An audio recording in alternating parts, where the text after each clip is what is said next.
The Dark Cosmos presents The Sleeper Awakes, written by H.G. Wells.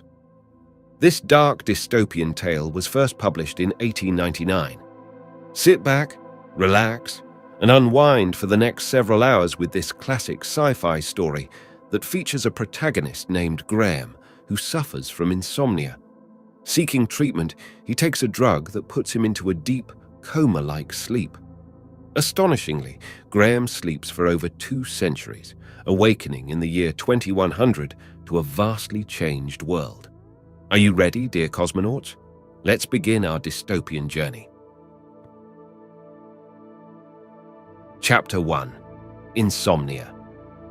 One afternoon, at low water, Mr. Isbister, a young artist lodging at Boscastle, walked from that place to the picturesque cove of Pentagon, desiring to examine the caves there. Halfway down the precipitous path to the Pentagon beach, he came suddenly upon a man sitting in an attitude of profound distress beneath a projecting mass of rock. The hands of this man hung limply over his knees. His eyes were red and staring before him, and his face was wet with tears. He glanced round at Isbister's footfall. Both men were disconcerted, Isbister the more so, and to override the awkwardness of his involuntary pause, he remarked, with an air of mature conviction, that the weather was hot for the time of year. "Very," answered the stranger shortly, hesitated a second, and added in a colourless tone, "I can't sleep." Isbister stopped abruptly. "No?" was all he said, but his bearing conveyed his helpful impulse. "It may sound incredible," said the stranger, turning weary eyes to Isbister's face and emphasizing his words with a languid hand, "but I have had no sleep at all for 6 nights. Had advice? Yes, bad advice for the most part. Drugs, my nervous system, they are all very well for the run of people. It's hard to explain. I dare not take sufficiently powerful drugs." "That makes it difficult," said Isbister. He stood helplessly in the narrow path, perplexed what to do. Clearly the man wanted to talk. An idea natural enough under the circumstances prompted him to keep the conversation going. "I've never suffered from sleeplessness myself," he said in a tone of commonplace gossip. "But in those cases I have known, people have usually found something. I dare make no experiments." He spoke wearily. He gave a gesture of rejection, and for a space both men were silent. "Exercise?" suggested Isbister diffidently, with a glance from his interlocutor's face of wretchedness to the touring costume he wore. "That is what I have tried. Unwisely, perhaps. I have followed the coast, day after day, from New Quay. It has only added muscular fatigue to the mental. The cause of this unrest was overwork, trouble. There was something—" He stopped as if from sheer fatigue. He rubbed his forehead with a lean hand. He resumed speech like one who talks to himself. "I am a lone wolf, a solitary man, wandering through a world in which I have no part. I am wifeless, childless. Who is it speaks of the childless as the dead twigs on the tree of life? I am wifeless, childless. I could find no duty to do, no desire even in my heart. One thing at last I set myself to do. I said, I will do this, and to do it, to overcome the inertia of this dull body, I resorted to drugs. Great God, I've had enough of drugs. I don't know if you feel the heavy inconvenience of the body, its exasperating demand of time from the mind. Time, life, live. We only live in patches. We have to eat, and then comes the dull digestive complacencies, or irritations. We have to take the air, or else our thoughts grow sluggish, stupid, run into gulfs and blind alleys. 1,000 distractions arise from within and without, and then comes drowsiness and sleep. Men seem to live for sleep. How little of a man's day is his own, even at the best. And then come those false friends, those thug helpers, the alkaloids that stifle natural fatigue and kill rest, black coffee, cocaine. "I see," said Isbister. "I did my work," said the sleepless man with a querulous intonation. "And this is the price?" "Yes." For a little while the two remained without speaking. You cannot imagine the craving for rest that I feel, a hunger and thirst. For 6 long days, since my work was done, my mind has been a whirlpool, swift, unprogressive, and incessant, a torrent of thoughts leading nowhere, spinning round swift and steady. He paused. Towards the gulf. "You must sleep," said Isbister decisively, and with an air of a remedy discovered. "Certainly you must sleep." My mind is perfectly lucid. It was never clearer. But I know I am drawing towards the vortex. Presently, yes. You have seen things go down and eddy? Out of the light of the day, out of this sweet world of sanity, down— "But," expostulated Isbister. The man threw out a hand towards him, and his eyes were wild, and his voice suddenly high. "I shall kill myself, if in no other way, at the foot of yonder dark precipice there, where the waves are green, and the white surge lifts and falls, and that little thread of water trembles down. There, at any rate, is sleep." "That's unreasonable," said Isbister, startled at the man's hysterical gust of emotion. "Drugs are better than that."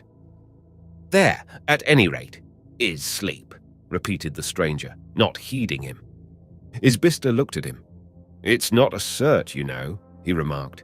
"There's a cliff like that at Lulworth Cove, as high anyhow, and a little girl fell from top to bottom, and lives today, sound and well. But those rocks there? One might lie on them rather dismally through a cold night, broken bones grating as one shivered, chill water splashing over you. Eh?" Their eyes met. "Sorry to upset your ideals," said Isbister with a sense of devil-may-care-ish brilliance. "But a suicide over that cliff, or any cliff for the matter of that, really, as an artist," he laughed, "it's so damned amateurish." "But the other thing," said the sleepless man irritably, "the other thing. No man can keep sane if night after night." "Have you been walking along this coast alone?" "Yes." "Silly sort of thing to do, if you'll excuse my saying so. Alone. As you say, body fag is no cure for brain fag. Who told you to? No wonder. Walking. And the sun on your head. Heat, fag, solitude, all the day long, and then I suppose you go to bed and try very hard, eh?" Isbister stopped short and looked at the sufferer doubtfully. "Look at these rocks!" cried the seated man with a sudden force of gesture. "Look at that sea that has shone and quivered there forever. See the white spume rush into darkness under that great cliff, and this blue vault, with the blinding sun pouring from the dome of it. It is your world. You accept it, you rejoice in it. It warms and supports and delights you. And for me—" He turned his head and showed a ghastly face, bloodshot, pallid eyes, and bloodless lips. He spoke almost in a whisper. "It is the garment of my misery. The whole world is the garment of my misery." Isbister looked at all the wild beauty of the sunlit cliffs about them and back to that face of despair. For a moment he was silent. He started and made a gesture of impatient rejection. "You get a night's sleep," he said, "and you won't see much misery out here. Take my word for it." He was quite sure now that this was a providential encounter.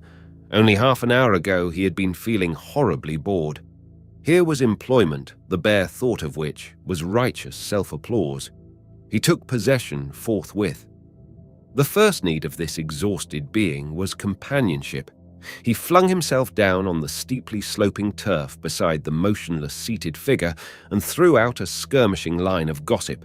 His hearer lapsed into apathy.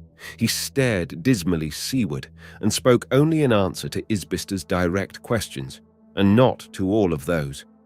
But he made no objection to this benevolent intrusion upon his despair. He seemed even grateful, and when presently Isbister, feeling that his unsupported talk was losing vigour, suggested that they should reascend the steep and return towards Boscastle, alleging the view into Blackapit, he submitted quietly. Halfway up, he began talking to himself and abruptly turned a ghastly face on his helper. "What can be happening?"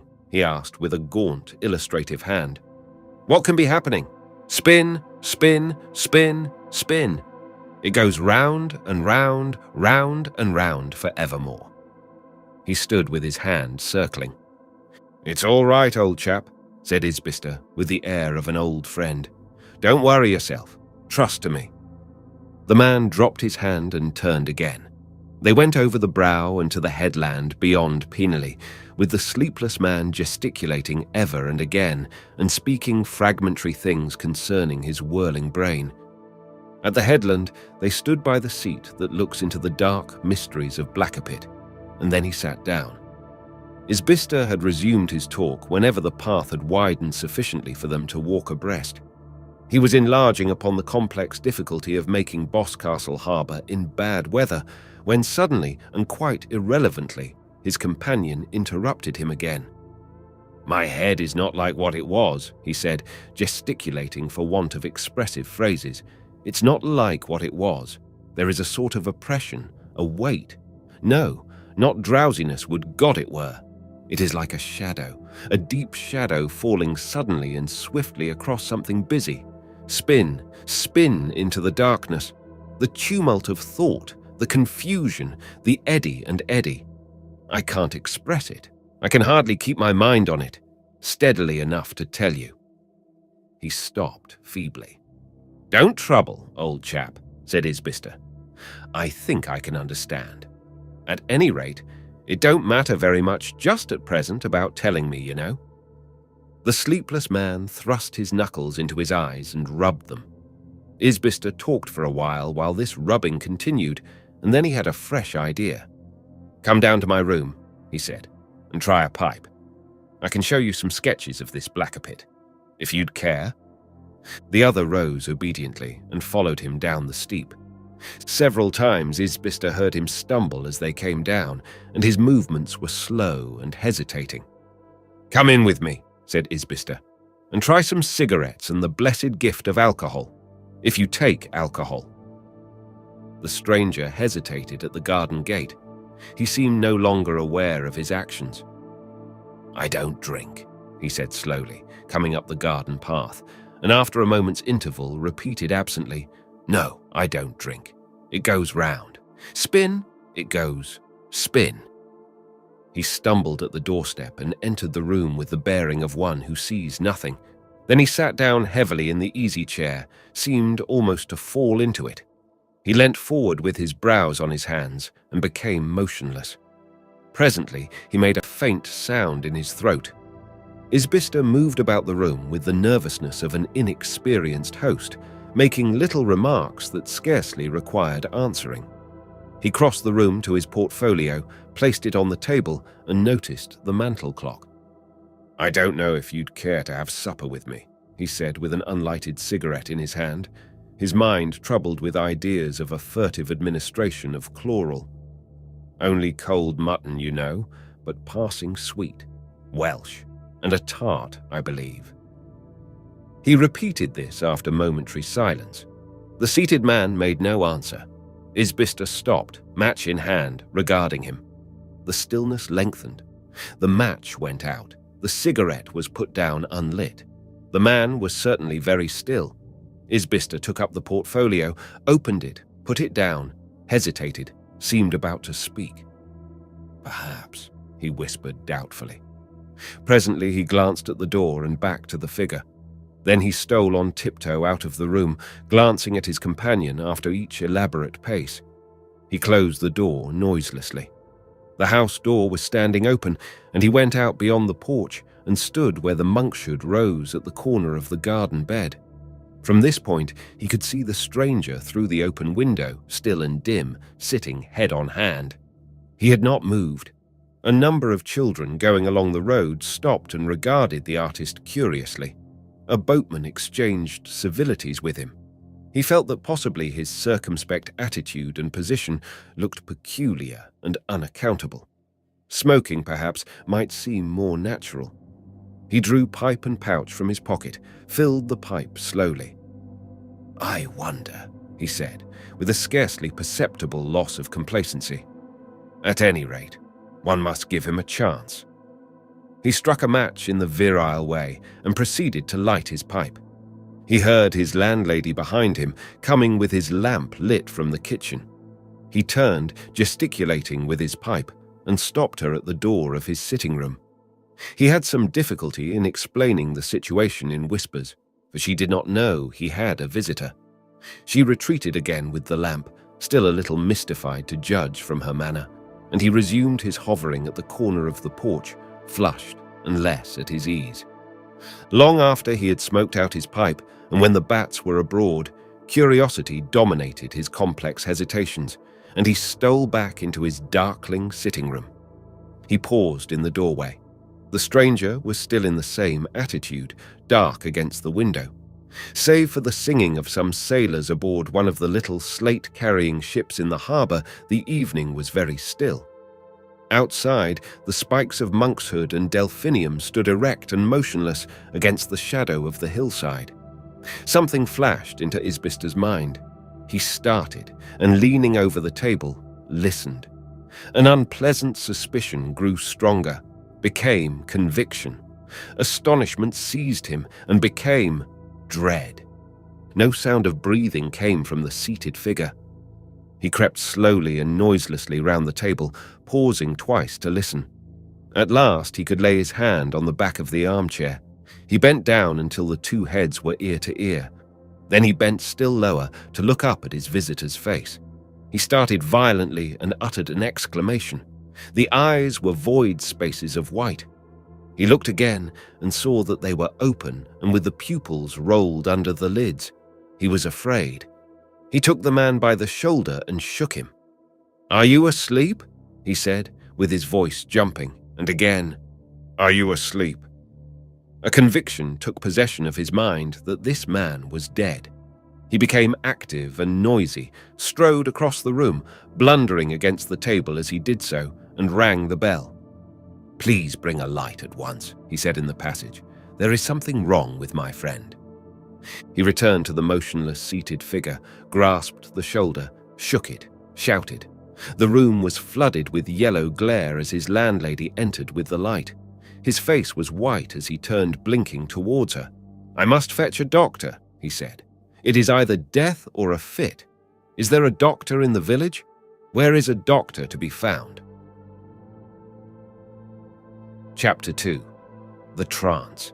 The state of cataleptic rigor into which this man had fallen lasted for an unprecedented length of time, and then he passed slowly to the flaccid state, to a lax attitude suggestive of profound repose. Then it was his eyes could be closed. He was removed from the hotel to the Boscastle surgery, and from the surgery, after some weeks, to London. But he still resisted every attempt at reanimation. After a time, for reasons that will appear later, these attempts were discontinued. For a great space he lay in that strange condition, inert and still, neither dead nor living, but as it were suspended, hanging midway between nothingness and existence. His was a darkness unbroken by a ray of thought or sensation, a dreamless inanition, a vast space of peace. The tumult of his mind had swelled and risen to an abrupt climax of silence. Where was the man? Where is any man when insensibility takes hold of him? "It seems only yesterday," said Isbister. "I remember it all as though it happened yesterday. Clearer, perhaps, than if it had happened yesterday." It was the Isbister of the last chapter, but he was no longer a young man. The hair that had been brown and a trifle in excess of the fashionable length was iron grey and clipped close, and the face that had been pink and white was buff and ruddy. He had a pointed beard shot with grey. He talked to an elderly man who wore a summer suit of drill. The summer of that year was unusually hot. This was Warming, a London solicitor, a next of kin to Graham, the man who had fallen into the trance. And the two men stood side by side in a room in a house in London, regarding his recumbent figure. It was a yellow figure lying lax upon a waterbed and clad in a flowing shirt, a figure with a shrunken face and a stubby beard, lean limbs and lank nails, and about it was a case of thin glass. This glass seemed to mark off the sleeper from the reality of life about him. He was a thing apart, a strange, isolated abnormality. The two men stood close to the glass, peering in. "The thing gave me a shock," said Isbister. "I feel a queer sort of surprise even now when I think of his white eyes. They were white, rolled up. Coming here again brings it all back to me." "Have you never seen him since that time?" asked Warming. "Often wanted to come," said Isbister. "But business nowadays is too serious a thing for much holiday keeping. I've been in America most of the time." "If I remember rightly," said Warming, "you were an artist?" "Was. And then I became a married man. I saw it was all up with black and white, very soon, at least for a mediocrity, and I jumped onto process. Those posters on the cliffs at Dover are by my people." "Good posters," admitted the solicitor, though I was sorry to see them there. "Last as long as the cliffs, if necessary," exclaimed Isbister with satisfaction. "The world changes. When he fell asleep 20 years ago, I was down at Boscastle with a box of watercolours and a noble, old-fashioned ambition. I didn't expect that someday my pigments would glorify the whole blessed coast of England, from Land's End round again to the Lizard. Luck comes to a man very often when he's not looking." Warming seemed to doubt the quality of the luck. "I just missed seeing you, if I recollect aright." "You came back by the trap that took me to Camelford railway station. It was close on the Jubilee, Victoria's Jubilee, because I remember the seats and flags in Westminster and the row with the cabman at Chelsea." "The Diamond Jubilee it was," said Warming. "The second one." "Ah, yes, at the proper Jubilee, the 50-year affair. I was down at Wookey, a boy. I missed all that. What a fuss we had with him. My landlady wouldn't take him in, wouldn't let him stay. He looked so queer when he was rigid. We had to carry him in a chair up to the hotel, and the Boscastle doctor, it wasn't the present chap but the GP before him, was at him until nearly 2, with me and the landlord holding lights and so forth." "Do you mean he was stiff and hard?" "Stiff. Wherever you bent him, he stuck. You might have stood him on his head and he'd have stopped. I never saw such stiffness. Of course this," he indicated the prostrate figure by a movement of his head, "is quite different. And the little doctor, what was his name?" "Smithers?" "Smithers it was quite wrong in trying to fetch him round too soon, according to all accounts. The things he did. Even now it makes me feel all, mustard, snuff, pricking. And one of those beastly little things, not dynamos, coils. Yes, you could see his muscles throb and jump, and he twisted about. There were just 2 flaring yellow candles, and all the shadows were shivering, and the little doctor nervous and putting on side, and him, stark and squirming in the most unnatural ways. Well, it made me dream." Pause. "It's a strange state," said Warming. "It's a sort of complete absence," said Isbister. "Here's the body, empty, not dead a bit and yet not alive. It's like a seat vacant and marked engaged. No feeling, no digestion, no beating of the heart, not a flutter. That doesn't make me feel as if there was a man present. In a sense, it's more dead than death, for these doctors tell me that even the hair has stopped growing. Now with the proper dead, the hair will go on growing." "I know," said Warming, with a flash of pain in his expression. They peered through the glass again. Graham was indeed in a strange state, in the flaccid phase of a trance, but a trance unprecedented in medical history. Trances had lasted for as much as a year before, but at the end of that time, it had ever been a waking or a death, sometimes first one and then the other.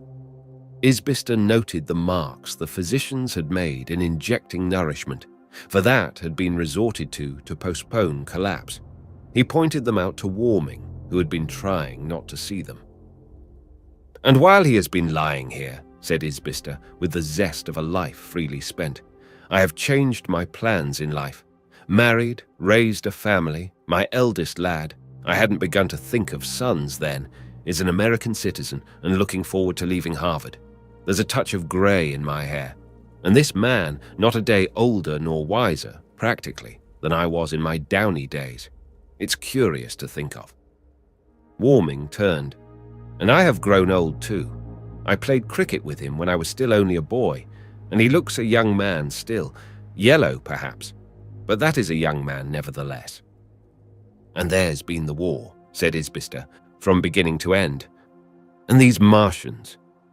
"I've understood," said Isbister after a pause, "that he had some moderate property of his own."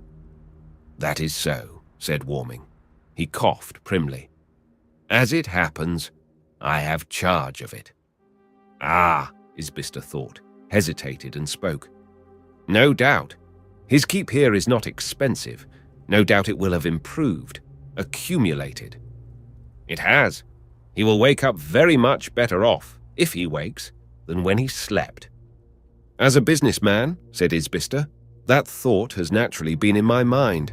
I have indeed sometimes thought that, speaking commercially, of course, this sleep may be a very good thing for him, that he knows what he's about, so to speak, in being insensible so long.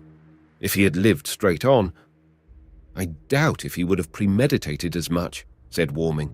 "He was not a far-sighted man. In fact—" "Yes?" "We differed on that point. I stood to him somewhat in the relation of a guardian. You have probably seen enough of affairs to recognize that occasionally a certain friction. But even if that was the case, there is a doubt whether he will ever wake. This sleep exhausts slowly, but it exhausts. Apparently he is sliding slowly, very slowly and tediously, down a long slope, if you can understand me. It will be a pity to lose his surprise. There's been a lot of change these 20 years. It's Rip Van Winkle come real." "There has been a lot of change, certainly," said Warming. "And among other changes, I have changed. I am an old man." Isbister hesitated, and then feigned a belated surprise. "I shouldn't have thought it. I was 43 when his bankers, you remember you wired to his bankers, sent on to me." "I got their address from the checkbook in his pocket," said Isbister. "Well, the addition is not difficult," said Warming. There was another pause, and then Isbister gave way to an unavoidable curiosity. "He may go on for years yet," he said, and had a moment of hesitation. "We have to consider that. His affairs, you know, may fall some day into the hands of someone else, you know. That, if you will believe me, Mr. Isbister, is one of the problems most constantly before my mind. We happen to be, as a matter of fact, there are no very trustworthy connections of ours. It is a grotesque and unprecedented position." "Rather," said Isbister. "It seems to me it's a case of some public body, some practically undying guardian. If he really is going on living, as the doctors, some of them, think. As a matter of fact, I have gone to one or two public men about it, but so far, nothing has been done. It wouldn't be a bad idea to hand him over to some public body, the British Museum Trustees or the Royal College of Physicians. Sounds a bit odd, of course, but the whole situation is odd. The difficulty is to induce them to take him. Red tape, I suppose?" "Partly." Pause. "It's a curious business, certainly," said Isbister, "and compound interest has a way of mounting up." "It has," said Warming. "And now the gold supplies are running short, there is a tendency towards appreciation." "I've felt that," said Isbister with a grimace. "But it makes it better for him." "If he wakes, if he wakes," echoed Isbister. "Do you notice the pinched-in look of his nose and the way in which his eyelids sink?" Warming looked and thought for a space. "I doubt if he will wake," he said at last. "I never properly understood," said Isbister, "what it was brought this on. He told me something about overstudy. I've often been curious. He was a man of considerable gifts, but spasmodic, emotional. He had grave domestic troubles, divorced his wife, in fact, and it was as a relief from that, I think, that he took up politics of the rabid sort. He was a fanatical radical, a socialist, or typical liberal, as they used to call themselves, of the advanced school. Energetic, flighty, undisciplined. Overwork upon a controversy did this for him. I remember the pamphlet he wrote, a curious production, wild, whirling stuff. There were one or two prophecies. Some of them are already exploded, some of them are established facts. But for the most part, to read such a thesis is to realize how full the world is of unanticipated things. He will have much to learn, much to unlearn when he wakes, if ever a waking comes. "I'd give anything to be there," said Isbister, just to hear what he would say to it all. "So would I," said Warming. "Aye, so would I," with an old man's sudden turn to self-pity, "but I shall never see him wake." He stood, looking thoughtfully at the waxen figure. "He will never awake," he said at last. He sighed. "He will never awake again." Chapter 3. The Awakening. But Warming was wrong in that. An awakening came. What a wonderfully complex thing. This simple seeming unity, the self. Who can trace its reintegration as morning after morning we awaken? The flux and confluence of its countless factors interweaving, rebuilding, the dim first stirrings of the soul, the growth and synthesis of the unconscious to the subconscious to dawning consciousness, until at last we recognize ourselves again. And as it happens to most of us after the night's sleep, so it was with Graham at the end of his vast slumber. A dim cloud of sensation taking shape, a cloudy dreariness, and he found himself vaguely somewhere, recumbent, faint, but alive. The pilgrimage towards a personal being seemed to traverse vast gulfs, to occupy epochs. Gigantic dreams that were terrible realities at the time, left vague, perplexing memories, strange creatures, strange scenery, as if from another planet. There was a distinct impression, too, of a momentous conversation, of a name, he could not tell what name, that was subsequently to recur, of some queer, long-forgotten sensation of vein and muscle, of a feeling of vast, hopeless effort, the effort of a man near drowning in darkness. Then came a panorama of dazzling, unstable, confluent scenes. Graham became aware that his eyes were open and regarding some unfamiliar thing. It was something white, the edge of something, a frame of wood. He moved his head slightly, following the contour of this shape. It went up beyond the top of his eyes. He tried to think where he might be. Did it matter, seeing he was so wretched? The color of his thoughts was a dark depression. He felt the featureless misery of one who wakes towards the hour of dawn. He had an uncertain sense of whispers and footsteps hastily receding. The movement of his head involved a perception of extreme physical weakness. He supposed he was in bed in the hotel at the place in the valley, but he could not recall that white edge.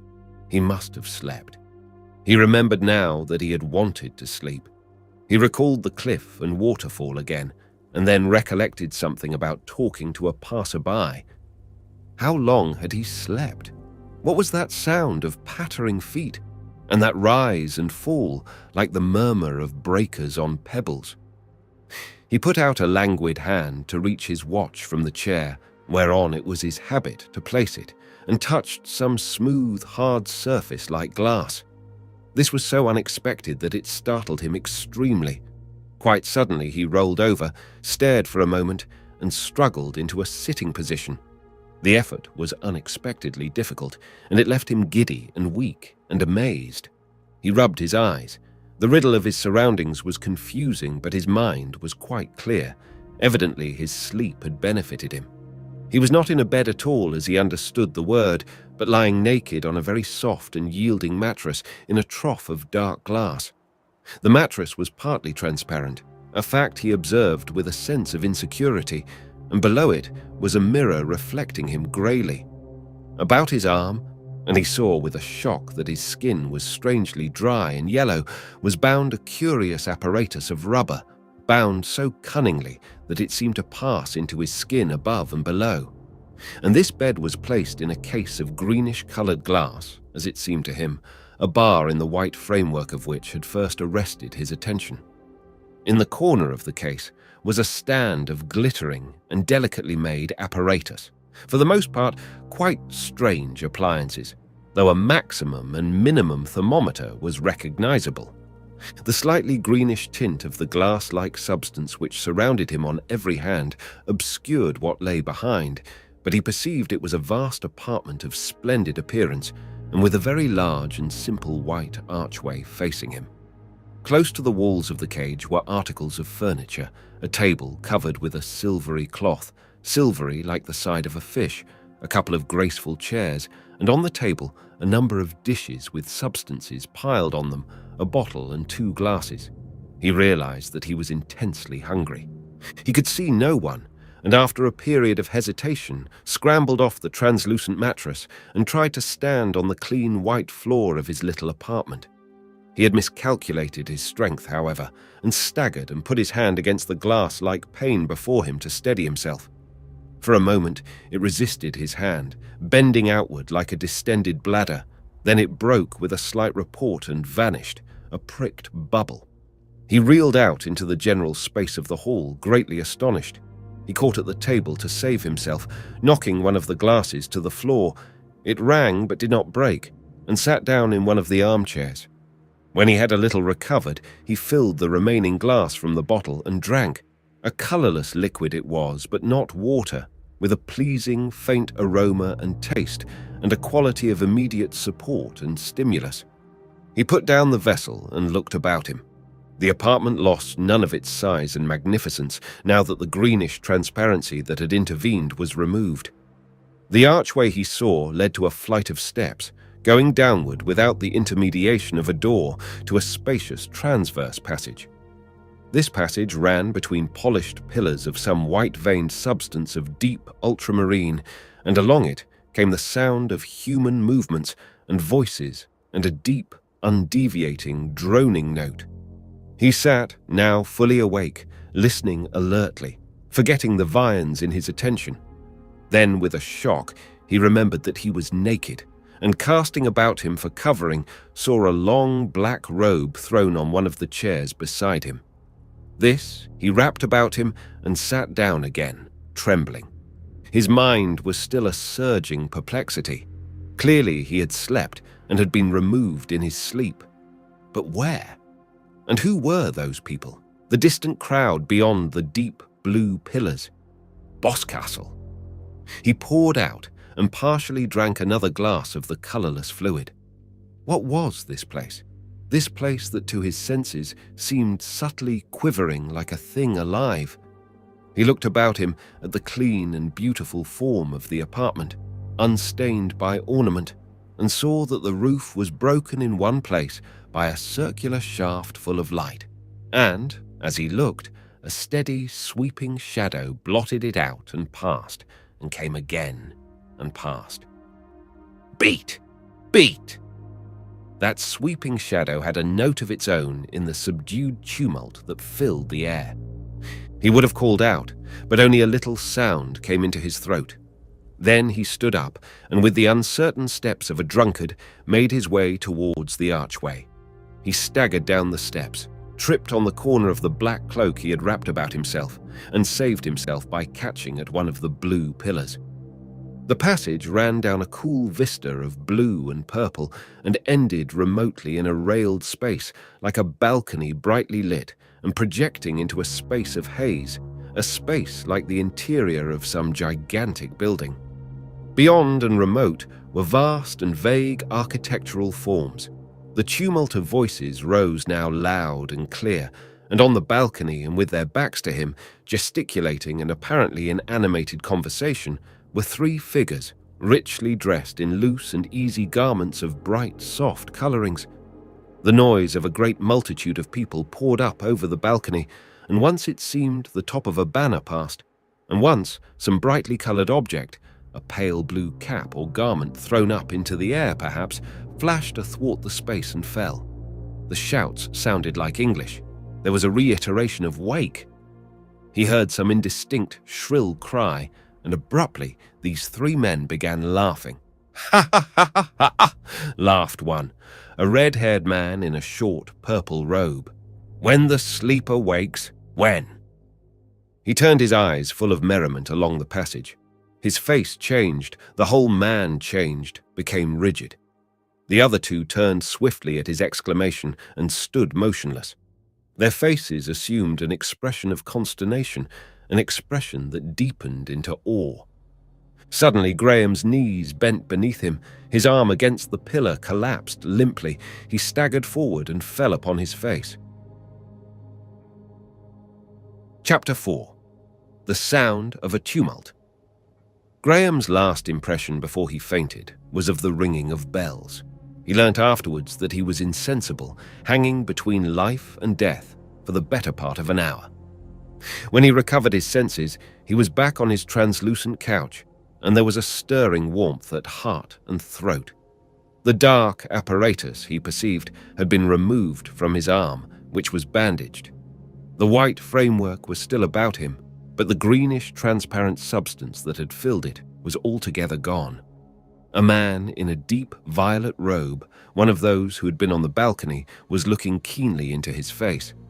Remote but insistent was a clamour of bells and confused sounds that suggested to his mind the picture of a great number of people shouting together. Something seemed to fall across this tumult. A door suddenly closed.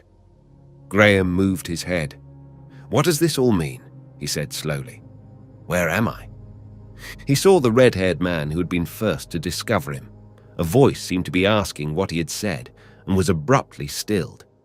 The man in violet answered in a soft voice, speaking English with a slightly foreign accent, or so at least it seemed to the sleeper's ears.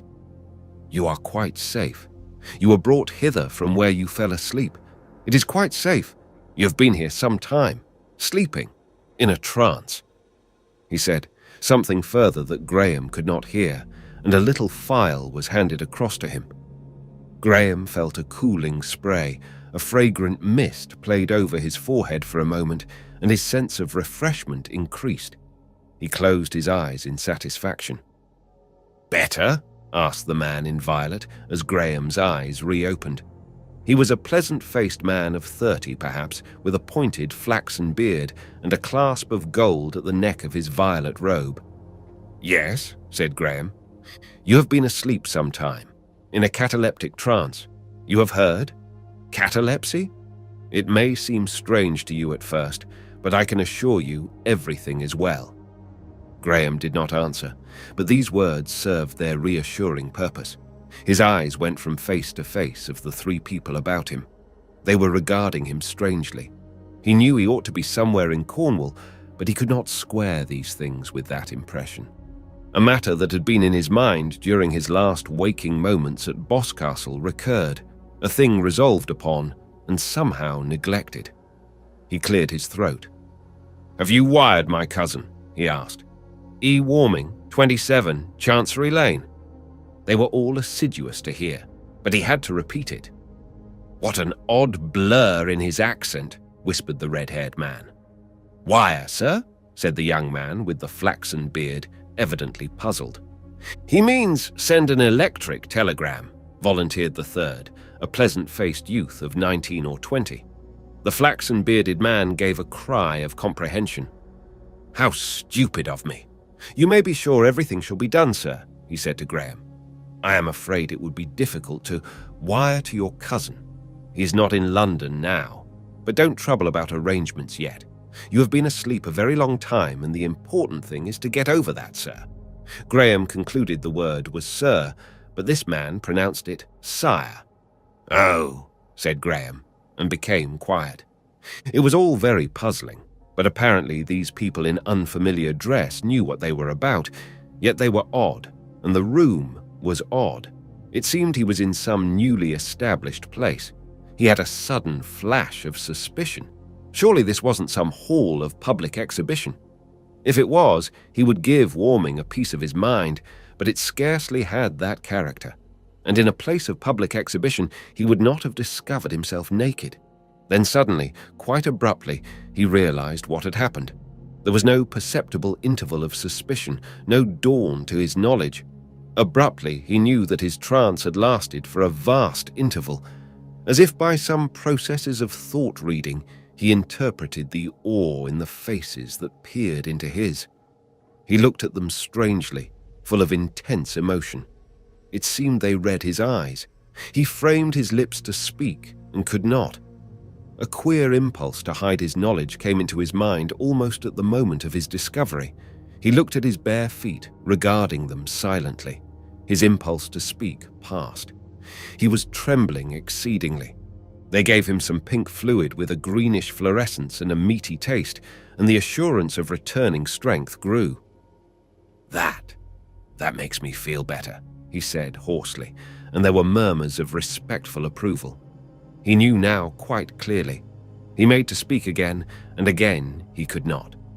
He pressed his throat and tried a third time. "How long?" he asked in a level voice. "How long have I been asleep?" "Some considerable time," said the flaxen-bearded man, glancing quickly at the others. "How long?" "A very long time." Yes, said Graham, suddenly testy. "But I want, is it? It is, some years, many years. There was something, I forget what. I feel confused. But you," he sobbed, "you need not fence with me. How long—" He stopped, breathing irregularly. He squeezed his eyes with his knuckles and sat waiting for an answer. They spoke in undertones. 5 or 6? He asked faintly. "More?" "Very much more than that." "More?" "More." He looked at them, and it seemed as though imps were twitching the muscles of his face. He looked his question. "Many years," said the man with the red beard. Graham struggled into a sitting position. He wiped a rheumy tear from his face with a lean hand. "Many years," he repeated. He shut his eyes tight, opened them, and sat looking about him from one unfamiliar thing to another. "How many years?" he asked. "You must be prepared to be surprised." "Well, more than a gross of years." He was irritated at the strange word. More than a what? Two of them spoke together. Some quick remarks that were made about decimal he did not catch. "How long did you say?" asked Graham. "How long? Don't look like that. Tell me." Among the remarks in an undertone, his ear caught 6 words. "More than a couple of centuries." "What?" he cried, turning on the youth who he thought had spoken. "Who says? What was that? A couple of centuries?" "Yes," said the man with the red beard. 200 years. Graham repeated the words. He had been prepared to hear of a vast repose, and yet these concrete centuries defeated him. 200 years, he said again, with the figure of a great gulf opening very slowly in his mind. And then, "Oh, but..." They said nothing. Did you say 200 years? 2 centuries of years, said the man with the red beard. There was a pause. Graham looked at their faces and saw that what he had heard was indeed true. "But it can't be," he said querulously. "I am dreaming. Trances. Trances don't last. That is not right. This is a joke you have played upon me. Tell me, some days ago perhaps, I was walking along the coast of Cornwall?" His voice failed him. The man with the flaxen beard hesitated. "I'm not very strong in history, sir," he said weakly, and glanced at the others. "That was it, sir," said the youngster. "Boscastle, in the old Duchy of Cornwall. It's in the southwest country beyond the dairy meadows. There is a house there still. I have been there." Boscastle. Graham turned his eyes to the youngster. "That was it. Boscastle. Little Boscastle. I fell asleep. Somewhere there. I don't exactly remember. He pressed his brows and whispered, "More than 200 years."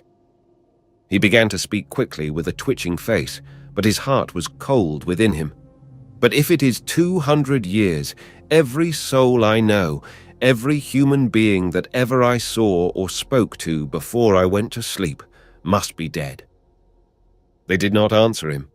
The Queen and the royal family, her ministers, church and state, high and low, rich and poor, one with another. Is there England still?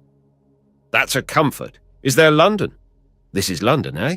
And you are my assistant custodian. And these, assistant custodians too. He sat with a gaunt stare on his face. "But why am I here? No, don't talk. Be quiet. Let me—" He sat silent, rubbed his eyes, and uncovering them, found another little glass of pinkish fluid held towards him. He took the dose. Directly he had taken it, he began to weep naturally and refreshingly. Presently he looked at their faces, suddenly laughed through his tears, a little foolishly. "But 200 years, he said. He grimaced hysterically and covered his face again. After a space, he grew calm. He sat up, his hands hanging over his knees in almost precisely the same attitude in which Isbister had found him on the cliff at Pentagon. His attention was attracted by a thick, domineering voice, the footsteps of an advancing personage. "What are you doing? Why was I not warned? Surely you could tell. Someone will suffer for this. The man must be kept quiet. Are the doorways closed? All the doorways? He must be kept perfectly quiet. He must not be told. Has he been told anything?" The man with the fair beard made some inaudible remark, and Graham, looking over his shoulder, saw approaching a short, fat, and thick-set, beardless man with aquiline nose and heavy neck and chin. Very thick, black and slightly sloping eyebrows that almost met over his nose and overhung deep grey eyes gave his face an oddly formidable expression. He scowled momentarily at Graham, and then his regard returned to the man with the flaxen beard. "These others," he said in a voice of extreme irritation. "You had better go." "Go?" said the red-bearded man. "Certainly. Go now. But see the doorways are closed as you go." The two men addressed turned obediently, after one reluctant glance at Graham, and instead of going through the archway as he expected, walked straight to the dead wall of the apartment opposite the archway. A long strip of this apparently solid wall rolled up with a snap, hung over the two retreating men, and fell again, and immediately Graham was alone with the newcomer and the purple-robed man with the flaxen beard. For a space the thick-set man took not the slightest notice of Graham, but proceeded to interrogate the other, obviously his subordinate, upon the treatment of their charge. He spoke clearly, but in phrases only partially intelligible to Graham. The awakening seemed not only a matter of surprise, but of consternation and annoyance to him. He was evidently profoundly excited. "You must not confuse his mind by telling him things," he repeated again and again. "You must not confuse his mind." His questions answered, he turned quickly and eyed the awakened sleeper with an ambiguous expression. "Feel queer?" he asked. "Very. The world, what you see of it, seems strange to you." "I suppose I have to live in it, strange as it seems." "I suppose so now. In the first place, hadn't I better have some clothes?" "They," said the thick-set man and stopped, and the flaxen-bearded man met his eye and went away. "You will very speedily have clothes," said the thick-set man. "Is it true indeed that I've been asleep 200? asked Graham. "They have told you that, have they? 203, as a matter of fact." Graham accepted the indisputable now with raised eyebrows and depressed mouth. He sat silent for a moment and then asked a question. "Is there a mill or dynamo near here?" He did not wait for an answer. "Things have changed tremendously, I suppose," he said. "What is that shouting?" he asked abruptly. "Nothing," said the thick-set man impatiently. "It's people. You'll understand better later. Perhaps, as you say, things have changed." He spoke shortly, his brows were knit, and he glanced about him like a man trying to decide in an emergency. "We must get you clothes and so forth, at any rate. Better wait here until they can be procured. No one will come near you. You want shaving." Graham rubbed his chin.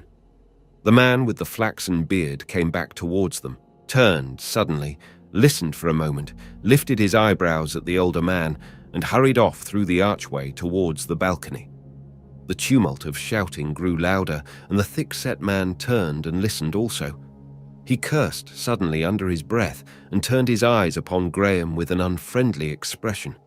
It was a surge of many voices, rising and falling, shouting and screaming, and once came a sound like blows and sharp cries, and then a snapping like the crackling of dry sticks. Graham strained his ears to draw some single thread of sound from the woven tumult. Then he perceived, repeated again and again, a certain formula. For a time he doubted his ears, but surely these were the words, "Show us the sleeper, show us the sleeper." The thick-set man rushed suddenly to the archway. "Wild!" he cried. "How do they know? Do they know, or is it guessing?" There was perhaps an answer. "I can't come," said the thick-set man. "I have him to see to, but shout from the balcony." There was an inaudible reply. "Say he is not awake. Anything. I leave it to you." He came hurrying back to Graham. "You must have clothes at once," he said. "You cannot stop here, and it will be impossible to—" He rushed away, Graham shouting unanswered questions after him. In a moment, he was back. "I can't tell you what is happening. It is too complex to explain. In a moment, you shall have your clothes made. Yes, in a moment, and then I can take you away from here. You will find out our troubles soon enough." "But those voices, they were shouting something about the sleeper. That's you. They have some twisted idea. I don't know what it is. I know nothing." A shrill bell jetted acutely across the indistinct mingling of remote noises, and this brusque person sprang to a little group of appliances in the corner of the room. He listened for a moment, regarding a ball of crystal, nodded, and said a few indistinct words. Then he walked to the wall through which the two men had vanished. It rolled up again like a curtain, and he stood waiting. Graham lifted his arm and was astonished to find what strength the restoratives had given him. He thrust one leg over the side of the couch and then the other. His head no longer swam. He could scarcely credit his rapid recovery. He sat, feeling his limbs. The man with the flaxen beard re-entered from the archway, and as he did so, the cage of a lift came sliding down in front of the thick-set man, and a lean, grey-bearded man carrying a roll and wearing a tightly fitting costume of dark green appeared therein. "This is the tailor," said the thick-set man with an introductory gesture. "It will never do for you to wear that black. I cannot understand how it got here, but I shall. You will be as rapid as possible," he said to the tailor. The man in green bowed and, advancing, seated himself by Graham on the bed. His manner was calm, but his eyes were full of curiosity. "You will find the fashions altered, sire," he said. He glanced from under his brows at the thick-set man. He opened the roller with a quick movement, and a confusion of brilliant fabrics poured out over his knees. "You lived, sire, in a period essentially cylindrical, the Victorian, with a tendency to the hemisphere in hats, circular curves always. Now—" He flicked out a little appliance the size and appearance of a keyless watch, whirled the knob, and behold, a little figure in white appeared kinetoscope fashion on the dial, walking and turning. The tailor caught up a pattern of bluish-white satin. "That is my conception of your immediate treatment," he said. The thick-set man came and stood by the shoulder of Graham. "We have very little time," he said. "Trust me," said the tailor. "My machine follows. What do you think of this?" "What is that?" asked the man from the 19th century. "In your days they showed you a fashion plate," said the tailor, "but this is our modern development. See here." The little figure repeated its evolutions, but in a different costume. "Or this," and with a click, another small figure in a more voluminous type of robe marched onto the dial. The tailor was very quick in his movements and glanced twice towards the lift as he did these things. It rumbled again, and a crop-haired anemic lad with features of the Chinese type, clad in coarse pale blue canvas, appeared together with a complicated machine, which he pushed noiselessly on little casters into the room. Incontinently, the little kinetoscope was dropped. Graham was invited to stand in front of the machine, and the tailor muttered some instructions to the crop-haired lad, who answered in guttural tones and with words Graham did not recognize. The boy then went to conduct an incomprehensible monologue in the corner, and the tailor pulled out a number of slotted arms terminating in little discs, pulling them out until the discs were flat against the body of Graham, one at each shoulder blade, one at the elbows, one at the neck, and so forth, so that at last there were perhaps 200 of them upon his body and limbs. At the same time, some other person entered the room by the lift, behind Graham. The tailor set moving a mechanism that initiated a faint-sounding rhythmic movement of parts in the machine, and in another moment he was knocking up the levers and Graham was released. The tailor replaced his cloak of black, and the man with the flaxen beard proffered him a little glass of some refreshing fluid. Graham saw over the rim of the glass a pale-faced young man regarding him with a singular fixity. The thick-set man had been pacing the room fretfully, and now turned and went through the archway towards the balcony, from which the noise of a distant crowd still came in gusts and cadences. The crop-headed lad handed the tailor a roll of the bluish satin, and the two began fixing this in the mechanism in a manner reminiscent of a roll of paper in a 19th century printing machine. Then they ran the entire thing on its easy, noiseless bearings across the room to a remote corner where a twisted cable looped rather gracefully from the wall. They made some connection, and the machine became energetic and swift. "What is that doing?" asked Graham, pointing with the empty glass to the busy figures and trying to ignore the scrutiny of the newcomer. "Is that some sort of force laid on?" "Yes," said the man with the flaxen beard. "Who is that?" He indicated the archway behind him. The man in purple stroked his little beard, hesitated, and answered in an undertone. "He is Howard, your chief guardian. You see, sire, it's a little difficult to explain. The council appoints a guardian and assistants. This hall has under certain restrictions been public, in order that people might satisfy themselves. We have barred the doorways for the first time, but I think, if you don't mind, I will leave him to explain." "Odd," said Graham. "Guardian, council." Then, turning his back on the newcomer, he asked in an undertone, "Why is this man glaring at me? Is he a mesmerist?" "Mesmerist? He is a capillotomist." "Capillotomist? Yes, one of the chief. His yearly fee is 6 lions." It sounded sheer nonsense. Graham snatched at the last phrase with an unsteady mind. 6 lions, he said. "Didn't you have lions?" "I suppose not." "You had the old pounds? They are our monetary units." "But what was that you said? 6 doors?" "Yes, 6 dozen, sire. Of course, things, even these little things, have altered. You lived in the days of the decimal system, the Arab system, tens and little hundreds and thousands. We have 11 numerals now. We have single figures for both 10 and 11, 2 figures for a dozen, and a dozen makes a gross, a great hundred, you know, a dozen gross a dozend, and a dozend a myriad. Very simple?" "I suppose so," said Graham. "But about this cap, what was it?" The man with the flaxen beard glanced over his shoulder. "Here are your clothes," he said. Graham turned round sharply and saw the tailor standing at his elbow smiling and holding some palpably new garments over his arm. The crop-headed boy, by means of one wringer, was impelling the complicated machine towards the lift by which he had arrived. Graham stared at the completed suit. "You don't mean to say, "Just made," said the tailor.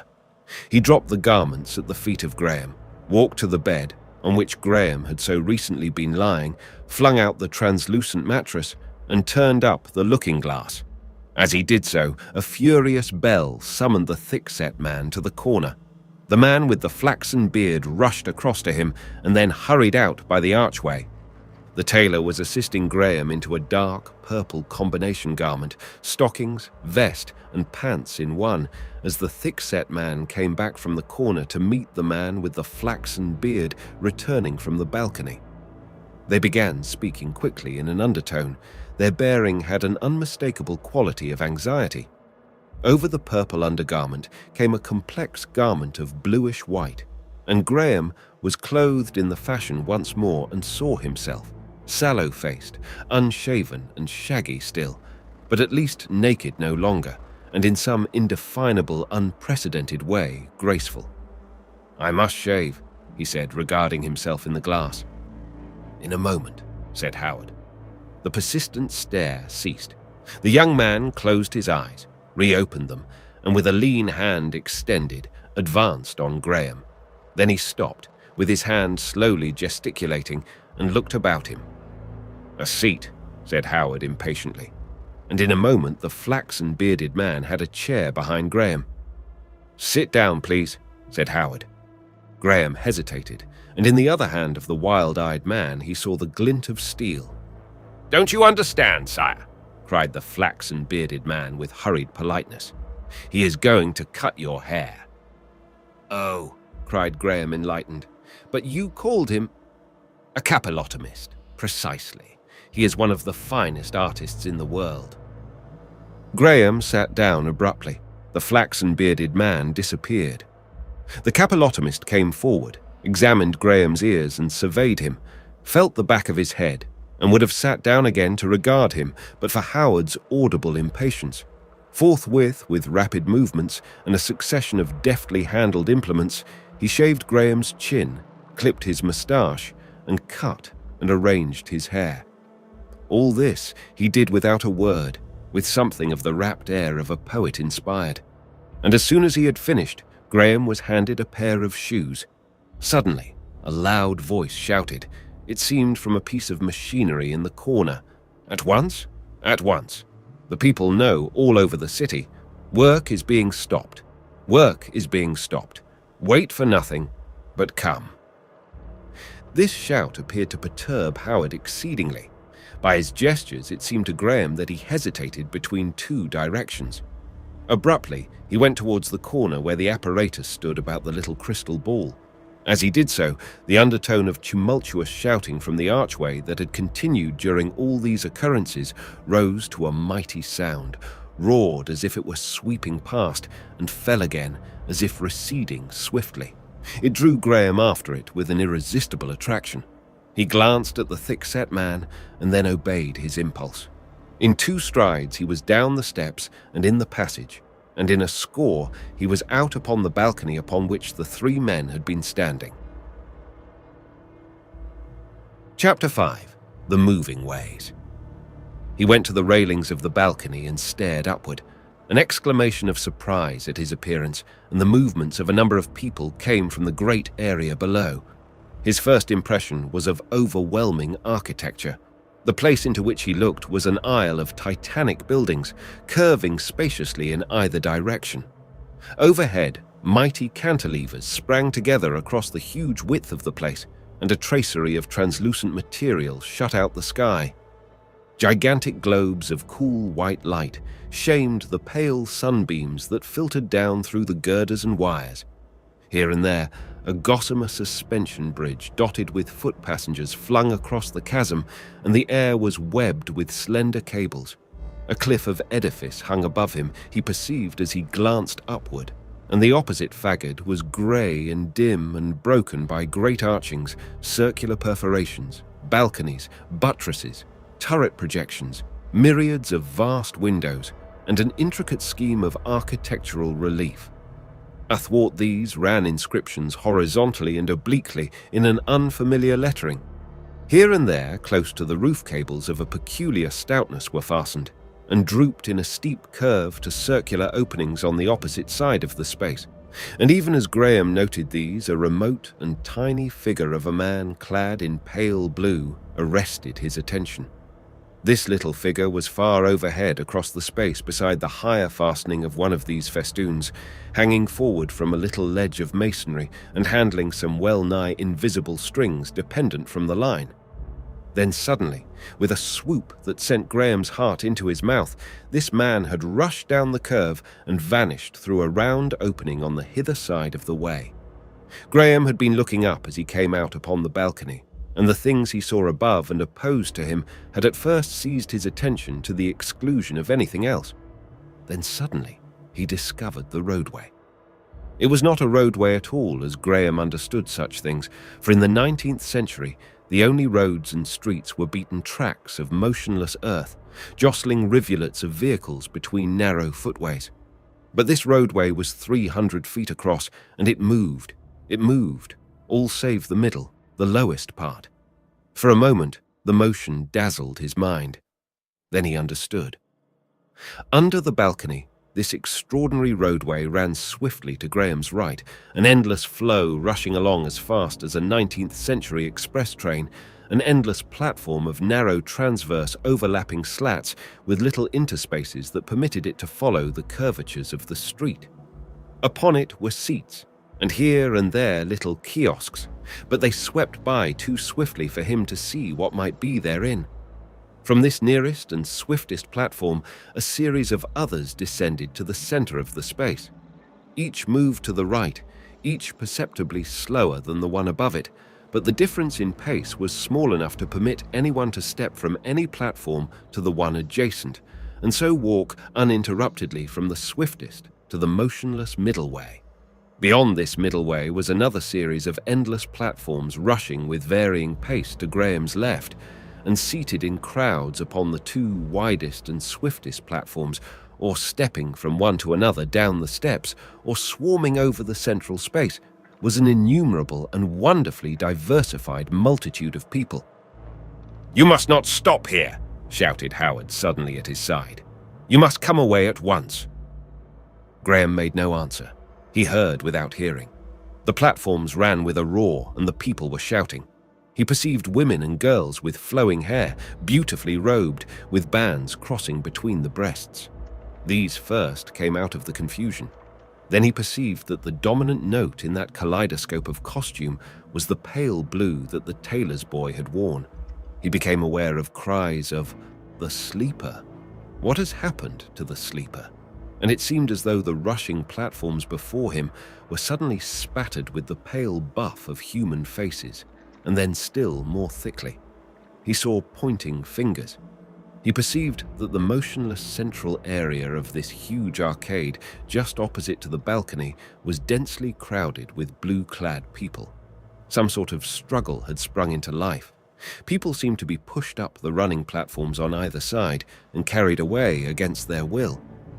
They would spring off so soon as they were beyond the thick of the confusion and run back towards the conflict. "It is the sleeper! Verily, it is the sleeper!" shouted voices. "That is never the sleeper," shouted others.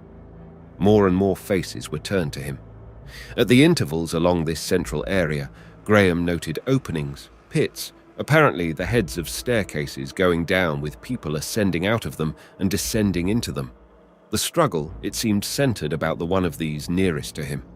People were running down the moving platforms to this, leaping dexterously from platform to platform. The clustering people on the higher platforms seemed to divide their interest between this point and the balcony.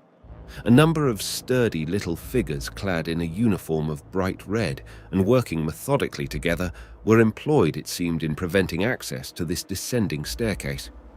About them, a crowd was rapidly accumulating.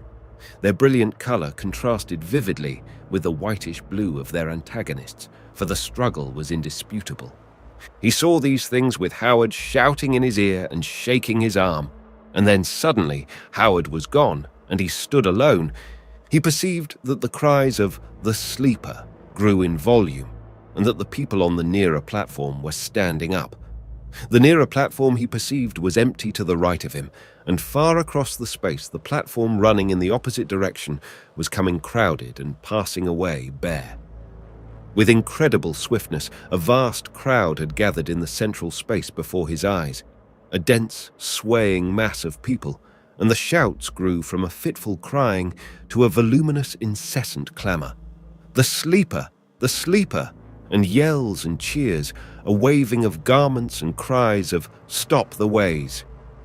They were also crying another name strange to Graham. It sounded like Ostrog. The slower platforms were soon thick with active people, running against the movement so as to keep themselves opposite to him. "Stop the ways!" they cried.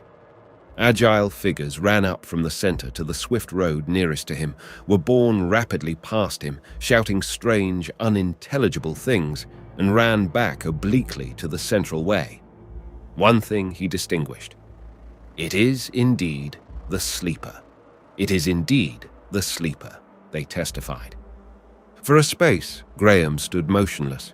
Then he became vividly aware that all this concerned him. He was pleased at his wonderful popularity. He bowed and, seeking a gesture of longer range, waved his arm. He was astonished at the violence of uproar that this provoked. The tumult about the descending stairway rose to furious violence. He became aware of crowded balconies, of men sliding along ropes, of men in trapeze-like seats hurling athwart the space. He heard voices behind him, a number of people descending the steps through the archway.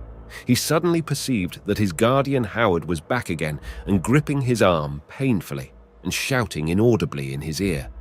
He turned, and Howard's face was white. "Come back," he heard. "They will stop the ways. The whole city will be in confusion." He perceived a number of men hurrying along the passage of blue pillars behind Howard, the red-haired man, the man with the flaxen beard, a tall man in vivid vermilion, a crowd of others in red carrying staves, and all these people had anxious, eager faces. "Get him away!" cried Howard. "But why?" said Graham. "I don't see." "You must come away," said the man in red in a resolute voice. His face and eyes were resolute too. Graham's glances went from face to face, and he was suddenly aware of that most disagreeable flavor in life, compulsion. Someone gripped his arm. He was being dragged away. It seemed as though the tumult suddenly became two, as if half the shouts that had come in from this wonderful roadway had sprung into the passages of the great building behind him. Marveling and confused, feeling an impotent desire to resist, Graham was half led, half thrust along the passage of blue pillars, and suddenly he found himself alone with Howard in a lift and moving swiftly upward. Chapter 6. The Hall of Atlas. From the moment when the tailor had bowed his farewell to the moment when Graham found himself in the lift was altogether barely 5 minutes. As yet, the haze of his vast interval of sleep hung about him. As yet, the initial strangeness of his being alive at all in this remote age touched everything with wonder, with a sense of the irrational, with something of the quality of a realistic dream. He was still detached, an astonished spectator, still but half involved in life. What he had seen, and especially the last crowded tumult, framed in the setting of the balcony, had a spectacular turn, like a thing witnessed from the box of a theatre. "I don't understand," he said. "What was the trouble? My mind is in a whirl. Why were they shouting? What is the danger?" "We have our troubles," said Howard. His eyes avoided Graham's inquiry. "This is a time of unrest, and in fact, your appearance, your waking just now, has a sort of connection." He spoke jerkily, like a man not quite sure of his breathing. He stopped abruptly. "I don't understand," said Graham. "It will be clearer later," said Howard. He glanced uneasily upward, as though he found the progress of the lift slow. "I shall understand better, no doubt, when I have seen my way about a little," said Graham, puzzled. "It will be. It is bound to be perplexing. At present it is all so strange. Anything seems possible. Anything. In the details even. Your counting, I understand, is different." The lift stopped, and they stepped out into a narrow but very long passage between high walls, along which ran an extraordinary number of tubes and big cables. "What a huge place this is," said Graham. "Is it all one building? What place is it?" "This is one of the cityways for various public services, light and so forth." "Was it a social trouble, that, in the great roadway place? How are you governed? Have you still a police?" "Several," said Howard. "Several? About 14. "I don't understand." "Very probably not. Our social order will probably seem very complex to you. To tell you the truth, I don't understand it myself very clearly. Nobody does. You will, perhaps, by and by. We have to go to the council."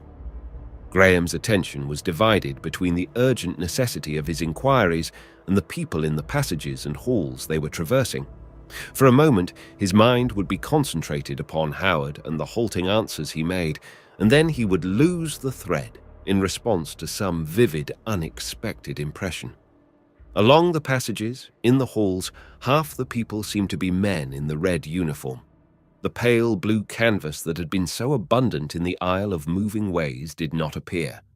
Invariably, these men looked at him and saluted him and Howard as they passed. He had a clear vision of entering a long corridor, and there were a number of girls sitting on low seats as though in a class. He saw no teacher, but only a novel apparatus from which he fancied a voice proceeded. The girls regarded him and his conductor, he thought, with curiosity and astonishment. But he was hurried on before he could form a clear idea of the gathering. He judged they knew Howard and not himself, and that they wondered who he was. This Howard, it seemed, was a person of importance. But then he was also merely Graham's guardian. That was odd. There came a passage in twilight, and into this passage a footway hung so that he could see the feet and ankles of people going to and fro thereon, but no more of them. Then vague impressions of galleries and of casual, astonished passers-by, turning round to stare after the two of them with their red-clad guard. The stimulus of the restoratives he had taken was only temporary. He was speedily fatigued by this excessive haste. He asked Howard to slacken his speed. Presently he was in a lift that had a window upon the great street space, but this was glazed and did not open, and they were too high for him to see the moving platforms below. But he saw people going to and fro along cables and along strange, frail-looking bridges. Thence they passed across the street and at a vast height above it. They crossed by means of a narrow bridge closed in with glass, so clear that it made him giddy even to remember it. The floor of it also was of glass. From his memory of the cliffs between New Quay and Boscastle, so remote in time and so recent in his experience, it seemed to him that they must be near 400 feet above the moving ways. He stopped, looked down between his legs upon the swarming blue and red multitudes, minute and foreshortened, struggling and gesticulating still towards the little balcony far below, a little toy balcony it seemed, where he had so recently been standing. A thin haze and the glare of the mighty globes of light obscured everything. A man seated in a little openwork cradle shot by from some point still higher than the little narrow bridge, rushing down a cable as swiftly, almost as if he were falling. Graham stopped involuntarily to watch this strange passenger vanish below, and then his eyes went back to the tumultuous struggle. Along one of the faster ways rushed a thick crowd of red spots. This broke up into individuals as it approached the balcony and went pouring down the slower ways towards the dense struggling crowd on the central area. These men in red appeared to be armed with sticks or truncheons. They seemed to be striking and thrusting. A great shouting, cries of wrath, screaming, burst out and came up to Graham, faint and thin. "Go on!" cried Howard, laying hands on him. Another man rushed down a cable. Graham suddenly glanced up to see whence he came and beheld through the glassy roof and the network of cables and girders, dim, rhythmically passing forms like the vanes of windmills, and between them glimpses of a remote and pallid sky. Then Howard had thrust him forward across the bridge, and he was in a little narrow passage decorated with geometrical patterns. "I want to see more of that," cried Graham, resisting. "No, no," cried Howard, still gripping his arm. "This way. You must go this way."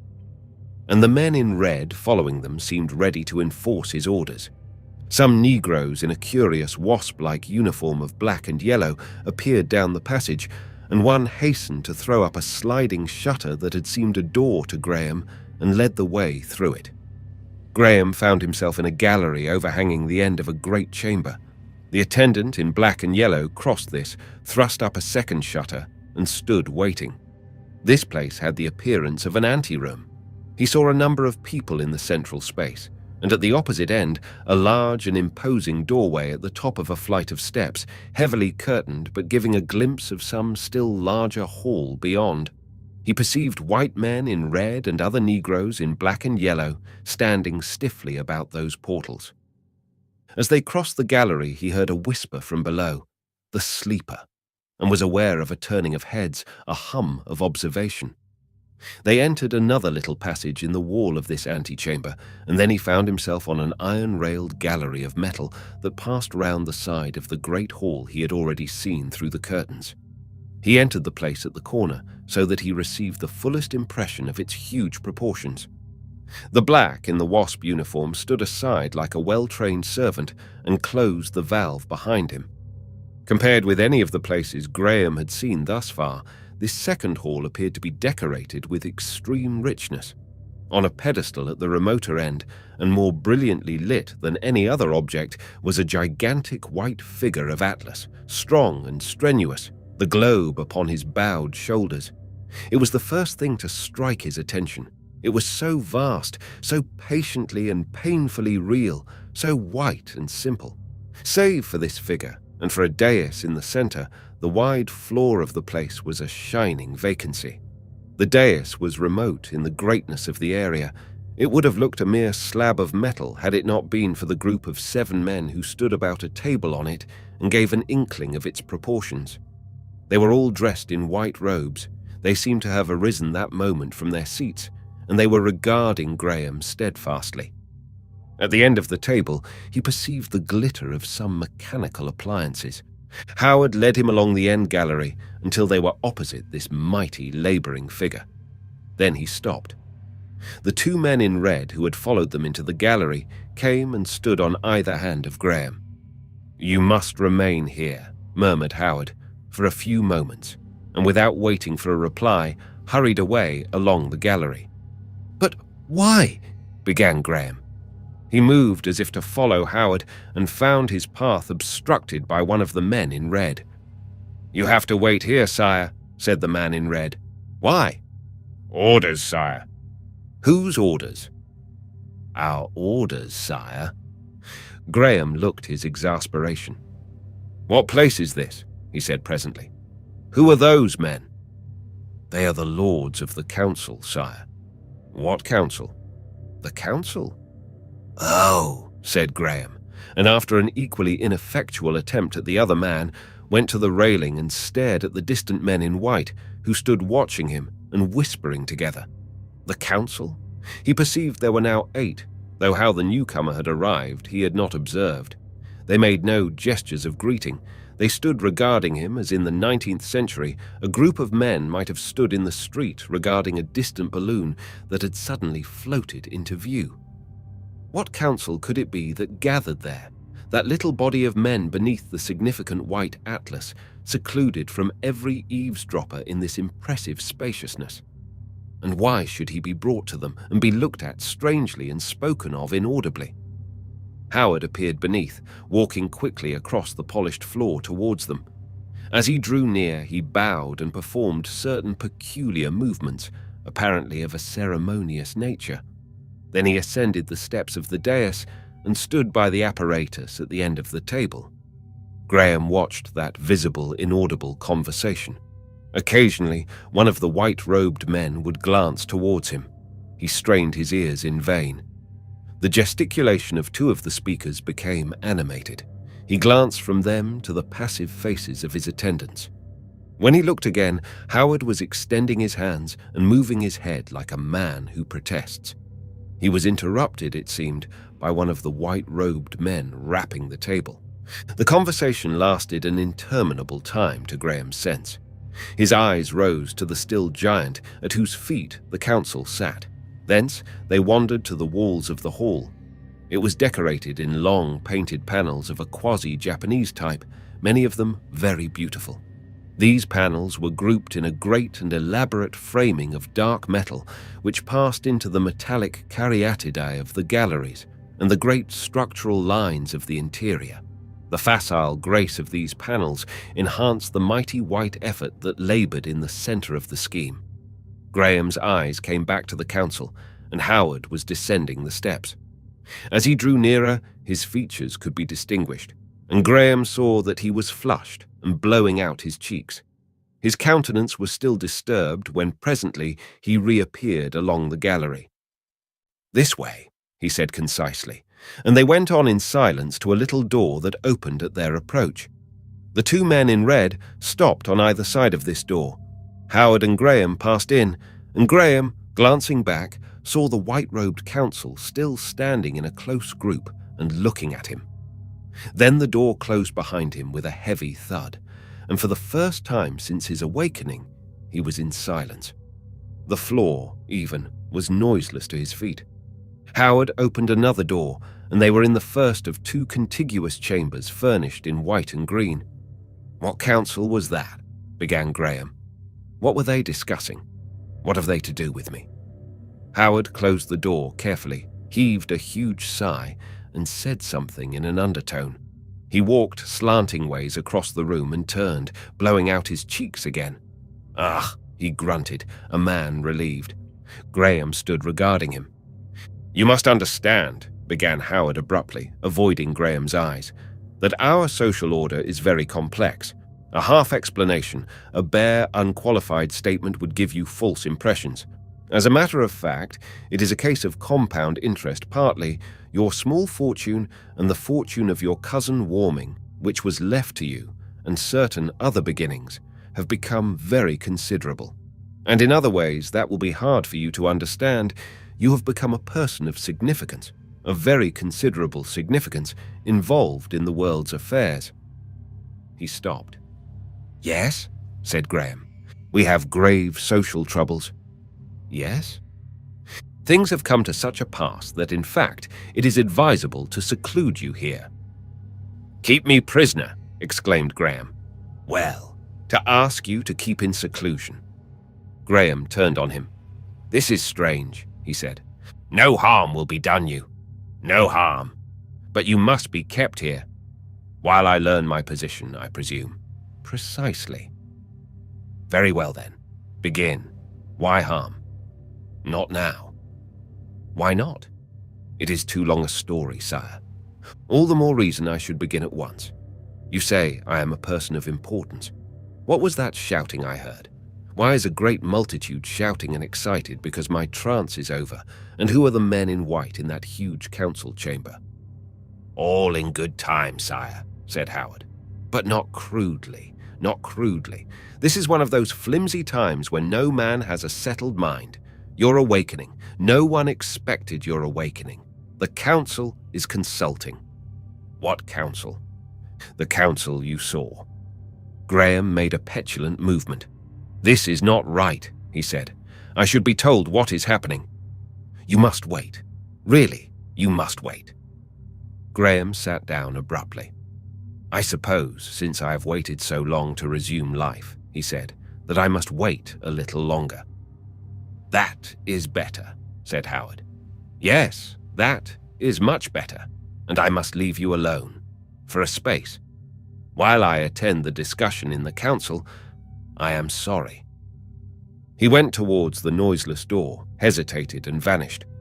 Graham walked to the door, tried it, found it securely fastened in some way he never came to understand, turned about, paced the room restlessly, made the circuit of the room, and sat down.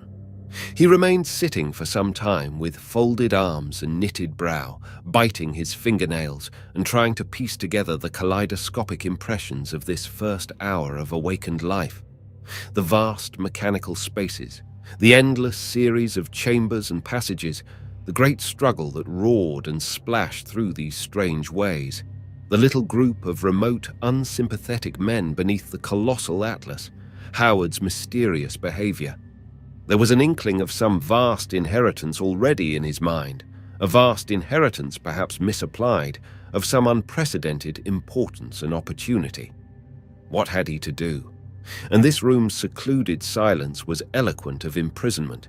It came into Graham's mind with irresistible conviction that this series of magnificent impressions was a dream. He tried to shut his eyes and succeeded, but that time-honored device led to no awakening. Presently, he began to touch and examine all the unfamiliar appointments of the two small rooms in which he found himself. In a long oval panel of mirror, he saw himself, and stopped, astonished. He was clad in a graceful costume of purple and bluish white, with a little grey-shot beard trimmed to a point, and his hair, its blackness streaked now with bands of grey, arranged over his forehead in an unfamiliar but pleasing manner. He seemed a man of 45, perhaps. For a moment, he did not perceive this was himself. A flash of laughter came with the recognition. "To call on old Warming like this," he exclaimed, "and make him take me out to lunch." Then he thought of meeting first one and then another of the few familiar acquaintances of his early manhood, and in the midst of his amusement realized that every soul with whom he might jest had died many score of years ago. The thought smote him abruptly and keenly. He stopped short. The expression of his face changed to a white consternation. The tumultuous memory of the moving platforms and the huge facade of that wonderful street reasserted itself. The shouting multitudes came back clear and vivid, and those remote, inaudible, unfriendly counsellors in white. He felt himself a little figure, very small and ineffectual, pitifully conspicuous, and all about him the world was strange. Chapter 7. In the Silent Rooms. Presently, Graham resumed his examination of his apartments. Curiosity kept him moving in spite of his fatigue. The inner room, he perceived, was high, and its ceiling dome-shaped, with an oblong aperture in the center, opening into a funnel in which a wheel of broad vanes seemed to be rotating, apparently driving the air up the shaft. The faint, humming note of its easy motion was the only clear sound in that quiet place. As these vanes sprang up one after the other, Graham could get transient glimpses of the sky. He was surprised to see a star. This drew his attention to the fact that the bright lighting of these rooms was due to a multitude of very faint glow lamps set about the cornices. There were no windows, and he began to recall that along all the vast chambers and passages he had traversed with Howard, he had observed no windows at all. Had there been windows? There were windows on the street indeed, but were they for light?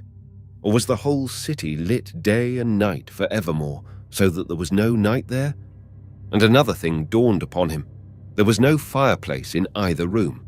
Was the season summer, and were these merely summer apartments, or was the whole city uniformly heated or cooled?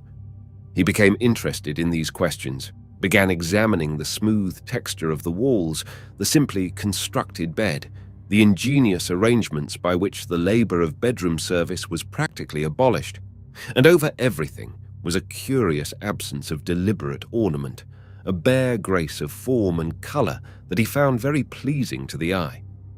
There were several very comfortable chairs, a light table on silent runners carrying several bottles of fluids and glasses, and 2 plates bearing a clear substance like jelly. Then he noticed there were no books, no newspapers, no writing materials. "The world has changed indeed," he said.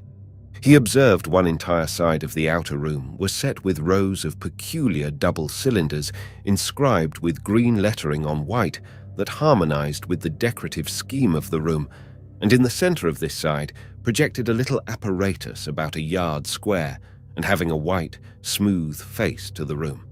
A chair faced this. He had a transitory idea that these cylinders might be books, or a modern substitute for books, but at first it did not seem so. The lettering on the cylinders puzzled him. At first sight it seemed like Russian. Then he noticed a suggestion of mutilated English about certain of the words. "The man who'd be kin" forced itself on him as the man who would be king. "Phonetic spelling," he said. He remembered reading a story with that title. Then he recalled the story vividly, one of the best stories in the world. But this thing before him was not a book as he understood it. He puzzled out the titles of 2 adjacent cylinders.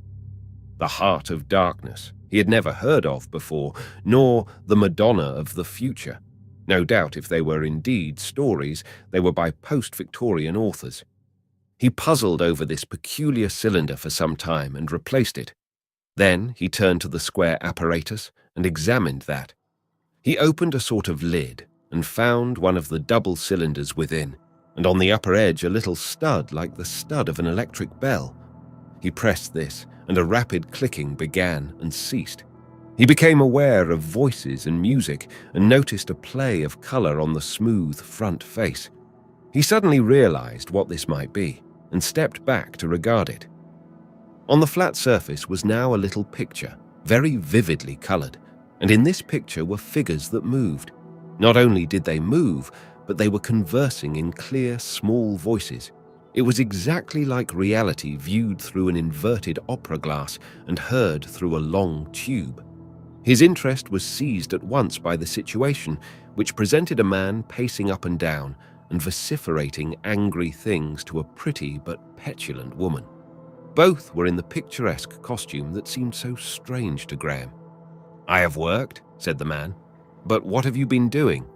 "Ah," said Graham. He forgot everything else and sat down in the chair. Within 5 minutes he heard himself named, heard, "when the sleeper wakes," used jestingly as a proverb for remote postponement, and passed himself by, a thing remote and incredible. But in a little while he knew those two people like intimate friends. At last the miniature drama came to an end, and the square face of the apparatus was blank again. It was a strange world into which he had been permitted to see, unscrupulous, pleasure-seeking, energetic, subtle, a world too of dire economic struggle. There were illusions he did not understand, incidents that conveyed strange suggestions of altered moral ideals, flashes of dubious enlightenment. The blue canvas that bulked so largely in his first impression of the city ways appeared again and again as the costume of the common people. He had no doubt the story was contemporary, and its intense realism was undeniable, and the end had been a tragedy that oppressed him. He sat staring at the blankness. He started and rubbed his eyes. He had been so absorbed in the latter-day substitute for a novel that he awoke to the little green and white room with more than a touch of the surprise of his first awakening. He stood up, and abruptly he was back in his own wonderland. The clearness of the kinetoscope drama passed, and the struggle in the vast place of streets, the ambiguous council, the swift phases of his waking hour came back. These people had spoken of the council with suggestions of a vague universality of power, and they had spoken of the sleeper. It had not really struck him vividly at the time that he was the sleeper. He had to recall precisely what they had said. He walked into the bedroom and peered up through the quick intervals of the revolving fan. As the fan swept round, a dim turmoil like the noise of machinery came in rhythmic eddies. All else was silence. Though the perpetual day still irradiated his apartments, he perceived the little intermittent strip of sky was now deep blue, black almost, with a dust of little stars. He resumed his examination of the rooms. He could find no way of opening the padded door, no bell nor other means of calling for attendance. His feeling of wonder was in abeyance, but he was curious, anxious for information. He wanted to know exactly how he stood to these new things. He tried to compose himself to wait until someone came to him. Presently, he became restless and eager for information, for distraction, for fresh sensations. He went back to the apparatus in the other room and had soon puzzled out the method of replacing the cylinders by others. As he did so, it came into his mind that it must be these little appliances had fixed the language so that it was still clear and understandable after 200 years. The haphazard cylinders he substituted displayed a musical fantasia. At first it was beautiful, and then it was sensuous. He presently recognized what appeared to him to be an altered version of the story of Tannhauser. The music was unfamiliar, but the rendering was realistic and with a contemporary unfamiliarity. Tannhauser did not go to a Venusberg, but to a pleasure city. What was a pleasure city? A dream, surely, the fancy of a fantastic, voluptuous writer. He became interested, curious. The story developed with a flavor of strangely twisted sentimentality. Suddenly, he did not like it. He liked it less as it proceeded. He had a revulsion of feeling. These were no pictures, no idealizations, but photographed realities. He wanted no more of the 22nd century Venusberg. He forgot the part played by the model in 19th century art and gave way to an archaic indignation. He rose, angry and half ashamed at himself for witnessing this thing even in solitude. He pulled forward the apparatus and with some violence sought for a means of stopping its action. Something snapped. A violet spark stung and convulsed his arm, and the thing was still. When he attempted next day to replace these Tannhauser cylinders by another pair, he found the apparatus broken. He struck out a path oblique to the room and paced to and fro, struggling with intolerable vast impressions. The things he had derived from the cylinders and the things he had seen conflicted, confused him. It seemed to him the most amazing thing of all that in his 30 years of life he had never tried to shape a picture of these coming times. We were making the future, he said, and hardly any of us troubled to think what future we were making. And here it is. What have they got to? What has been done? How do I come into the midst of it all? The vastness of street and house he was prepared for, the multitudes of people, but conflicts in the city ways, and the systematized sensuality of a class of rich men. He thought of Bellamy, the hero of whose socialistic utopia had so oddly anticipated this actual experience. But here was no utopia, no socialistic state. He had already seen enough to realize that the ancient antithesis of luxury, waste, and sensuality on the one hand and abject poverty on the other still prevailed. He knew enough of the essential factors of life to understand that correlation. And not only were the buildings of the city gigantic and the crowds in the street gigantic, but the voices he had heard in the ways, the uneasiness of Howard, the very atmosphere spoke of gigantic discontent. What country was he in? Still England, it seemed, and yet, strangely, un-English. His mind glanced at the rest of the world and saw only an enigmatical veil. He prowled about his apartment, examining everything as a caged animal might do. He was very tired, with that feverish exhaustion that does not admit of rest. He listened for long spaces under the ventilator to catch some distant echo of the tumults he felt must be proceeding in the city. He began to talk to himself. 203 years, he said to himself over and over again, laughing stupidly. Then I am 233 years old, the oldest inhabitant. Surely they haven't reversed the tendency of our time and gone back to the rule of the oldest. My claims are indisputable. Mumble. Mumble. I remember the Bulgarian atrocities as though it was yesterday. 'Tis a great age. Ha ha! He was surprised at first to hear himself laughing, and then laughed again deliberately and louder. Then he realized that he was behaving foolishly. Steady, he said. Steady. His pacing became more regular. This new world, he said. I don't understand it. Why? But it is all why. I suppose they can fly and do all sorts of things. Let me try and remember just how it began. He was surprised at first to find how vague the memories of his first 30 years had become. He remembered fragments, for the most part trivial moments, things of no great importance that he had observed. His boyhood seemed the most accessible at first. He recalled school books and certain lessons in mensuration. Then he revived the more salient features of his life, memories of the wife long since dead, her magic influence now gone beyond corruption, of his rivals and friends and betrayers, of the decision of this issue and that, and then of his last years of misery, of fluctuating resolves, and at last of his strenuous studies. In a little while he perceived he had it all again, dim perhaps, like metal long laid aside, but in no way defective or injured, capable of repolishing, and the hue of it was a deepening misery. Was it worth repolishing? By a miracle, he had been lifted out of a life that had become intolerable. He reverted to his present condition. He wrestled with the facts in vain. It became an inextricable tangle. He saw the sky through the ventilator pink with dawn. An old persuasion came out of the dark recesses of his memory. I must sleep, he said.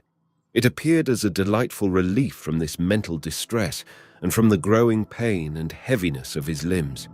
He went to the strange little bed, lay down, and was presently asleep. He was destined to become very familiar indeed with these apartments before he left them, for he remained imprisoned for 3 days. During that time, no one except Howard entered the rooms. The marvel of his fate mingled with and in some way minimized the marvel of his survival. He had awakened to mankind, it seemed only to be snatched away into this unaccountable solitude. Howard came regularly with subtly sustaining and nutritive fluids and light and pleasant foods, quite strange to Graham. He always closed the door carefully as he entered. On matters of detail, he was increasingly obliging, but the bearing of Graham on the great issues that were evidently being contested so closely beyond the soundproof walls that enclosed him, he would not elucidate. He evaded, as politely as possible, every question on the position of affairs in the outer world.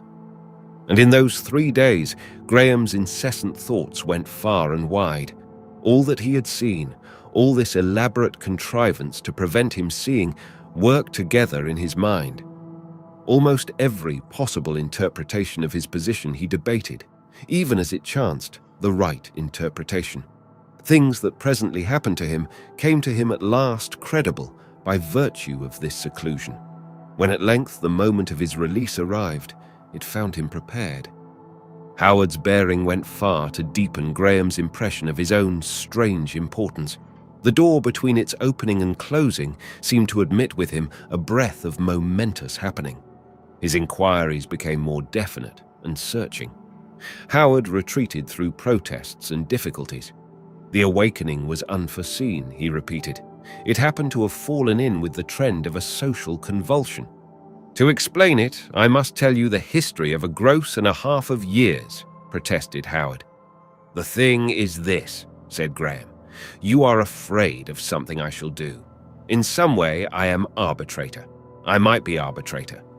It is not that, but you have, I may tell you this much, the automatic increase of your property puts great possibilities of interference in your hands, and in certain other ways you have influence with your 18th century notions. 19th century, corrected Graham. With your old world notions anyhow, ignorant as you are of every feature of our state.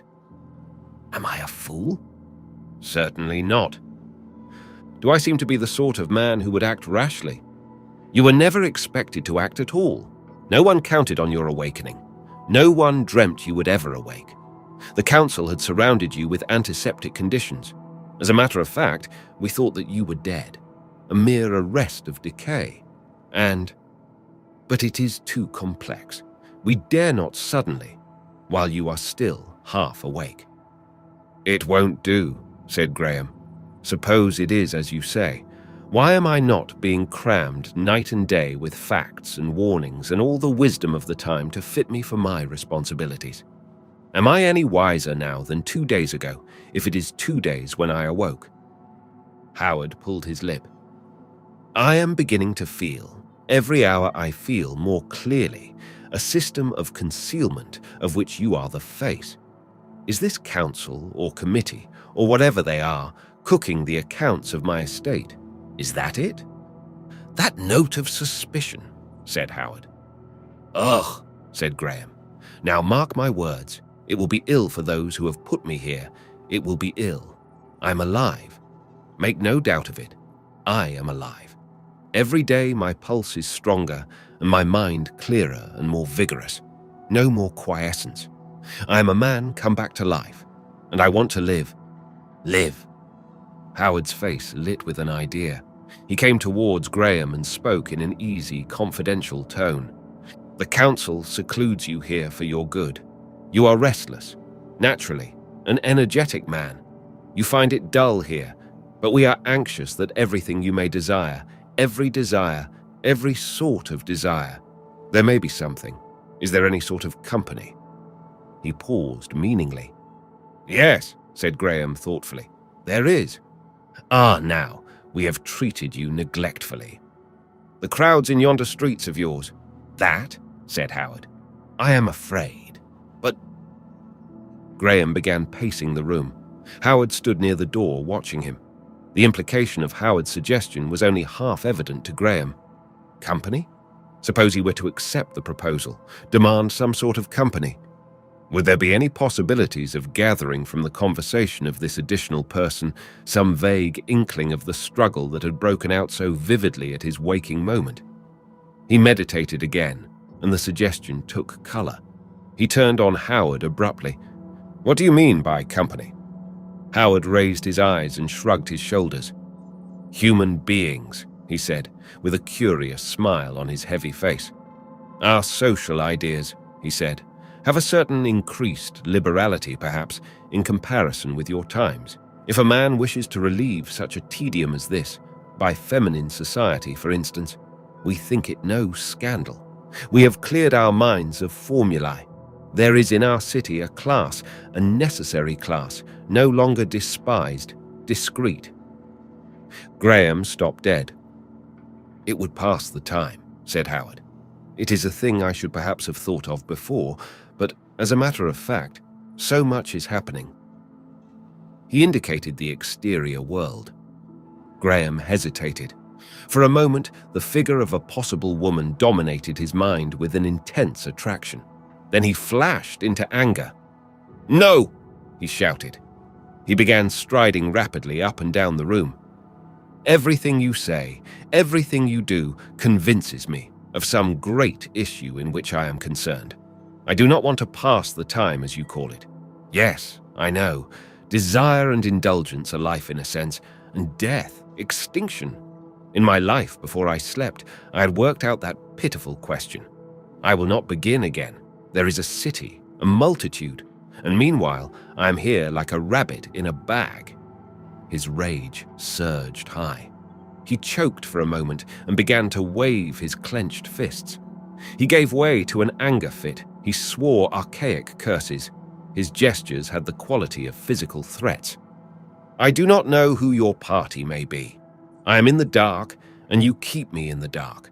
But I know this, that I am secluded here for no good purpose. For no good purpose. I warn you of the consequences. Once I come at my power..."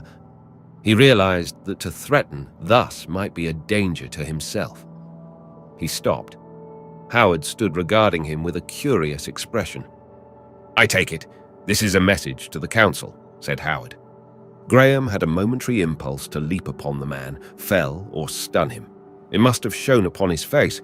At any rate, Howard's movement was quick.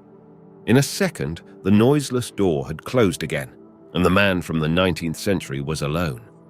For a moment, he stood rigid, with clenched hands half raised. Then he flung them down.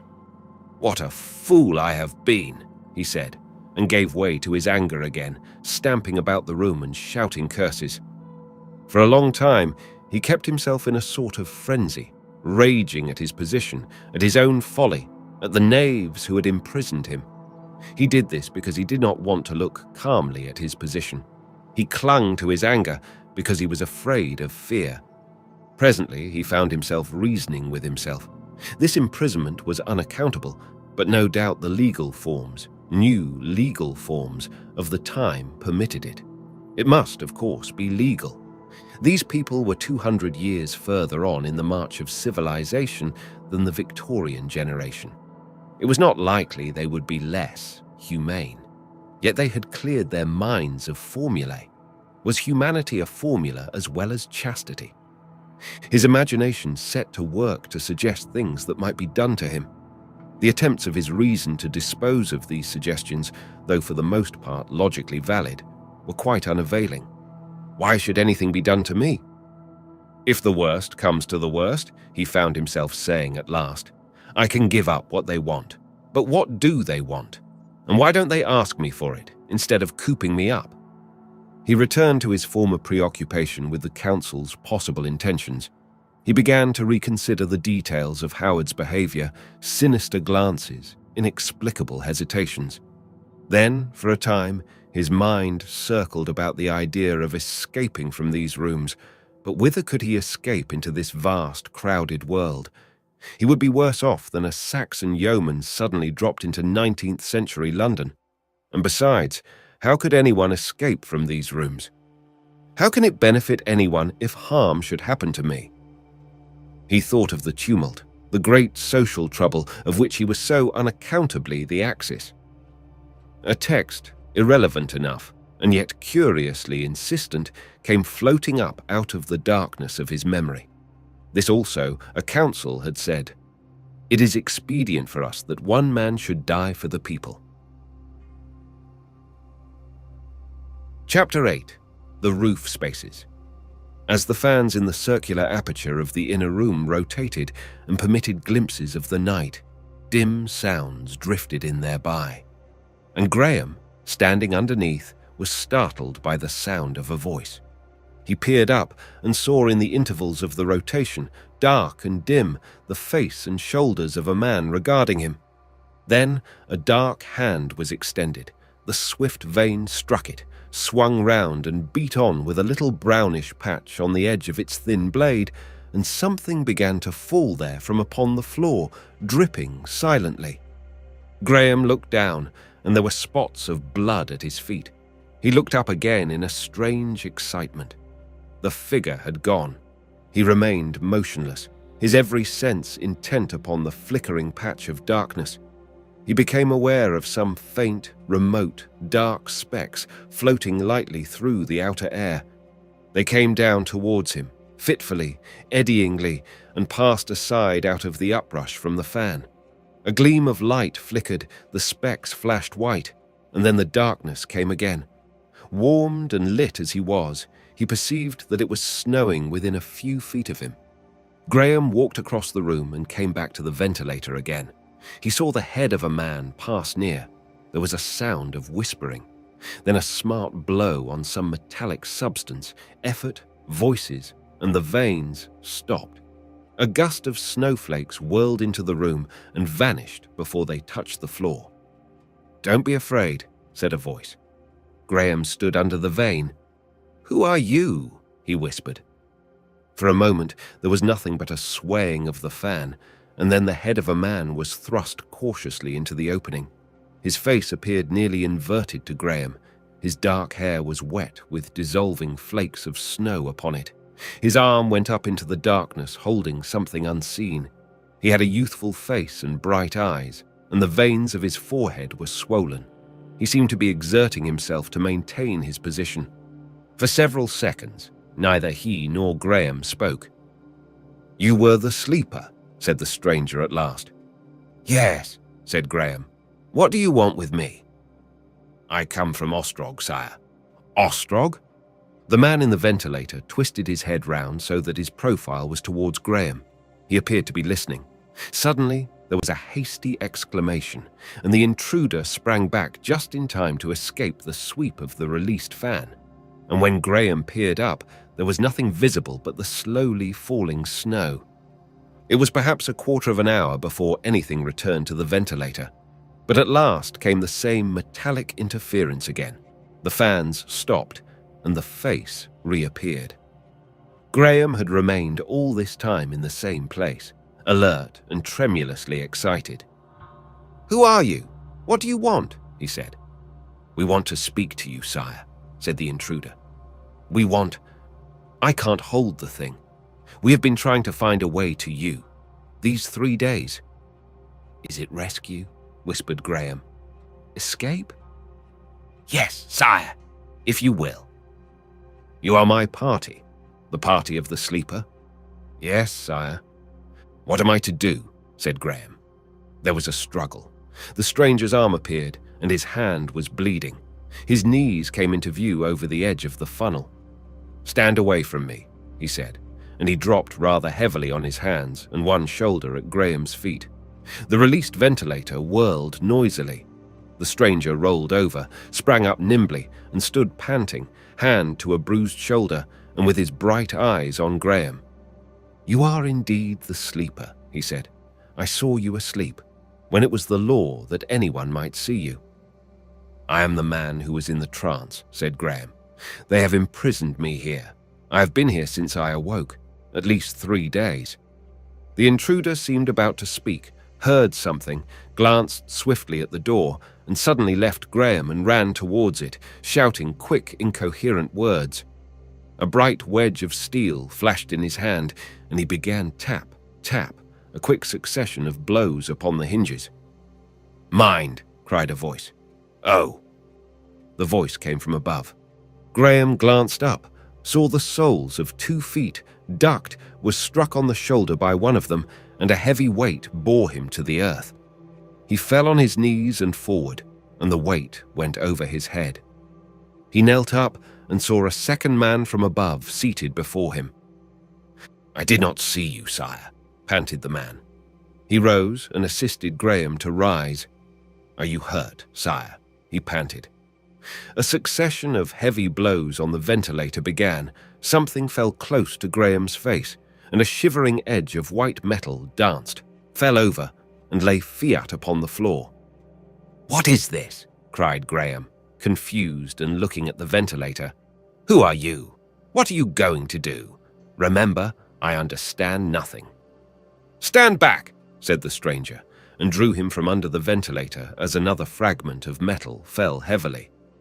"We want you to come, sire," panted the newcomer, and Graham, glancing at his face again, saw a new cut had changed from white to red on his forehead, and a couple of little trickles of blood starting therefrom. "Your people call for you." "Come where?" "My people." "To the hall about the markets. Your life is in danger here. We have spies. We learned, but just in time. The council has decided, this very day, either to drug or kill you, and everything is ready.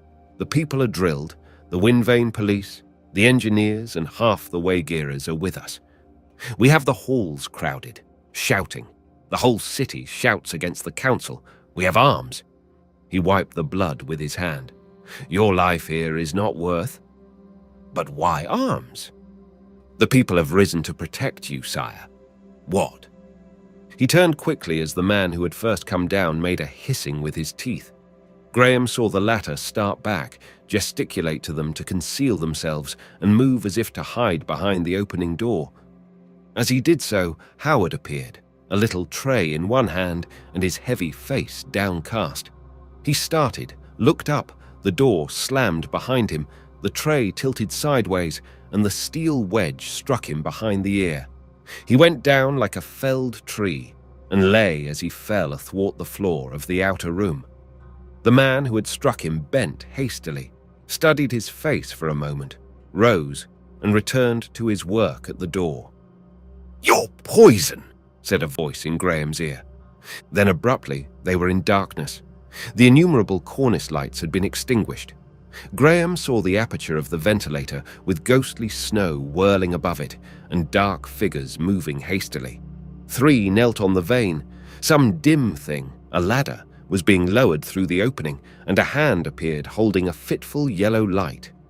He had a moment of hesitation, but the manner of these men, their swift alacrity, their words, marched so completely with his own fears of the council, with his idea and hope of a rescue, that it lasted not a moment, and his people awaited him. "I do not understand," he said. "I trust. Tell me what to do." The man with the cut brow gripped Graham's arm. "Clamber up the ladder," he whispered. "Quick. They will have heard." Graham felt for the ladder with extended hands, put his foot on the lower rung, and turning his head, saw over the shoulder of the nearest man, in the yellow flicker of the light, the first comer astride over Howard and still working at the door. Graham turned to the ladder again and was thrust by his conductor and helped up by those above, and then he was standing on something hard and cold and slippery outside the ventilating funnel. He shivered. He was aware of a great difference in the temperature. 6 men stood about him, and light flakes of snow touched hands and face and melted. For a moment it was dark, then for a flash a ghastly violet white, and then everything was dark again. He saw he had come out upon the roof of the vast city structure which had replaced the miscellaneous houses, streets, and open spaces of Victorian London. The place upon which he stood was level, with huge serpentine cables lying athwart it in every direction. The circular wheels of a number of windmills loomed indistinct and gigantic through the darkness and snowfall, and roared with a varying loudness as the fitful wind rose and fell. Some way off, an intermittent white light smote up from below, touched the snow eddies with a transient glitter, and made an evanescent spectre in the night, and here and there, low down, some vaguely outlined wind-driven mechanism flickered with livid sparks. All this he appreciated in a fragmentary manner as his rescuers stood about him. Someone threw a thick, soft cloak of fur-like texture about him and fastened it by buckled straps at waist and shoulders. Things were said briefly, decisively. Someone thrust him forward. Before his mind was yet clear, a dark shape gripped his arm. "This way," said this shape, urging him along, and pointed Graham across the flat roof in the direction of a dim, semicircular haze of light. Graham obeyed. "Mind," said a voice, as Graham stumbled against a cable. "Between them and not across them," said the voice, and "we must hurry." "Where are the people?" said Graham. "The people you said awaited me?" The stranger did not answer. He left Graham's arm as the path grew narrower and led the way with rapid strides. Graham followed blindly. In a minute he found himself running. "Are the others coming?" he panted, but received no reply. His companion glanced back and ran on. They came to a sort of pathway of open metalwork, transverse to the direction they had come, and they turned aside to follow this. Graham looked back, but the snowstorm had hidden the others. "Come on," said his guide. Running now, they drew near a little windmill spinning high in the air. "Stoop," said Graham's guide, and they avoided an endless band running roaring up to the shaft of the vane. "This way," and they were ankle-deep in a gutter full of drifted thawing snow, between two low walls of metal that presently rose waist-high. "I will go first," said the guide. Graham drew his cloak about him and followed. Then suddenly came a narrow abyss across which the gutter leapt to the snowy darkness of the further side. Graham peeped over the side once, and the gulf was black. For a moment he regretted his flight. He dared not look again, and his brain spun as he waded through the half-liquid snow. Then out of the gutter they clambered and hurried across a wide, flat space, damp with thawing snow, and for half its extent, dimly translucent to lights that went to and fro underneath. He hesitated at this unstable-looking substance, but his guide ran on unheeding, and so they came to and clambered up slippery steps to the rim of a great dome of glass. Round this they went. Far below, a number of people seemed to be dancing, and music filtered through the dome. Graham fancied he heard a shouting through the snowstorm, and his guide hurried him on with a new spurt of haste. They clambered panting to a space of huge windmills, one so vast that only the lower edge of its vanes came rushing into sight, and rushed up again, and was lost in the night and the snow. They hurried for a time through the colossal metallic tracery of its supports, and came at last above a place of moving platforms like the place into which Graham had looked from the balcony. They crawled across the sloping transparency that covered this street of platforms, crawling on hands and knees because of the slipperiness of the snowfall.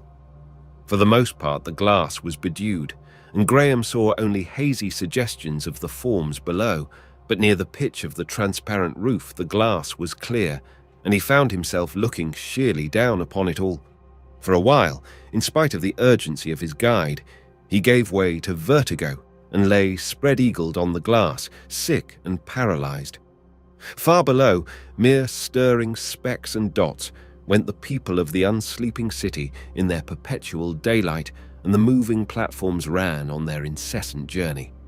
Messengers and men on unknown businesses shot along the drooping cables, and the frail bridges were crowded with men. It was like peering into a gigantic glass hive, and it lay vertically below him with only a tough glass of unknown thickness to save him from a fall. The street showed warm and lit, and Graham was wet now to the skin with thawing snow, and his feet were numbed with cold. For a space he could not move. "Come on!" cried his guide with terror in his voice. "Come on!" Graham reached the pitch of the roof by an effort. Over the ridge, following his guide's example, he turned about and slid backward down the opposite slope very swiftly amid a little avalanche of snow. While he was sliding, he thought of what would happen if some broken gap should come in his way. At the edge, he stumbled to his feet, ankle deep in slush, thanking heaven for an opaque footing again. His guide was already clambering up a metal screen to a level expanse. Through the spare snowflakes above, this loomed another line of vast windmills, and then suddenly the amorphous tumult of the rotating wheels was pierced with a deafening sound. It was a mechanical shrilling of extraordinary intensity that seemed to come simultaneously from every point of the compass. "They have missed us already," cried Graham's guide in an accent of terror, and suddenly, with a blinding flash, the night became day. Above the driving snow, from the summits of the windwheels, appeared vast masts carrying globes of livid light. They receded in illimitable vistas in every direction. As far as his eye could penetrate the snowfall, they glared. "Get on this!" cried Graham's conductor, and thrust him forward to a long grating of snowless metal that ran like a band between two slightly sloping expanses of snow. It felt warm to Graham's benumbed feet, and a faint eddy of steam rose from it. "Come on!" shouted his guide 10 yards off, and without waiting, ran swiftly through the incandescent glare towards the iron supports of the next range of wind wheels. Graham, recovering from his astonishment, followed as fast, convinced of his imminent capture. In a score of seconds, they were within a tracery of glare and black shadows, shot with moving bars beneath the monstrous wheels. Graham's conductor ran on for some time, and suddenly darted sideways and vanished into a black shadow in the corner of the foot of a huge support. In another moment, Graham was beside him. They cowered, panting, and stared out. The scene upon which Graham looked was very wild and strange. The snow had now almost ceased. Only a belated flake passed now and again across the picture, but the broad stretch of level before them was a ghastly white, broken only by gigantic masses and moving shapes and lengthy strips of impenetrable darkness, vast, ungainly titans of shadow. All about them, huge metallic structures, iron girders, inhumanly vast as it seemed to him, interlaced, and the edges of wind wheels, scarcely moving in the lull, passed in great shining curves, steeper and steeper, up into a luminous haze. Wherever the snow-spangled light struck down, beams and girders, and incessant bands running with a halting, indomitable resolution, passed upward and downward into the black. And with all that mighty activity, with an omnipresent sense of motive and design, this snow-clad desolation of mechanism seemed void of all human presence save themselves, seemed as trackless and deserted and unfrequented by men as some inaccessible alpine snowfield.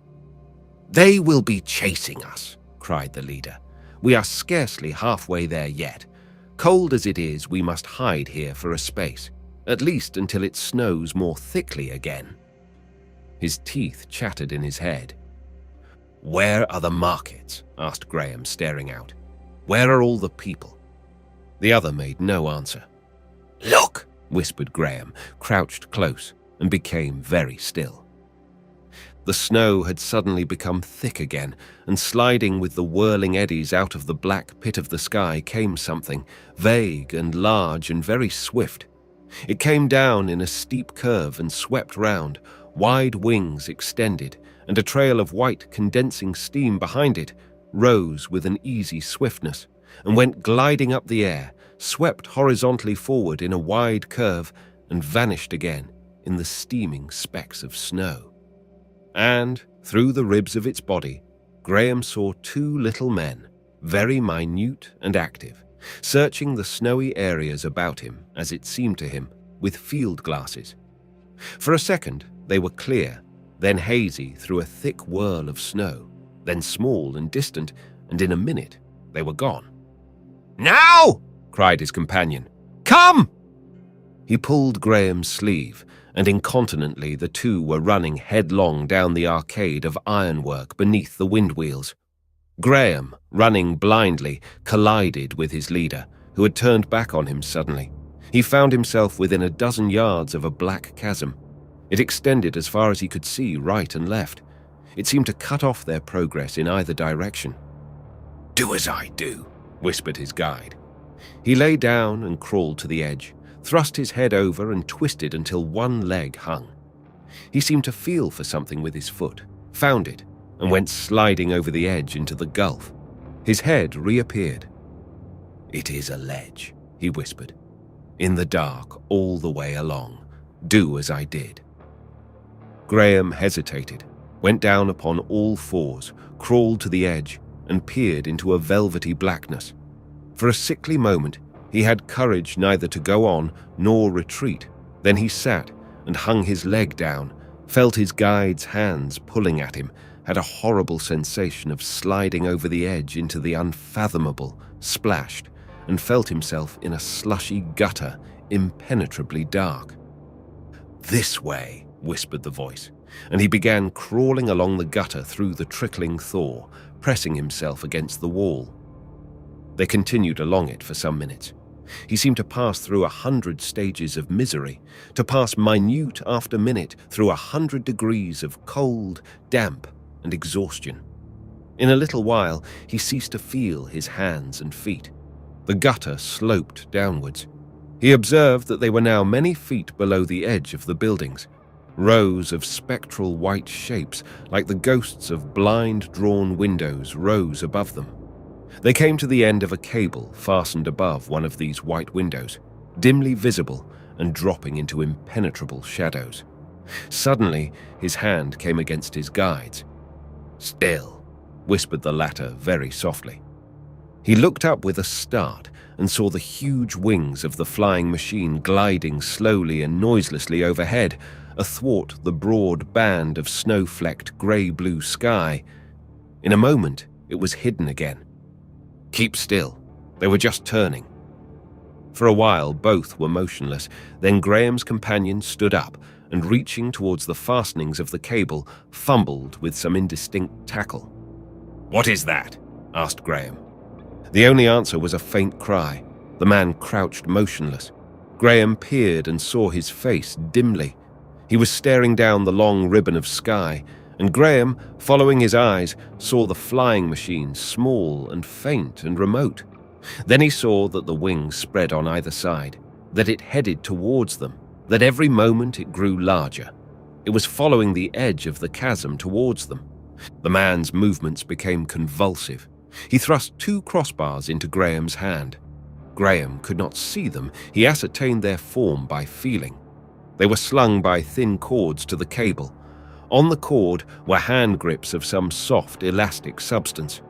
"Put the cross between your legs," whispered the guide hysterically, "and grip the holdfasts. Grip tightly. Grip." Graham did as he was told. "Jump," said the voice. "In heaven's name, jump!" For one momentous second, Graham could not speak. He was glad afterwards that darkness hid his face. He said nothing. He began to tremble violently. He looked sideways at the swift shadow that swallowed up the sky as it rushed upon him. "Jump! Jump! In God's name! Or they will have us!" cried Graham's guide, and in the violence of his passion thrust him forward. Graham tottered convulsively, gave a sobbing cry, a cry in spite of himself, and then, as the flying machine swept over them, fell forward into the pit of that darkness, seated on the crosswood and holding the ropes with the clutch of death. Something cracked, something rapped smartly against a wall. He heard the pulley of the cradle hum on its rope. He heard the aeronauts shout. He felt a pair of knees digging into his back. He was sweeping headlong through the air, falling through the air.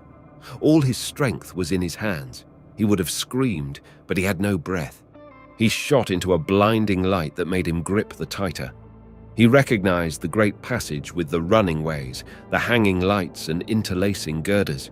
They rushed upward and by him.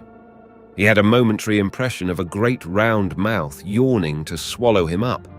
He was in the dark again, falling, gripping with aching hands, and behold! A clap of sound, a burst of light, and he was in a brightly lit hall with a roaring multitude of people beneath his feet. The people, his people. A proscenium, a stage, rushed up towards him, and his cable swept down to a circular aperture to the right of this.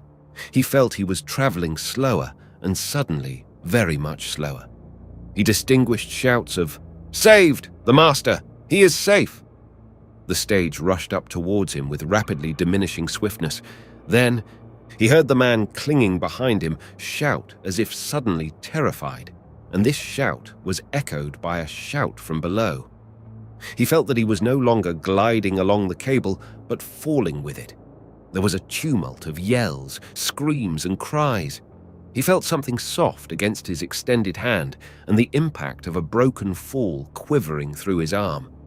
He wanted to be still, and the people were lifting him. He believed afterwards he was carried to the platform and given some drink, but he was never sure. He did not notice what became of his guide. When his mind was clear again, he was on his feet. Eager hands were assisting him to stand. He was in a big alcove, occupying the position that in his previous experience had been devoted to the lower boxes, if this was indeed a theatre. A mighty tumult was in his ears, a thunderous roar, the shouting of a countless multitude. "It is the sleeper! The sleeper is with us! The sleeper is with us! The master, the owner, the master is with us! He is safe!" Graham had a surging vision of a great hall crowded with people. He saw no individuals. He was conscious of a froth of pink faces, of waving arms and garments. He felt the occult influence of a vast crowd pouring over him, buoying him up. There were balconies, galleries, great archways giving remoter perspectives, and everywhere people, a vast arena of people, densely packed and cheering. Across the nearer space lay the collapsed cable like a huge snake. It had been cut by the men of the flying machine at its upper end and had crumpled down into the hall. Men seemed to be hauling this out of the way. But the whole effect was vague. The very buildings throbbed and leapt with the roar of the voices. He stood unsteadily and looked at those about him. Someone supported him by one arm. "Let me go into a little room," he said, weeping. "A little room," and could say no more. A man in black stepped forward, took his disengaged arm. He was aware of officious men opening a door before him. Someone guided him to a seat. He staggered. He sat down heavily and covered his face with his hands. He was trembling violently. His nervous control was at an end. He was relieved of his cloak. He could not remember how. His purple hose, he saw, were black with wet. People were running about him. Things were happening, but for some time he gave no heed to them. He had escaped. A myriad of cries told him that. He was safe. These were the people who were on his side. For a space he sobbed for breath, and then he sat still with his face covered. The air was full of the shouting of innumerable men. Chapter 9. The People March. He became aware of someone urging a glass of clear fluid upon his attention, looked up, and discovered this was a dark young man in a yellow garment. He took the dose forthwith, and in a moment he was glowing. A tall man in a black robe stood by his shoulder and pointed to the half-open door into the hall. This man was shouting close to his ear, and yet what was said was indistinct because of the tremendous uproar from the great theatre. Behind the man was a girl in a silvery grey robe, whom Graham, even in this confusion, perceived to be beautiful. Her dark eyes, full of wonder and curiosity, were fixed on him. Her lips trembled apart. A partially open door gave a glimpse of the crowded hall and admitted a vast, uneven tumult, a hammering, clapping, and shouting that died away and began again and rose to a thunderous pitch, and so continued intermittently all the time that Graham remained in the little room. He watched the lips of the man in black and gathered that he was making some explanation. He stared stupidly for some moments at these things. and then stood up abruptly. He grasped the arm of this shouting person. "Tell me!" he cried. "Who am I? Who am I?" The others came nearer to hear his words. "Who am I?" His eyes searched their faces. "They have told him nothing," cried the girl. Tell me," cried Graham. "You are the master of the earth. You are owner of the world." He did not believe he heard aright. He resisted the persuasion. He pretended not to understand, not to hear. He lifted his voice again. "I have been awake 3 days, a prisoner 3 days. I judge there is some struggle between a number of people in this city. It is London?" "Yes," said the younger man. "And those who meet in the great hall with the white atlas? How does it concern me? In some way it has to do with me. Why, I don't know. Drugs? It seems to me that while I have slept, the world has gone mad. I have gone mad. Who are those counselors under the atlas? Why should they try to drug me?" "To keep you insensible," said the man in yellow, "to prevent your interference." "But why?" "Because you are the atlas, sire," said the man in yellow. "The world is on your shoulders. They rule it in your name." The sounds from the hall had died into a silence threaded by one monotonous voice. Now suddenly, trampling on these last words, came a deafening tumult, a roaring and thundering, cheer crowded on cheer, voices hoarse and shrill, beating, overlapping. And while it lasted, the people in the little room could not hear each other shout. Graham stood, his intelligence clinging helplessly to the thing he had just heard. "The council," he repeated blankly, and then snatched at a name that had struck him. "But who is Ostrog?" he said. "He is the organizer of the revolt, our leader, in your name." "In my name? And you? Why is he not here?" "He has deputed us. I am his brother, his half-brother, Lincoln. He wants you to show yourself to these people and then come on to him. That is why he has sent. He is at the Wind Vane offices directing. The people are marching." "In your name," shouted the younger man. "They have ruled, crushed, tyrannized. At last, even—" "In my name, master." The younger man suddenly became audible in a pause of the outer thunder, indignant and vociferous, a high, penetrating voice under his red, aquiline nose and bushy mustache. "No one expected you to wake. No one expected you to wake.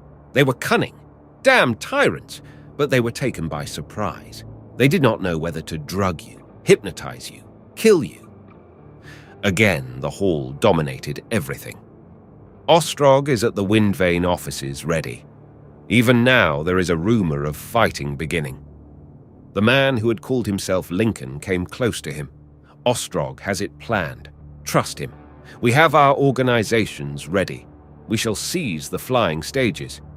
Even now, he may be doing that. Then—" "This public theater," bawled the man in yellow, "is only a contingent. We have 5 myriads of drilled men." "We have arms," cried Lincoln. "We have plans. A leader. Their police have gone from the streets and amassed in the—" Inaudible. "It is now or never. The council is rocking. They cannot trust even their drilled men. Hear the people calling to you." Graham's mind was like a night of moon and swift clouds, now dark and hopeless, now clear and ghastly. He was master of the earth. He was a man sodden with thawing snow. Of all his fluctuating impressions, the dominant ones presented an antagonism. On the one hand was the White Council, powerful, disciplined, few, the White Council from which he had just escaped. And on the other, monstrous crowds, packed masses of indistinguishable people, clamoring his name, hailing him master. The other side had imprisoned him, debated his death. These shouting thousands beyond the little doorway had rescued him. But why these things should be so, he could not understand. The door opened, Lincoln's voice was swept away and drowned, and a rash of people followed on the heels of the tumult. These intruders came towards him and Lincoln gesticulating. The voices without explained their soundless lips. "Show us the sleeper! Show us the sleeper!" was the burden of the uproar. Men were bawling for order, silence. Graham glanced towards the open doorway and saw a tall, oblong picture of the hall beyond, a waving, incessant confusion of crowded, shouting faces, men and women together, waving pale blue garments, extended hands. Many were standing. One man in rags of dark brown, a gaunt figure, stood on the seat and waved a black cloth. He met the wonder and expectation of the girl's eyes. What did these people expect from him? He was dimly aware that the tumult outside had changed its character, was in some way beating, marching. His own mind, too, changed. For a space he did not recognize the influence that was transforming him. But a moment that was near to panic passed. He tried to make audible inquiries of what was required of him. Lincoln was shouting in his ear, but Graham was deafened to that. All the others, save the woman, gesticulated towards the hall. He perceived what had happened to the uproar. The whole mass of people was chanting together. It was not simply a song. The voices were gathered together and upborne by a torrent of instrumental music, music like the music of an organ, a woven texture of sounds, full of trumpets, full of flaunting banners, full of the march and pageantry of opening war. And the feet of the people were beating time, tramp, tramp. He was urged towards the door. He obeyed mechanically. The strength of that chant took hold of him, stirred him, emboldened him. The hall opened to him, a vast welter of fluttering color swaying to the music. "Wave your arm to them," said Lincoln. "Wave your arm to them." "This," said a voice on the other side. "He must have this." Arms were about his neck, detaining him in the doorway, and a black, subtly folding mantle hung from his shoulders. He threw his arm free of this and followed Lincoln. He perceived the girl in grey close to him, her face lit, her gesture onward. For the instant, she became to him, flushed and eager as she was, an embodiment of the song. He emerged in the alcove again. Incontinently, the mounting waves of the song broke upon his appearing and flashed up into a foam of shouting. Guided by Lincoln's hand, he marched obliquely across the center of the stage, facing the people. The hall was a vast and intricate space, galleries, balconies, broad spaces of amphitheatral steps, and great archways. Far away, high up, seemed the mouth of a huge passage full of struggling humanity. The whole multitude was swaying in congested masses. Individual figures sprang out of the tumult, impressed him momentarily, and lost definition again. Close to the platform swayed a beautiful fair woman, carried by 3 men, her hair across her face, and brandishing a green staff. Next this group, an old careworn man in blue canvas maintained his place in the crush with difficulty, and behind shouted a hairless face, a great cavity of toothless mouth. A voice called that enigmatical word, Ostrog. All his impressions were vague, save the massive emotion of that trampling song. The multitude were beating time with their feet, marking time. Tramp, tramp, tramp, tramp. The green weapons waved, flashed, and slanted. Then he saw those nearest to him on a level space before the stage were marching in front of him, passing towards a great archway, shouting, "To the council!" Tramp, tramp, tramp, tramp. He raised his arm, and the roaring was redoubled. He remembered he had to shout, "March!" His mouth shaped inaudible, heroic words. He waved his arm again and pointed to the archway, shouting, "Onward!" They were no longer marking time, they were marching. Tramp, tramp, tramp, tramp. In that host were bearded men, old men, youths, fluttering robed, bare-armed women, girls, men and women of the new age. Rich robes, grey rags fluttered together in the whirl of their movement amidst the dominant blue. A monstrous black banner jerked its way to the right. He perceived a blue-clad Negro, a shriveled woman in yellow. Then a group of tall, fair-haired, white-faced, blue-clad men pushed theatrically past him.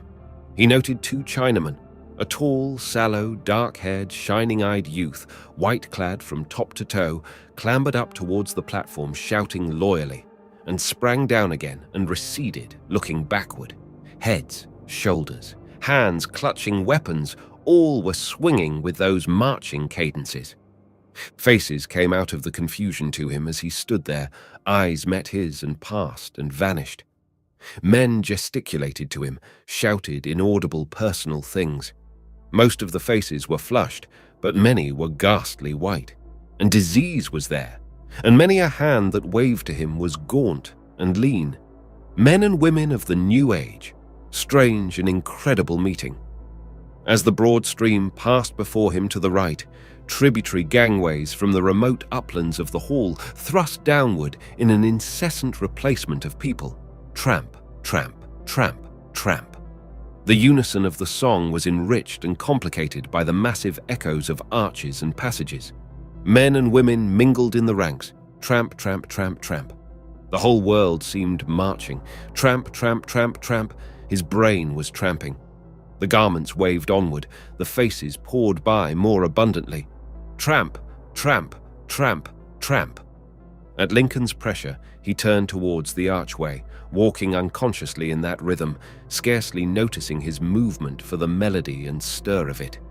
The multitude, the gesture and song, all moved in that direction. The flow of people smote downward until the upturned faces were below the level of his feet. He was aware of a path before him, of a suite about him, of guards and dignities, and Lincoln on his right hand. Attendants intervened, and ever and again blotted out the sight of the multitude to the left. Before him went the backs of the guards in black, 3 and 3 and 3. He was marched along a little railed way and crossed above the archway, with the torrent dipping to flow beneath and shouting up to him.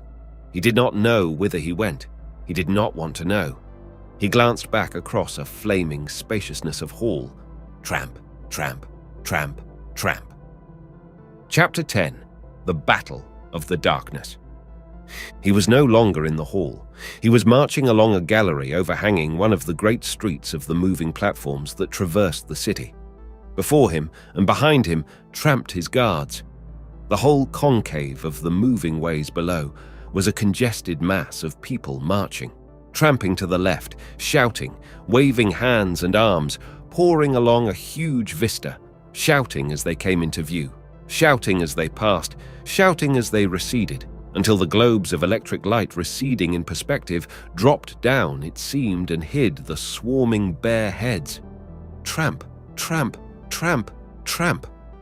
The song roared up to Graham now, no longer upborne by music, but coarse and noisy, and the beating of the marching feet tramp, tramp, tramp, tramp, interwove with a thunderous irregularity of footsteps from the undisciplined rabble that poured along the higher ways. Abruptly, he noted a contrast. The buildings on the opposite side of the way seemed deserted. The cables and bridges that laced across the aisle were empty and shadowy. It came into Graham's mind that these also should have swarmed with people. He felt a curious emotion, throbbing, very fast. He stopped again. The guards before him marched on. Those about him stopped as he did. He saw anxiety and fear in their faces. The throbbing had something to do with the light. He too looked up. At first it seemed to him a thing that affected the lights simply, an isolated phenomenon, having no bearing on the things below. Each huge globe of blinding whiteness was as it were clutched, compressed in a systole that was followed by a transitory diastole, and again a systole like a tightening grip. Darkness, light, darkness, in rapid alternation. Graham became aware that this strange behavior of the lights had to do with the people below. The appearance of the houses and ways, the appearance of the packed masses changed, became a confusion of vivid lights and leaping shadows. He saw a multitude of shadows had sprung into aggressive existence, seemed rushing up, broadening, widening, growing with steady swiftness, to leap suddenly back and return reinforced. The song and the tramping had ceased.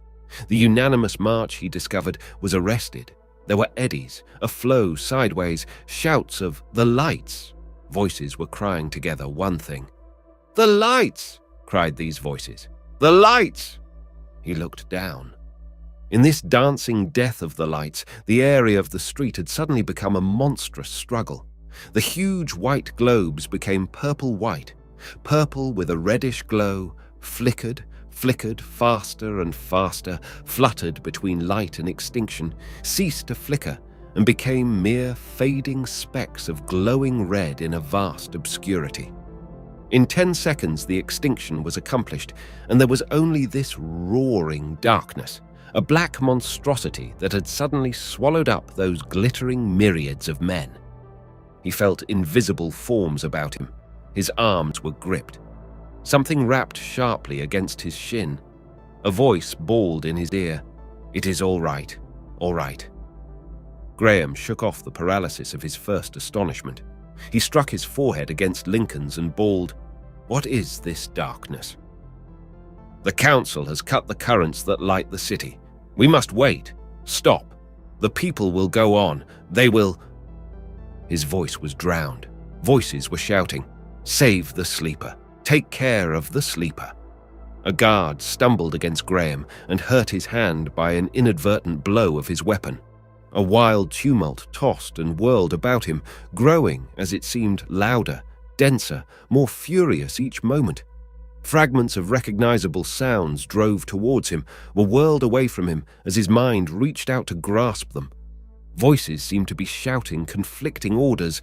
Other voices answered. There was suddenly a succession of piercing screams close beneath them. A voice bawled in his ear, "The Red Police!" and receded forthwith beyond his questions. A crackling sound grew to distinctness, and therewith a leaping of faint flashes along the edge of the further ways.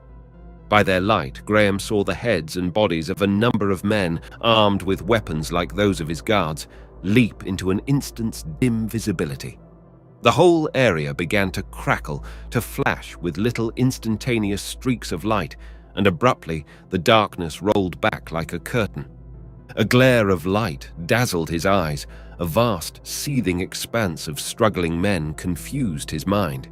A shout, a burst of cheering came across the ways. He looked up to see the source of the light. A man hung far overhead from the upper part of a cable, holding by a rope the blinding star that had driven the darkness back. Graham's eyes fell to the ways again. A wedge of red a little way along the vista caught his eye. He saw it was a dense mass of red-clad men jammed on the higher further way, their backs against the pitiless cliff of building and surrounded by a dense crowd of antagonists. They were fighting. Weapons flashed and rose and fell. Heads vanished at the edge of the contest, and other heads replaced them. The little flashes from the green weapons became little jets of smoky grey while the light lasted. Abruptly, the flare was extinguished, and the ways were an inky darkness once more, a tumultuous mystery. He felt something thrusting against him.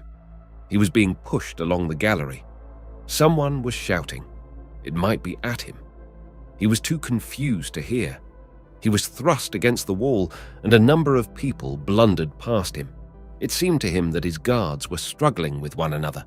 Suddenly, the cable-hung star holder appeared again, and the whole scene was white and dazzling. The band of redcoats seemed broader and nearer. Its apex was halfway down the ways towards the central aisle, and raising his eyes, Graham saw that a number of these men had also appeared now in the darkened lower galleries of the opposite building, and were firing over the heads of their fellows below at the boiling confusion of people on the lower ways. The meaning of these things dawned upon him. The march of the people had come upon an ambush at the very outset. Thrown into confusion by the extinction of the lights, they were now being attacked by the Red Police. Then he became aware that he was standing alone, that his guards and Lincoln were along the gallery in the direction along which he had come before the darkness fell. He saw they were gesticulating to him wildly, running back towards him. A great shouting came from across the ways. Then it seemed as though the whole face of the darkened building opposite was lined and speckled with red-clad men, and they were pointing over to him and shouting. "The sleeper! Save the sleeper!" shouted a multitude of throats. Something struck the wall above his head. He looked up at the impact and saw a star-shaped splash of silvery metal. He saw Lincoln near him, felt his arm gripped. Then pat, pat. He had been missed twice. For a moment he did not understand this. The street was hidden. Everything was hidden as he looked. The second flare had burned out. Lincoln had gripped Graham by the arm, was lugging him along the gallery. "Before the next light!" he cried. His haste was contagious. Graham's instinct of self-preservation overcame the paralysis of his incredulous astonishment. He became for a time the blind creature of the fear of death. He ran, stumbling because of the uncertainty of the darkness, blundered into his guards as they turned to run with him. Haste was his one desire, to escape this perilous gallery upon which he was exposed. A third glare came close on its predecessors. With it came a great shouting across the ways, an answering tumult from the ways. The redcoats below, he saw, had now almost gained the central passage. Their countless faces turned towards him, and they shouted. The white facade opposite was densely stippled with red. All these wonderful things concerned him, turned upon him as a pivot. These were the guards of the council attempting to recapture him. Lucky it was for him that these shots were the first fired in anger for 150 years. He heard bullets whacking over his head, felt a splash of molten metal sting his ear, and perceived without looking that the whole opposite facade, an unmasked ambuscade of red police, was crowded and bawling and firing at him. Down went one of his guards before him, and Graham, unable to stop, leapt the writhing body. In another second he had plunged, unhurt, into a black passage, and incontinently someone, coming, it may be, in a transverse direction, blundered violently into him. He was hurling down a staircase in absolute darkness. He reeled and was struck again, and came against a wall with his hands. He was crushed by a weight of struggling bodies, whirled round, and thrust to the right. A vast pressure pinned him. He could not breathe. His ribs seemed cracking. He felt a momentary relaxation, and then the whole mass of people moving together bore him back towards the great theatre from which he had so recently come. There were moments when his feet did not touch the ground. Then he was staggering and shoving. He heard shouts of, "They are coming!" and a muffled cry close to him. His foot blundered against something soft. He heard a hoarse scream underfoot. He heard shouts of, "The sleeper!" but he was too confused to speak.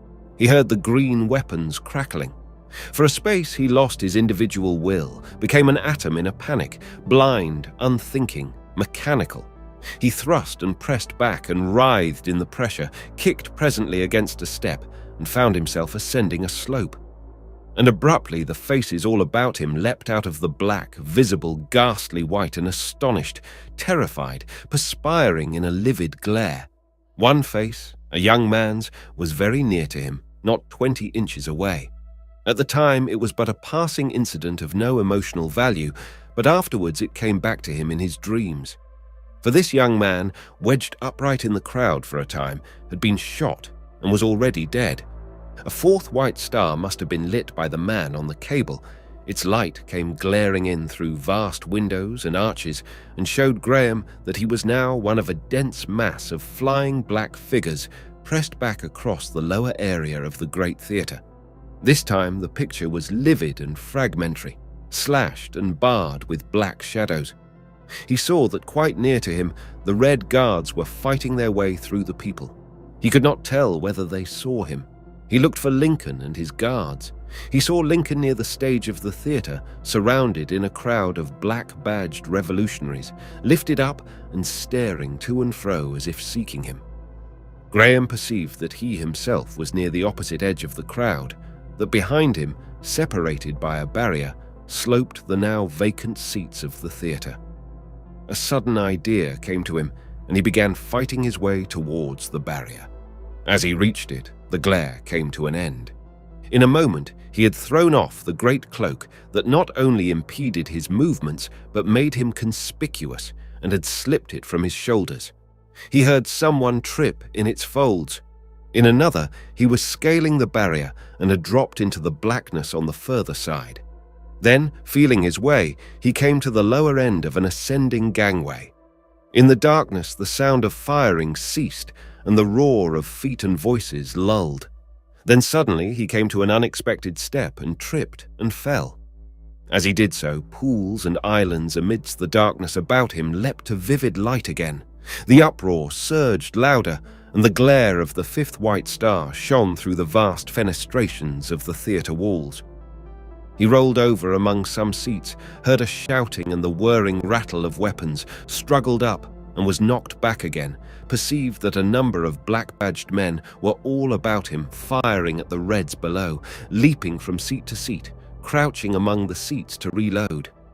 Instinctively, he crouched amidst the seats as stray shots ripped the pneumatic cushions and cut bright slashes on their soft metal frames. Instinctively, he marked the direction of the gangways, the most plausible way of escape for him so soon as the veil of darkness fell again. A young man in faded blue garments came vaulting over the seats. "Hello," he said, with his flying feet within 6 inches of the crouching sleeper's face. He stared without any sign of recognition, turned to fire, fired, and shouting, "To hell with the council," was about to fire again.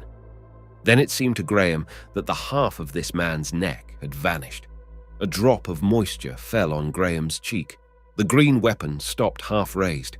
For a moment, the man stood still with his face suddenly expressionless. Then he began to slant forward. His knees bent. Man and darkness fell together. At the sound of his fall, Graham rose up and ran for his life until a step down to the gangway tripped him. He scrambled to his feet, turned up the gangway, and ran on. When the sixth star glared, he was already close to the yawning throat of a passage. He ran on the swifter for the light, entered the passage, and turned a corner into absolute night again. He was knocked sideways, rolled over, and recovered his feet. He found himself one of a crowd of invisible fugitives pressing in one direction.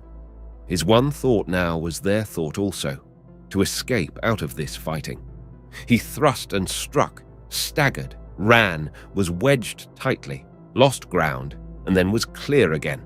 For some minutes he was running through the darkness along a winding passage, and then he crossed some wide and open space, passed down a long incline, and came at last down a flight of steps to a level place. Many people were shouting, "They are coming! The guards are coming! They are firing! Get out of the fighting! The guards are firing! It will be safe in 7th Way! Along here to 7th Way!" There were women and children in the crowd as well as men. The crowd converged on an archway, passed through a short throat, and emerged on a wider space again, lit dimly. The black figures about him spread out and ran up what seemed in the twilight to be a gigantic series of steps. He followed. The people dispersed to the right and left. He perceived that he was no longer in a crowd. He stopped near the highest step. Before him, on that level, were groups of seats and a little kiosk. He went up to this, and stopping in the shadow of its eaves, looked about him, panting. Everything was vague and grey, but he recognized that these great steps were a series of platforms of the ways, now motionless again. The platforms slanted up on either side, and the tall buildings rose beyond, vast, dim ghosts, their inscriptions and advertisements indistinctly seen. And up through the girders and cables was a faint, interrupted ribbon of pallid sky. A number of people hurried by. From their shouts and voices, it seemed they were hurrying to join the fighting. Other less noisy figures flitted timidly among the shadows. From very far away down the street, he could hear the sound of a struggle. But it was evident to him that this was not the street into which the theatre opened. That former fight, it seemed, had suddenly dropped out of sound and hearing, and they were fighting for him. For a space, he was like a man who pauses in the reading of a vivid book, and suddenly doubts what he has been taking unquestionably. At that time, he had little mind for details. The whole effect was a huge astonishment. Oddly enough, while the flight from the council prison, the great crowd in the hall, and the attack of the Red Police upon the swarming people were clearly present in his mind, it cost him an effort to piece in his awakening and to revive the meditative interval of the silent rooms. At first, his memory leapt these things and took him back to the cascade at Pentagon, quivering in the wind, and all the sombre splendours of the sunlit Cornish coast. The contrast touched everything with unreality, and then the gap filled, and he began to comprehend his position. It was no longer absolutely a riddle, as it had been in the silent rooms. At least he had the strange, bare outline now. He was in some way the owner of the world, and great political parties were fighting to possess him. On the one hand was the council with its red police, set resolutely, it seemed, on the usurpation of his property, and perhaps his murder. On the other, the revolution that had liberated him with this unseen Ostrog as its leader. And the whole of this gigantic city was convulsed by their struggle, frantic development of his world. "I do not understand," he cried. "I do not understand." He had slipped out between the contending parties into this liberty of the twilight. What would happen next? What was happening? He figured the red-clad men as busily hunting him, driving the black-badged revolutionists before them. At any rate, chance had given him a breathing space. He could lurk unchallenged by the passers-by and watch the course of things. His eye followed up the intricate, dim immensity of the twilight buildings, and it came to him as a thing infinitely wonderful that above there the sun was rising and the world was lit and glowing with the old familiar light of day. In a little while he had recovered his breath. His clothing had already dried upon him from the snow. He wandered for miles along these twilight ways, speaking to no one, accosted by no one, a dark figure among dark figures, the coveted man out of the past, the inestimable, unintentional owner of the world. Wherever there were lights or dense crowds or exceptional excitement, he was afraid of recognition, and watched and turned back or went up and down by the middle stairways into some transverse system of ways at a lower or higher level. And though he came on no more fighting, the whole city stirred with battle. Once he had to run to avoid a marching multitude of men that swept the street. Everyone abroad seemed involved. For the most part, they were men, and they carried what he judged were weapons. It seemed as though the struggle was concentrated mainly in the quarter of the city from which he came. Ever and again, a distant roaring, the remote suggestion of that conflict, reached his ears. Then his caution and his curiosity struggled together. But his caution prevailed, and he continued wandering away from the fighting, so far as he could judge. He went unmolested, unsuspected through the dark. After a time, he ceased to hear even a remote echo of the battle. Fewer and fewer people passed him, until at last the streets became deserted. The frontages of the buildings grew plain and harsh. He seemed to have come to a district of vacant warehouses. Solitude crept upon him. His pace slackened. He became aware of a growing fatigue. At times he would turn aside and sit down on one of the numerous benches of the upper ways, but a feverish restlessness, the knowledge of his vital implication in this struggle, would not let him rest in any place for long. Was the struggle on his behalf alone? And then in a desolate place came the shock of an earthquake, a roaring and thundering, a mighty wind of cold air pouring through the city, the smash of glass, the slip and thud of falling masonry, a series of gigantic concussions.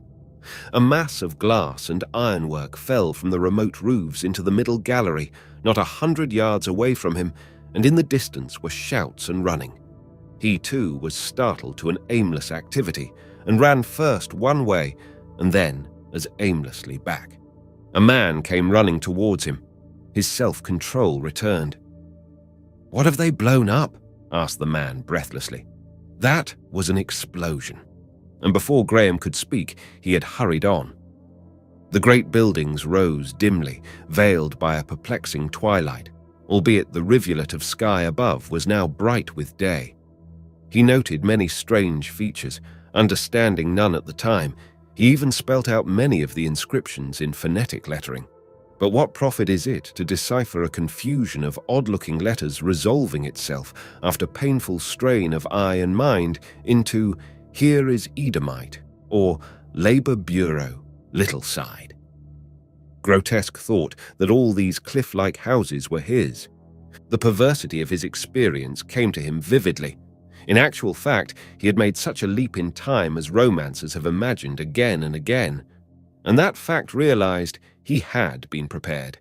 His mind had, as it were, seated itself for a spectacle, and no spectacle unfolded itself, but a great vague danger, unsympathetic shadows and veils of darkness. Somewhere through the labyrinthine obscurity, his death sought him. Would he, after all, be killed before he saw?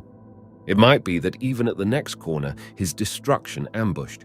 A great desire to see, a great longing to know, arose in him. He became fearful of corners.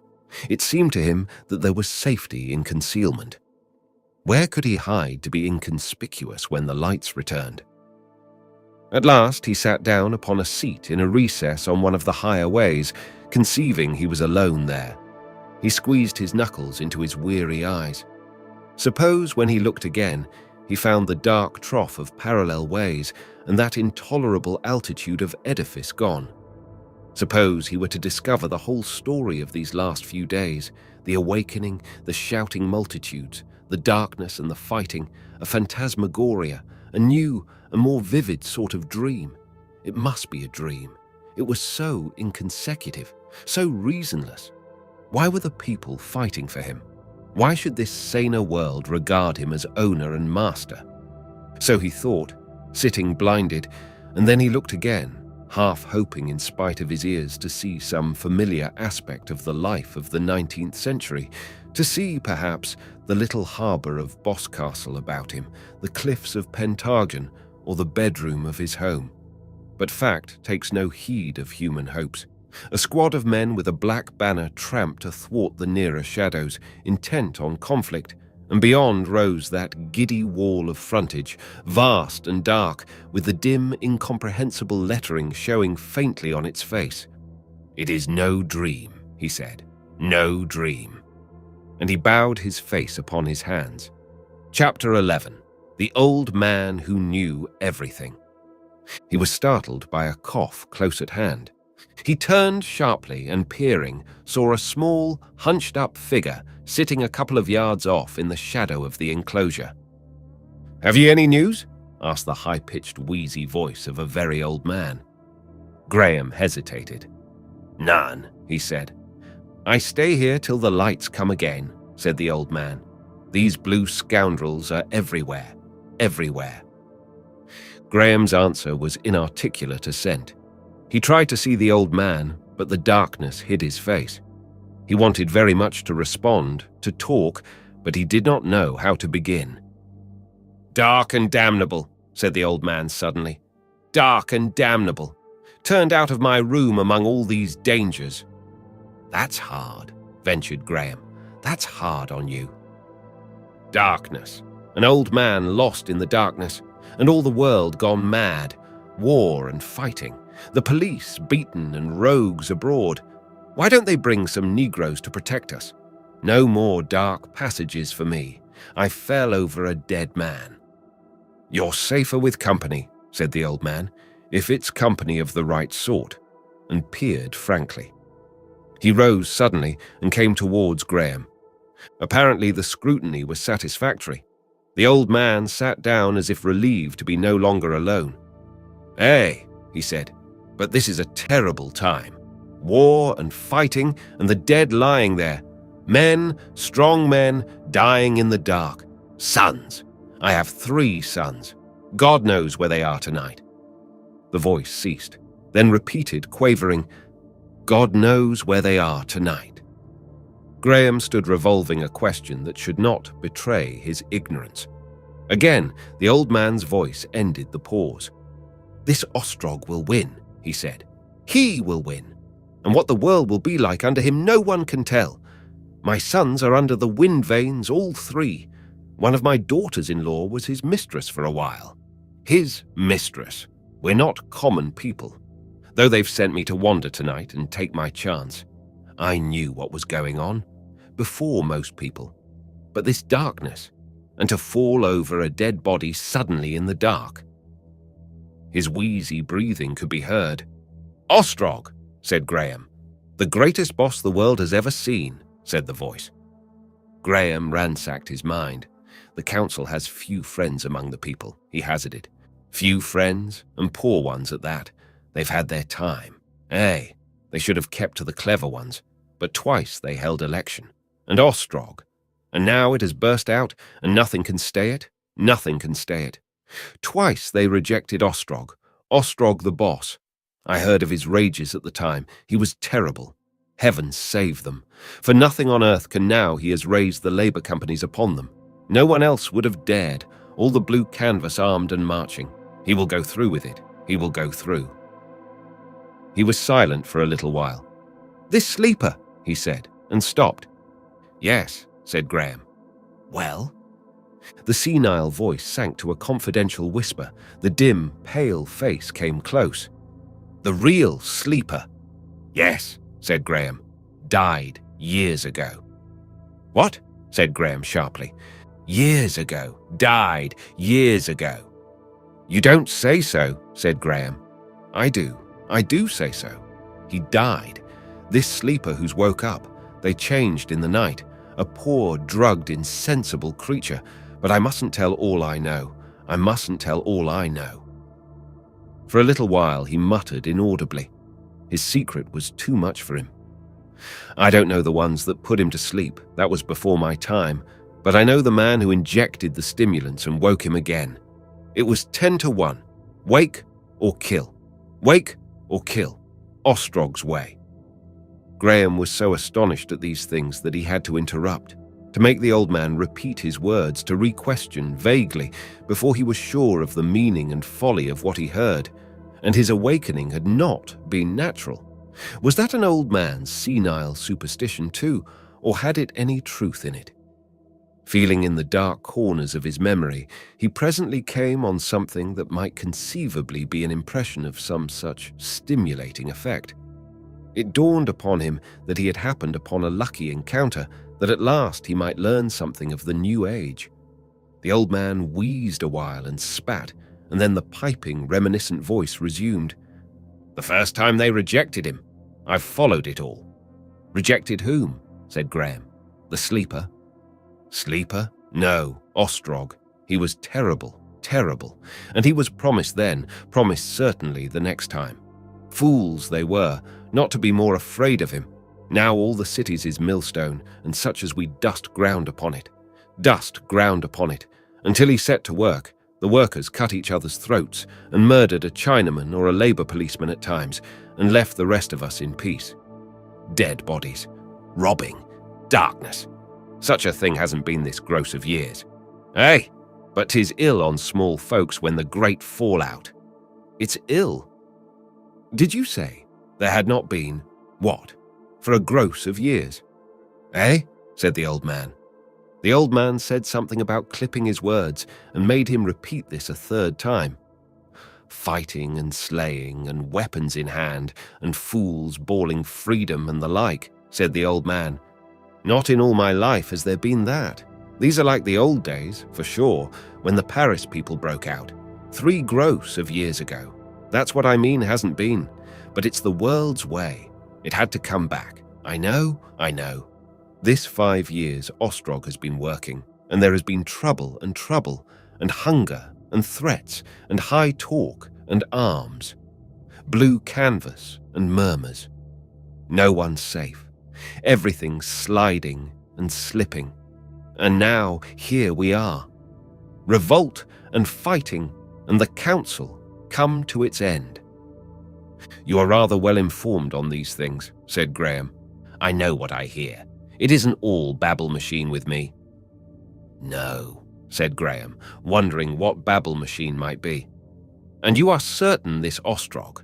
You are certain Ostrog organized this rebellion and arranged for the waking of the sleeper? Just to assert himself, because he was not elected to the council. Everyone knows that, I should think, said the old man, except just fools. He meant to be master somehow, in the council or not. Everyone who knows anything knows that, and here we are with dead bodies lying in the dark. Why, where have you been if you haven't heard all about the trouble between Ostrog and the Vernies? And what do you think the troubles are about? The sleeper, eh? You think the sleeper's real and woke of his own accord, eh? I'm a dull man, older than I look and forgetful, said Graham. Lots of things that have happened, especially of late years. If I was the sleeper, to tell you the truth, I couldn't know less about them. Eh? Said the voice. Old, are you? You don't sound so very old, but it's not everyone keeps his memory to my time of life, truly. But these notorious things. But you're not so old as me, not nearly so old as me. Well, I ought not to judge other men by myself, perhaps. I'm young, for so old a man. Maybe you're old for so young. That's it, said Graham. And I've a queer history. I know very little. And history. Practically, I know no history. The sleeper and Julius Caesar are all the same to me. It's interesting to hear you talk of these things. I know a few things, said the old man. I know a thing or two, but hark! The two men became silent, listening. There was a heavy thud, a concussion that made their seats shiver. The passers-by stopped, shouted to one another. The old man was full of questions. He shouted to a man who passed near. Graham, emboldened by his example, got up and accosted others. None knew what had happened. He returned to the seat and found the old man muttering vague interrogations in an undertone. For a while they said nothing to one another. The sense of this gigantic struggle, so near and yet so remote, oppressed Graham's imagination. Was this old man right? Was the report of the people right? And were the revolutionaries winning? Or were they all in error, and were the Red Guards driving all before them? At any time the flood of warfare might pour into this silent quarter of the city and seize upon him again. It behoved him to learn all he could while there was time. He turned suddenly to the old man with a question and left it unsaid. But his motion moved the old man to speech again. "Eh, but how things work together," said the old man. "This sleeper that all the fools put their trust in. I've the whole history of it. I was always a good one for histories. When I was a boy, I'm that old, I used to read printed books. You'd hardly think it. Likely you've seen none. They rot and dust so, and the sanitary company burns them to make ashlarite. But they were convenient in their dirty way. One learnt a lot. These new-fangled babble machines, they don't seem new-fangled to you, eh? They're easy to hear, easy to forget. But I've traced all the sleeper business from the first." "You will scarcely believe it," said Graham slowly. "I'm so ignorant. I've been so preoccupied in my own little affairs. My circumstances have been so odd. I know nothing of this sleeper's history." "Who was he?" "Eh," said the old man. I know. He was a poor nobody and set on a playful woman, poor soul, and he fell into a trance. There's the old things they had, those brown things, silver photographs, still showing him as he lay, a gross and a half years ago, a gross and a half of years. "Set on a playful woman, poor soul," said Graham softly to himself, and then aloud, "Yes, well, go on." "You must know he had a cousin named Warming, a solitary man without children who made a big fortune speculating in roads, the first Edomite roads. But surely you've heard." "No. Why? He bought all the patent rights and made a big company. In those days there were grocers of separate businesses and business companies, grocers of grocers. His roads killed the railroads, the old things, in 24 years. He bought up and Edomited the tracks, and because he didn't want to break up his great property or let in shareholders, he left it all to the sleeper and put it under a board of trustees that he had picked and trained. He knew then the sleeper wouldn't wake, that he would go on sleeping till he died. He knew that quite well. And plump. A man in the United States who had lost 2 sons in a boat accident followed that up with another great bequest. His trustees found themselves with 12 myriads of lions' worth or more of property at the very beginning. What was his name? Graham. No, I mean, that American's. Isbister. Isbister, cried Graham. Why, I don't even know the name. Of course not, said the old man. Of course not. People don't learn much in the schools nowadays, but I know all about him. He was a rich American who went from England, and he left the sleeper even more than Warming, How he made it, that I don't know. Something about pictures by machinery. But he made it and left it, and so the council had its start. It was just a council of trustees at first. And how did it grow? But you're not up to things. Money attracts money, and 12 brains are better than one. They played it cleverly. They worked politics with money, and kept on adding to the money by working currency and tariffs. They grew, and for years the 12 trustees hid the growing of the sleeper's estate under double names and company titles and all that. The council spread by title deed, mortgage, share, every political party, every newspaper they bought. If you listen to the old stories, you will see the council growing and growing. Billions and billions of lions at last, the sleeper's estate, and all growing out of a whim, out of this warming's will, and an accident to Isbister's sons. Men are strange, said the old man. The strange thing to me is how the council worked together so long, as many as 12, but they worked in cliques from the first, and they've slipped back. In my young days, speaking of the council was like an ignorant man speaking of God. We didn't think they could do wrong. We didn't know of their women and all that, or else I've got wiser. Men are strange, said the old man. Here are you, young and ignorant, and me, 70 years old, and I might reasonably be forgetting, explaining it all to you short and clear. 70, he said, 70, and I hear and see, hear better than I see, and reason clearly, and keep myself up to all the happenings of things. 70. Life is strange. I was 20 before Ostrog was a baby. I remember him long before he'd pushed his way to the head of the wind vane's control. I've seen many changes. I've worn the blue. And at last I've come to see this crush and darkness and tumult and dead men carried by in heaps on the ways, and all his doing. His voice died away in scarcely articulate praises of Ostrog. Graham thought. Let me see, he said, if I have it right. He extended a hand and ticked off points upon his fingers. The sleeper has been asleep. Changed, said the old man. Perhaps. And meanwhile the sleeper's property grew in the hands of 12 trustees until it swallowed up nearly all the great ownership of the world. The 12 trustees, by virtue of this property, have become masters of the world, because they are the paying power, just as the old English Parliament used to be. Said the old man. That's so. That's a good comparison. You're not so... And now this Ostrog has suddenly revolutionized the world by waking the sleeper, whom no one but the superstitious common people had ever dreamt would wake again, raising the sleeper to claim his property from the council after all these years. The old man endorsed this statement with a cough. It's strange, he said, to meet a man who learns these things for the first time tonight. Aye, said Graham, it's strange. Have you been in a pleasure city? Said the old man. All my life I've longed. He laughed. Even now, he said, I could enjoy a little fun. Enjoy seeing things anyhow. He mumbled a sentence Graham did not understand. The sleeper? When did he awake? Said Graham suddenly. 3 days ago. Where is he? Ostrog has him. He escaped from the council not 4 hours ago. My dear sir, where were you at the time? He was in the hall of the markets, where the fighting has been.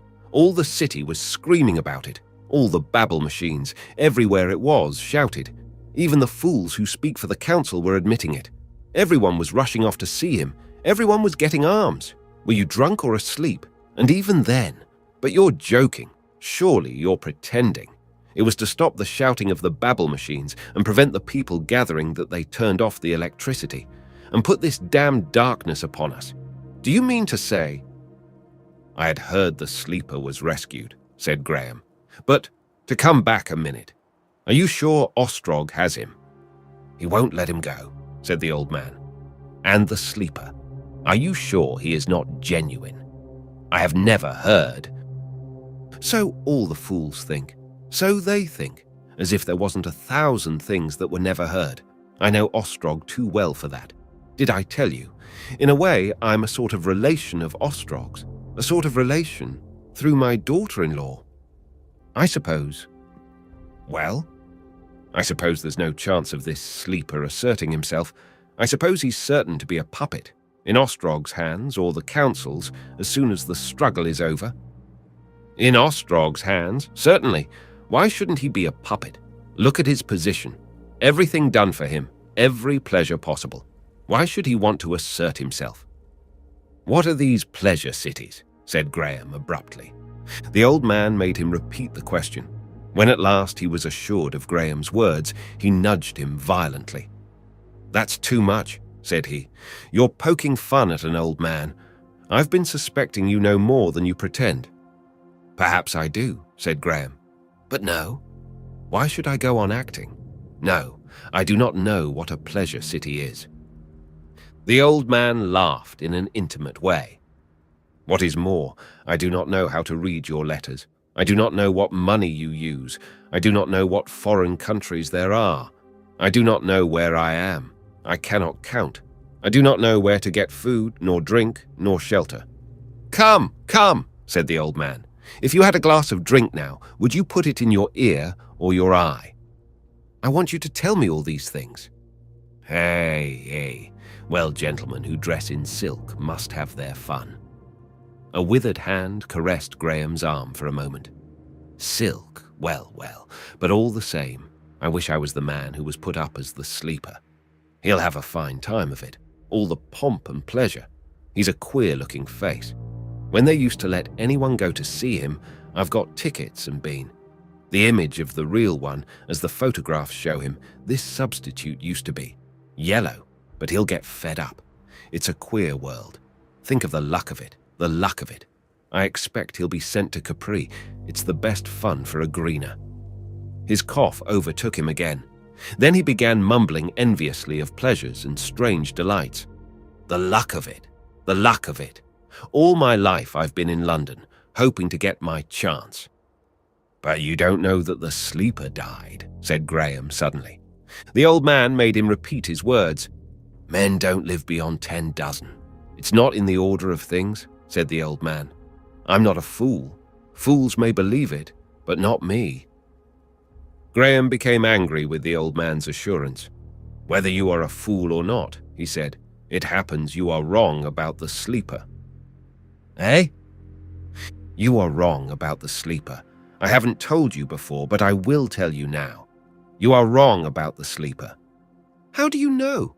I thought you didn't know anything. Not even about pleasure cities. Graham paused. You don't know, said the old man. How are you to know? It's very few men. I am the sleeper. He had to repeat it. There was a brief pause. There's a silly thing to say, sir, if you'll excuse me. It might get you into trouble in a time like this, said the old man. Graham, slightly dashed, repeated his assertion. I was saying I was the sleeper. That years and years ago I did indeed fall asleep in a little stone-built village, in the days when there were hedgerows and villages and inns and all the countryside cut up into little pieces, little fields.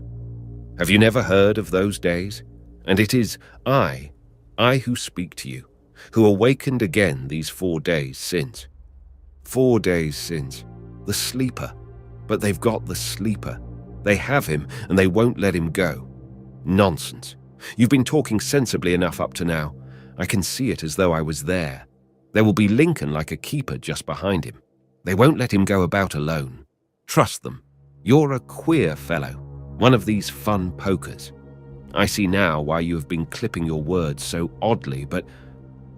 He stopped abruptly, and Graham could see his gesture. As if Ostrog would let the sleeper run about alone. No, you're telling that to the wrong man altogether. As if I should believe. What's your game? And besides, we've been talking of the sleeper. Graham stood up. Listen, he said. I am the sleeper. You're an odd man, said the old man. To sit here in the dark, talking clipped, and telling a lie of that sort. But Graham's exasperation fell to laughter. It is preposterous, he cried. Preposterous. The dream must end. It gets wilder and wilder. Here am I, in this damn twilight. I never knew a dream in twilight before. An anachronism by 200 years, and trying to persuade an old fool that I am myself, and meanwhile, ugh!" He moved in gusty irritation and went striding. In a moment, the old man was pursuing him. "Hey, but don't go!" cried the old man.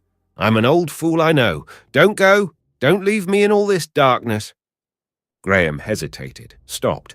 Suddenly, the folly of telling his secret flashed into his mind. "I didn't mean to offend you, disbelieving you," said the old man, coming near. "It's no manner of harm. Call yourself the sleeper if it pleases you. 'Tis a foolish trick."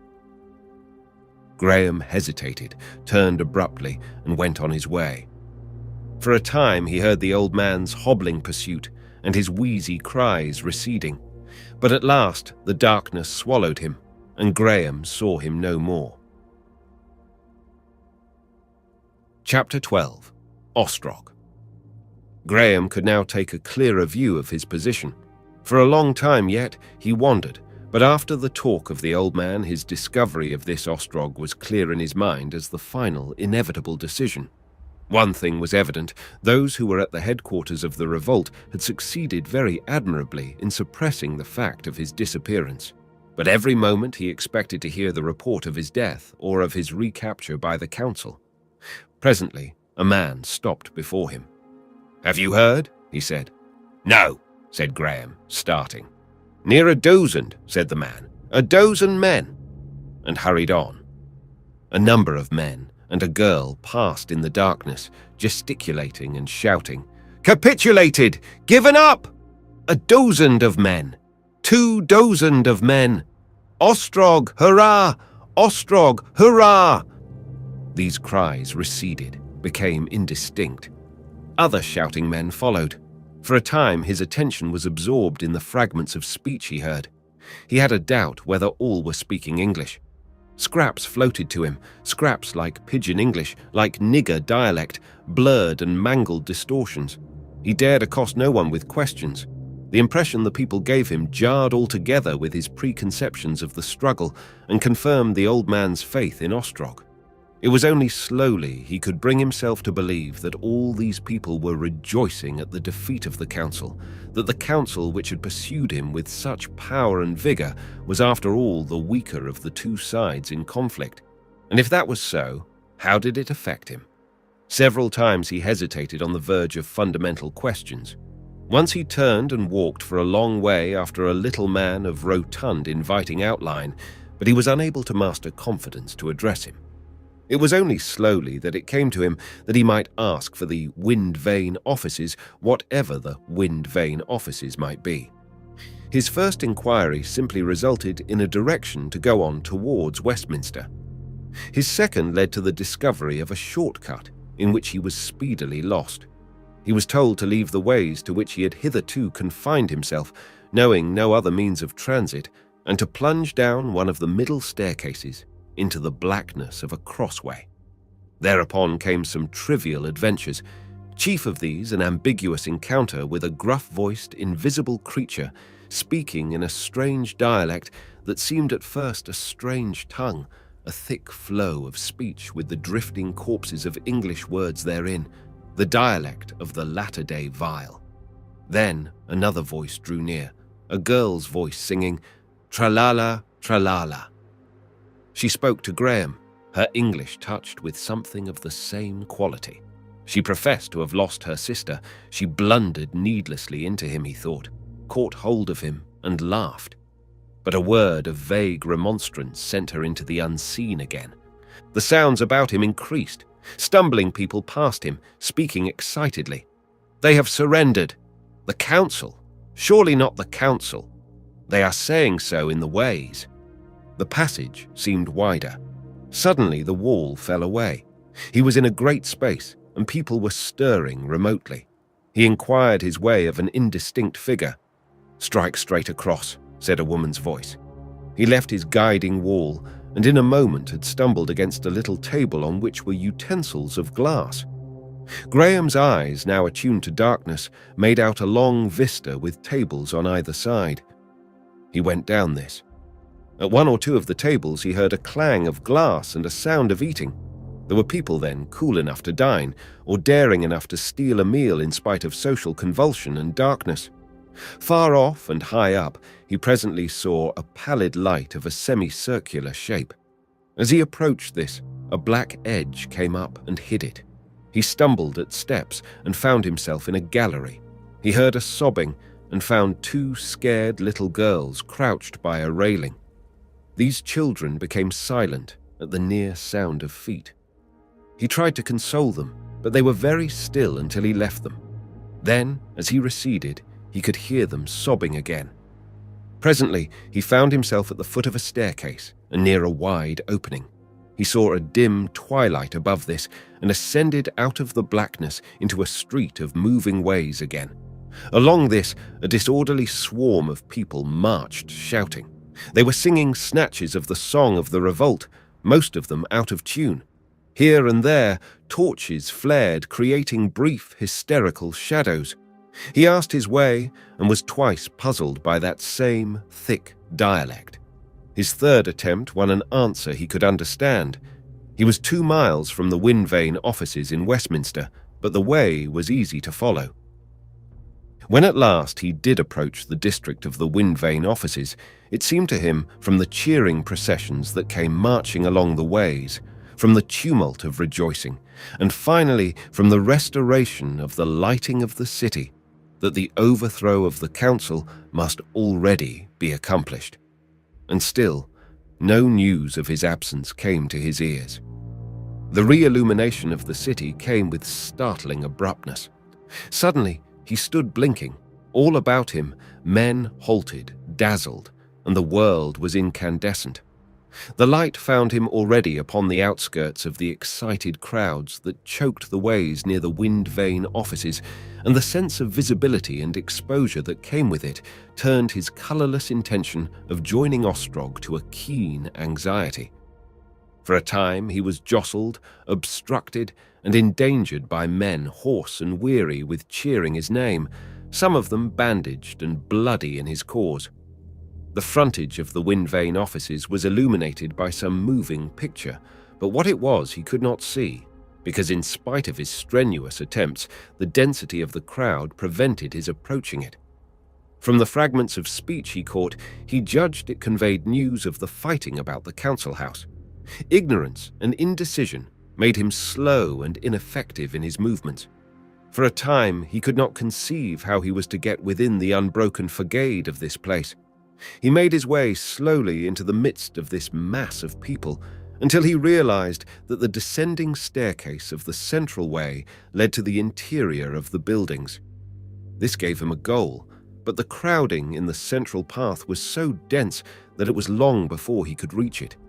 And even then he encountered intricate obstruction and had an hour of vivid argument first in this guard room, and then in that, before he could get a note taken to the one man of all men who was most eager to see him. His story was laughed to scorn at one place, and wiser for that. When at last he reached a second stairway, he professed simply to have news of extraordinary importance for Ostrog. What it was he would not say. They sent his note reluctantly. For a long time he waited in a little room at the foot of the lift shaft, and thither at last came Lincoln, eager, apologetic, astonished. He stopped in the doorway, scrutinizing Graham, then rushed forward effusively. "Yes," he cried, "it is you, and you are not dead." Graham made a brief explanation. "My brother is waiting," explained Lincoln. "He is alone in the Wind Vane offices. We feared you had been killed in the theatre. He doubted, and things are very urgent still in spite of what we are telling them there, or he would have come to you."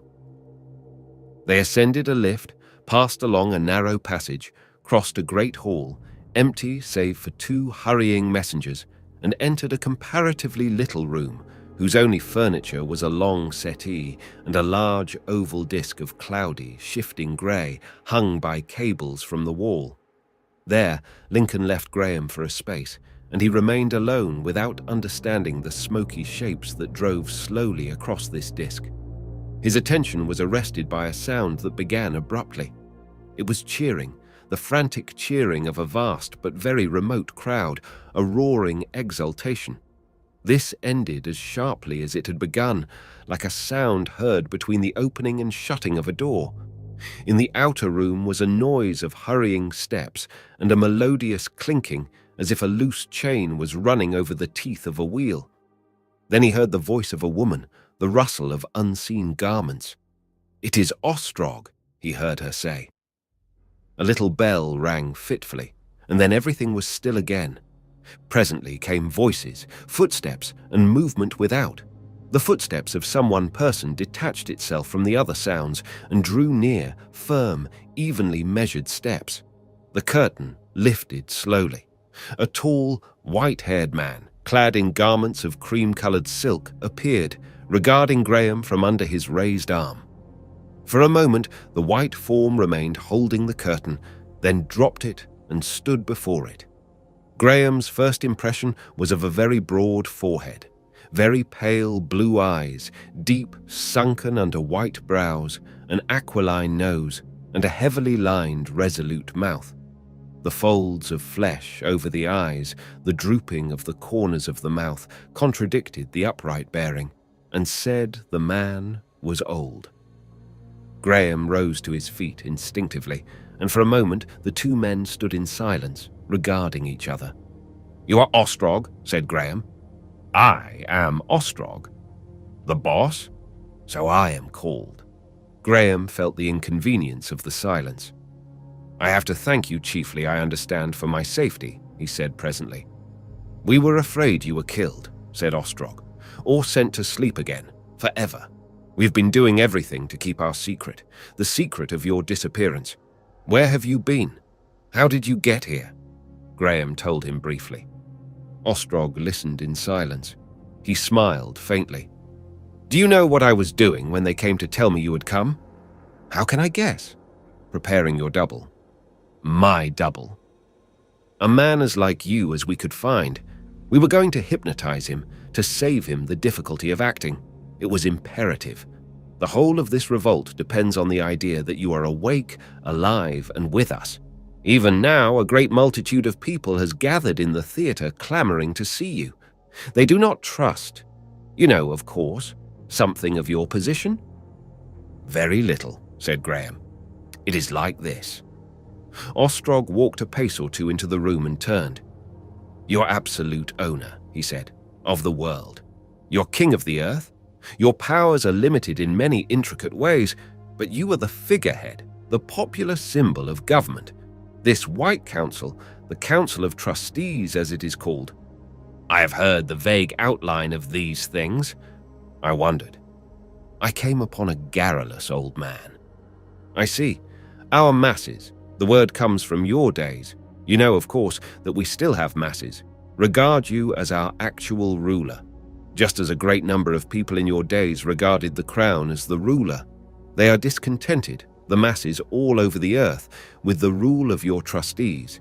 For the most part, it is the old discontent, the old quarrel of the common man with his commonness, the misery of work and discipline and unfitness.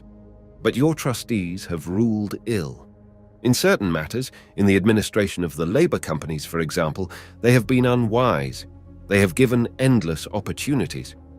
Already we of the Popular Party were agitating for reforms when your waking came. If it had been contrived, it could not have come more opportunely." He smiled. The public mind, making no allowance for your years of quiescence, had already hit on the thought of waking you and appealing to you, and flash. He indicated the outbreak by a gesture, and Graham moved his head to show that he understood. The council muddled, quarreled. They always do. They could not decide what to do with you. You know how they imprisoned you?" I see. And now we win?" "We win. Indeed we win. Tonight, in 5 swift hours. Suddenly we struck everywhere. The wind vane people, the labor company and its millions, burst the bonds. We got the pull of the aeroplanes." "Yes," said Graham. "That was, of course, essential. Or they could have got away. All the city rose. Every third man almost was in it. All the blue, all the public services, save only just a few aeronauts and about half the Red Police. You were rescued, and their own police of the ways, not half of them could be massed at the council house, have been broken up, disarmed, or killed. All London is ours, now. Only the council house remains. Half of those who remained to them of the Red Police were lost in that foolish attempt to recapture you. They lost their heads when they lost you. They flung all they had at the theatre.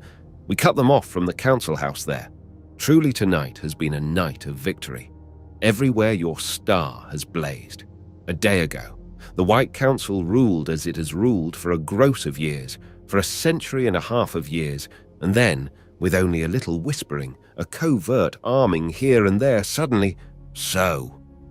I am very ignorant, said Graham. I suppose I do not clearly understand the conditions of this fighting. If you could explain. Where is the council? Where is the fight? Ostrog stepped across the room. Something clicked, and suddenly, save for an oval glow, they were in darkness. For a moment, Graham was puzzled. Then he saw that the cloudy grey disk had taken depth and colour, had assumed the appearance of an oval window looking out upon a strange, unfamiliar scene. At the first glance, he was unable to guess what this scene might be. It was a daylight scene, the daylight of a wintry day, grey and clear. Across the picture, and halfway as it seemed between him and the remoter view, a stout cable of twisted white wire stretched vertically. Then he perceived that the rows of great wind wheels he saw, the wide intervals, the occasional gulfs of darkness, were akin to those through which he had fled from the council house. He distinguished an orderly file of red figures marching across an open space between files of men in black, and realized before Ostrog spoke that he was looking down on the upper surface of latter-day London. The overnight snows had gone.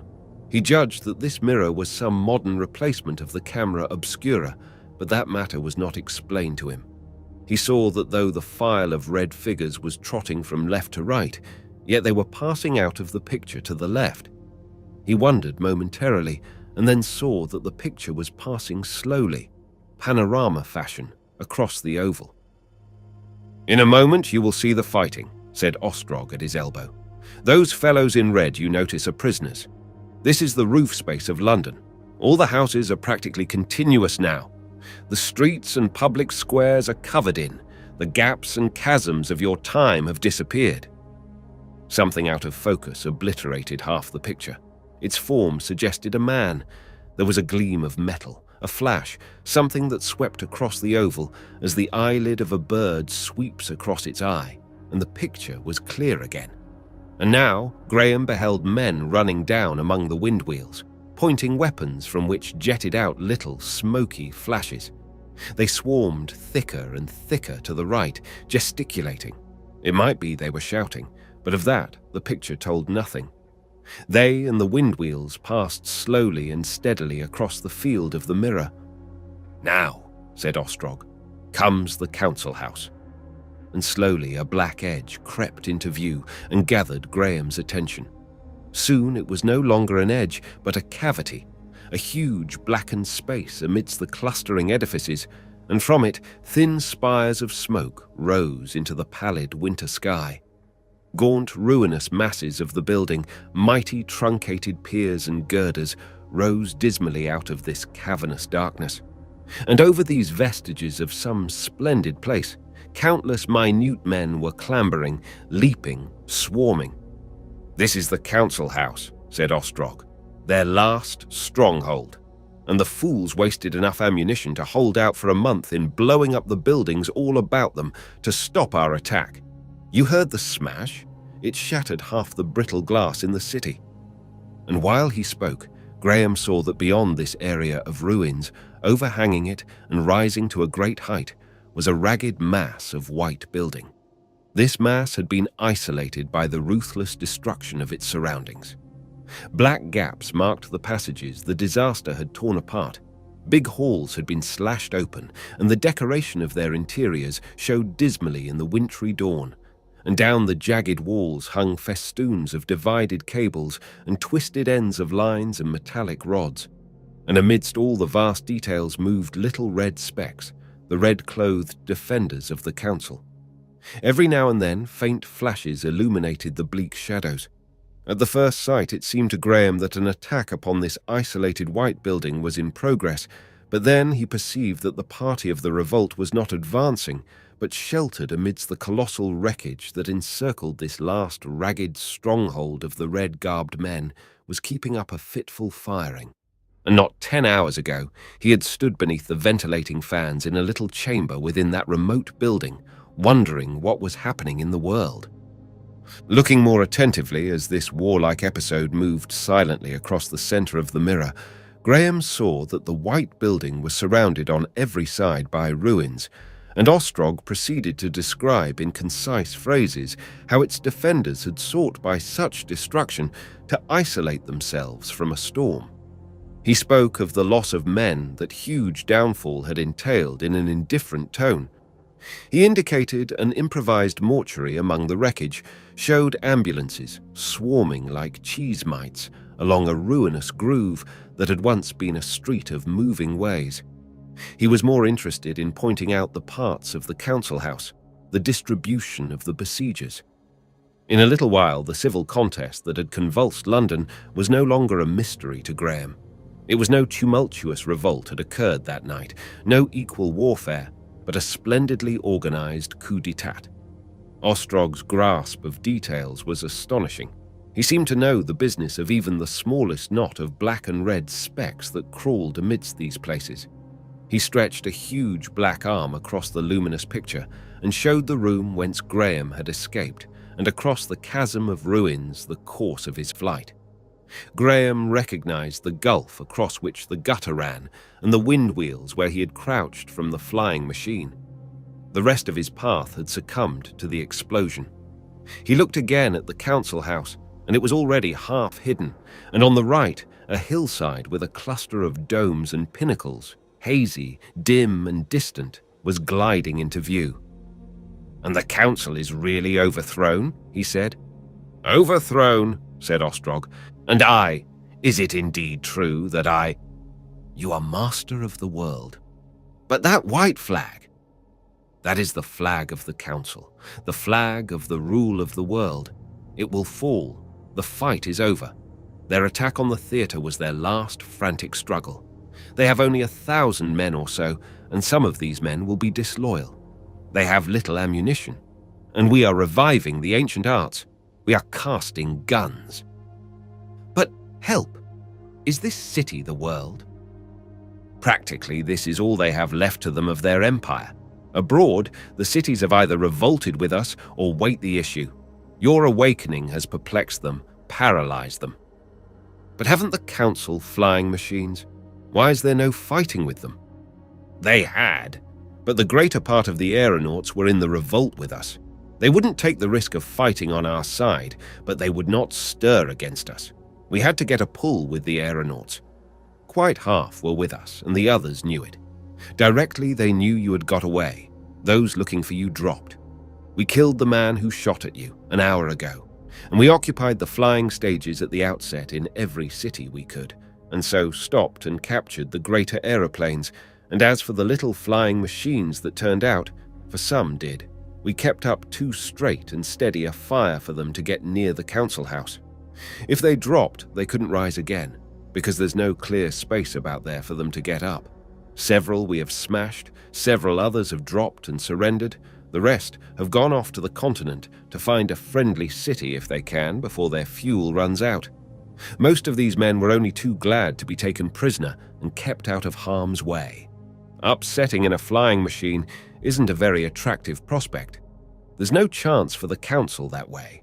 Its days are done. He laughed and turned to the oval reflection again to show Graham what he meant by flying stages. Even the 4 nearer ones were remote and obscured by a thin morning haze, but Graham could perceive they were very vast structures, judged even by the standard of the things about them. And then, as these dim shapes passed to the left, there came again the sight of the expanse across which the disarmed men in red had been marching, and then the black ruins, and then again the beleaguered white fastness of the council. It appeared no longer a ghostly pile, but glowing amber in the sunlight, for a cloud shadow had passed. About it, the pygmy struggle still hung in suspense, but now the red defenders were no longer firing. So, in a dusky stillness, the man from the 19th century saw the closing scene of the Great Revolt, the forcible establishment of his rule. With a quality of startling discovery, it came to him that this was his world, and not that other he had left behind, that this was no spectacle to culminate and cease, that in this world lay whatever life was still before him, lay all his duties and dangers and responsibilities. He turned with fresh questions. Ostrog began to answer them and then broke off abruptly. But these things I must explain more fully later. At present, there are duties. The people are coming by the moving ways towards this ward from every part of the city. The markets and theatres are densely crowded. You are just in time for them. They are clamoring to see you. And abroad, they want to see you. Paris, New York, Chicago, Denver, Capri. Thousands of cities are up and in a tumult, undecided, and clamoring to see you. They have clamored that you should be awakened for years, and now it is done, they will scarcely believe. But surely, I can't go. Ostrog answered from the other side of the room, and the picture on the oval disc paled and vanished as the light jerked back again. There are kinetophotographs, he said. As you bow to the people here, all over the world, myriads of people, packed and still in darkened halls, will see you also. In black and white, of course, not like this. And you will hear their shouts reinforcing the shouting in the hall. And there is an optical contrivance we shall use, said Ostrog, used by some of the posturers and women dancers. It may be novel to you. You stand in a very bright light, and they see not you but a magnified image of you thrown on a screen, so that even the furthest man in the remotest gallery can, if he chooses, count your eyelashes. Graham clutched desperately at one of the questions in his mind. What is the population of London? He said. 28 myriads. 8 and what? More than 33 millions. These figures went beyond Graham's imagination. You will be expected to say something, said Ostrog. Not what you used to call a speech, but what our people call a word. Just one sentence, 6 or 7 words. Something formal. If I might suggest, I have awakened and my heart is with you. That is the sort of thing they want. What was that? Asked Graham. I'm awakened. My heart is with you. And bow royally. But first, we must get you black robes, for black is your colour. Do you mind? And then they will disperse to their homes. Graham hesitated. I am in your hands, he said. Ostrog was clearly of that opinion. He thought for a moment, turned to the curtain and called brief directions to some unseen attendants. Almost immediately, a black robe, the very fellow of the black robe Graham had worn in the theatre, was brought. And as he threw it about his shoulders, there came from the room without the shrilling of a high-pitched bell. Ostrog turned in interrogation to the attendant, then suddenly seemed to change his mind, pulled the curtain aside, and disappeared. For a moment, Graham stood with the deferential attendant listening to Ostrog's retreating steps. There was a sound of quick question and answer, and of men running. The curtain was snatched back, and Ostrog reappeared, his massive face glowing with excitement. He crossed the room in a stride, clicked the room into darkness, gripped Graham's arm, and pointed to the mirror. Even as we turned away, he said. Graham saw his index finger, black and colossal, above the mirrored council house. For a moment, he did not understand, and then he perceived that the flagstaff that had carried the white banner was bare. Do you mean, he began, the council has surrendered. Its rule is at an end forevermore. Look, and Ostrog pointed to a coil of black that crept in little jerks up the vacant flagstaff, unfolding as it rose. The oval picture paled as Lincoln pulled the curtain aside and entered. "They are clamorous," he said. Ostrog kept his grip of Graham's arm. "We have raised the people," he said. "We have given them arms. For today, at least their wishes must be law." Lincoln held the curtain open for Graham and Ostrog to pass through. On his way to the markets, Graham had a transitory glance of a long, narrow, white-walled room in which men in the universal blue canvas were carrying covered things like biers, and about which men in medical purple hurried to and fro. From this room came groans and wailing. He had an impression of an empty, blood-stained couch, of men on other couches, bandaged and blood-stained. It was just a glimpse from a railed footway, and then a buttress hid the place, and they were going on towards the markets. The roar of the multitude was near now.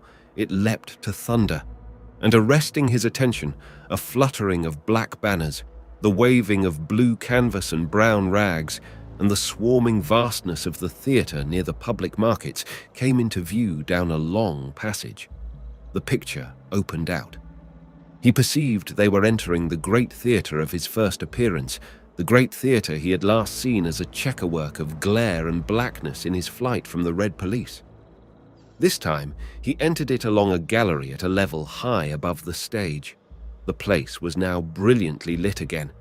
His eyes sought the gangway up, which he had fled, but he could not tell it from among its dozens of fellows, nor could he see anything of the smashed seats, deflated cushions, and such like traces of the fight because of the density of the people. Except the stage, the whole place was closely packed. Looking down the effect was a vast area of stippled pink, each dot a still upturned face regarding him.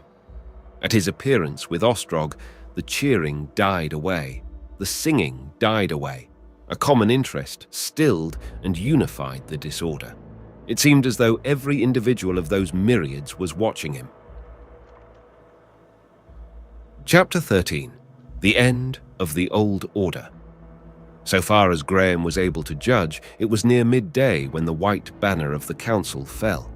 But some hours had to elapse before it was possible to effect the formal capitulation, and so, after he had spoken his word, he retired to his new apartments in the Wind Vane offices. The continuous excitement of the last 12 hours had left him inordinately fatigued. Even his curiosity was exhausted. For a space he sat inert and passive with open eyes, and for a space he slept. He was roused by 2 medical attendants, come prepared with stimulants to sustain him through the next occasion. After he had taken their drugs and bathed by their advice in cold water, he felt a rapid return of interest and energy, and was presently able and willing to accompany Ostrog through several miles, as it seemed, of passages, lifts, and slides to the closing scene of the White Council's rule. The way ran deviously through a maze of buildings. They came at last to a passage that curved about and showed broadening before him an oblong opening, clouds hot with sunset, and the ragged skyline of the ruinous council house. A tumult of shouts came drifting up to him.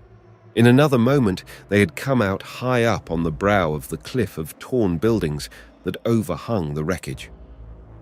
The vast area opened to Graham's eyes, none the less strange and wonderful for the remote view he had had of it in the oval mirror. This rudely amphitheatral space seemed now the better part of a mile to its outer edge. It was gold lit on the left hand, catching the sunlight, and below and to the right, clear and cold in the shadow. Above the shadowy grey council house that stood in the midst of it, the great black banner of the surrender still hung in sluggish folds against the blazing sunset. Severed rooms, halls and passages gaped strangely. Broken masses of metal projected dismally from the complex wreckage. Vast masses of twisted cable dropped like tangled seaweed, and from its base came a tumult of innumerable voices, violent concussions, and the sound of trumpets. All about this great white pile was a ring of desolation. The smashed and blackened masses, the gaunt foundations and ruinous lumber of the fabric that had been destroyed by the council's orders, skeletons of girders, titanic masses of wall, forests of stout pillars. Amongst the sombre wreckage beneath, Running water flashed and glistened, and far away across the space, out of the midst of a vague, vast mass of buildings, there thrust the twisted end of a water main, 200 feet in the air, thunderously spouting a shining cascade. And everywhere, great multitudes of people. Wherever there was space and foothold, people swarmed, little people, small and minutely clear, except where the sunset touched them to indistinguishable gold. They clambered up the tottering walls, they clung in wreaths and groups about the high-standing pillars. They swarmed along the edges of the circle of ruins. The air was full of their shouting, and they were pressing and swaying towards the central space. The upper stories of the council house seemed deserted. Not a human being was visible. Only the drooping banner of the surrender hung heavily against the light. The dead were within the council house, or hidden by the swarming people, or carried away. Graham could see only a few neglected bodies in gaps and corners of the ruins and amidst the flowing water. "Will you let them see you, sire?" said Ostrog. "They are very anxious to see you." Graham hesitated and then walked forward to where the broken verge of wall dropped sheer. He stood looking down, a lonely, tall, black figure against the sky. Very slowly, the swarming ruins became aware of him, and as they did so, little bands of black-uniformed men appeared remotely, thrusting through the crowds towards the council house. He saw little black heads become pink, looking at him, saw by that means a wave of recognition sweep across the space. It occurred to him that he should accord them some recognition. He held up his arm, then pointed to the council house and dropped his hand. The voices below became unanimous, gathered volume, came up to him as multitudinous wavelets of cheering. The western sky was a pallid bluish green, and Jupiter shone high in the south before the capitulation was accomplished. Above was a slow, insensible change, the advance of night serene and beautiful. Below was hurry, excitement, conflicting orders, pauses, spasmodic developments of organization, a vast ascending clamor and confusion. Before the council came out, toiling, perspiring men, directed by a conflict of shouts, carried forth hundreds of those who had perished in the hand-to-hand conflict within those long passages and chambers. Guards in black lined the way that the council would come, and as far as the eye could reach into the hazy blue twilight of the ruins, and swarming now at every possible point in the captured council house, and along the shattered cliff of its circum-adjacent buildings, were innumerable people, and their voices, even when they were not cheering, were as the soughing of the sea upon a pebble beach. Ostrog had chosen a huge commanding pile of crushed and overthrown masonry, and on this, a stage of timbers and metal girders was being hastily constructed. Its essential parts were complete, but humming and clangorous machinery still glared fitfully in the shadows beneath this temporary edifice. The stage had a small higher portion on which Graham stood with Ostrog and Lincoln close beside him, a little in advance of a group of minor officers. A broader lower stage surrounded this quarterdeck, and on this were the black uniformed guards of the revolt, armed with the little green weapons whose very names Graham still did not know. Those standing about him perceived that his eyes wandered perpetually from the swarming people in the twilight ruins about him to the darkling mass of the white council house, whence the trustees would presently come, and to the gaunt cliffs of ruin that encircled him, and so back to the people. The voices of the crowd swelled to a deafening tumult. He saw the councillors first afar off in the glare of one of the temporary lights that marked their path, a little group of white figures in a black archway. In the council house, they had been in darkness. He watched them approaching, drawing nearer past first this blazing electric star and then that. The minatory roar of the crowd over whom their power had lasted for 150 years marched along beside them. As they drew still nearer, their faces came out weary, white, and anxious. He saw them blinking up through the glare about him and Ostrog. He contrasted their strange, cold looks in the Hall of Atlas. Presently he could recognize several of them. The man who had rapped the table at Howard, a burly man with a red beard, and one delicate-featured, short, dark man with a peculiarly long skull. He noted that two were whispering together and looking behind him at Ostrog. Next, there came a tall, dark and handsome man, walking downcast. Abruptly, he glanced up, his eyes touched Graham for a moment, and passed beyond him to Ostrog. The way that had been made for them was so contrived that they had to march past and curve about before they came to the sloping path of planks that ascended to the stage where their surrender was to be made. "The Master! The Master! God and the Master!" shouted the people. "To hell with the Council!" Graham looked at their multitudes, receding beyond counting into a shouting haze, and then at Ostrog beside him, white and steadfast and still. His eye went again to the little group of white councillors, and then he looked up at the familiar quiet stars overhead. The marvellous element in his fate was suddenly vivid. Could that be his indeed, that little life in his memory 200 years gone by, and this as well? Chapter 14. From the Crow's Nest. And so, after strange delays and through an avenue of doubt and battle, this man from the 19th century came at last to his position at the head of that complex world. At first, when he rose from the long, deep sleep that followed his rescue and the surrender of the council, he did not recognize his surroundings. By an effort, he gained a clue in his mind, and all that had happened came back to him, at first with a quality of insincerity, like a story heard, like something read out of a book.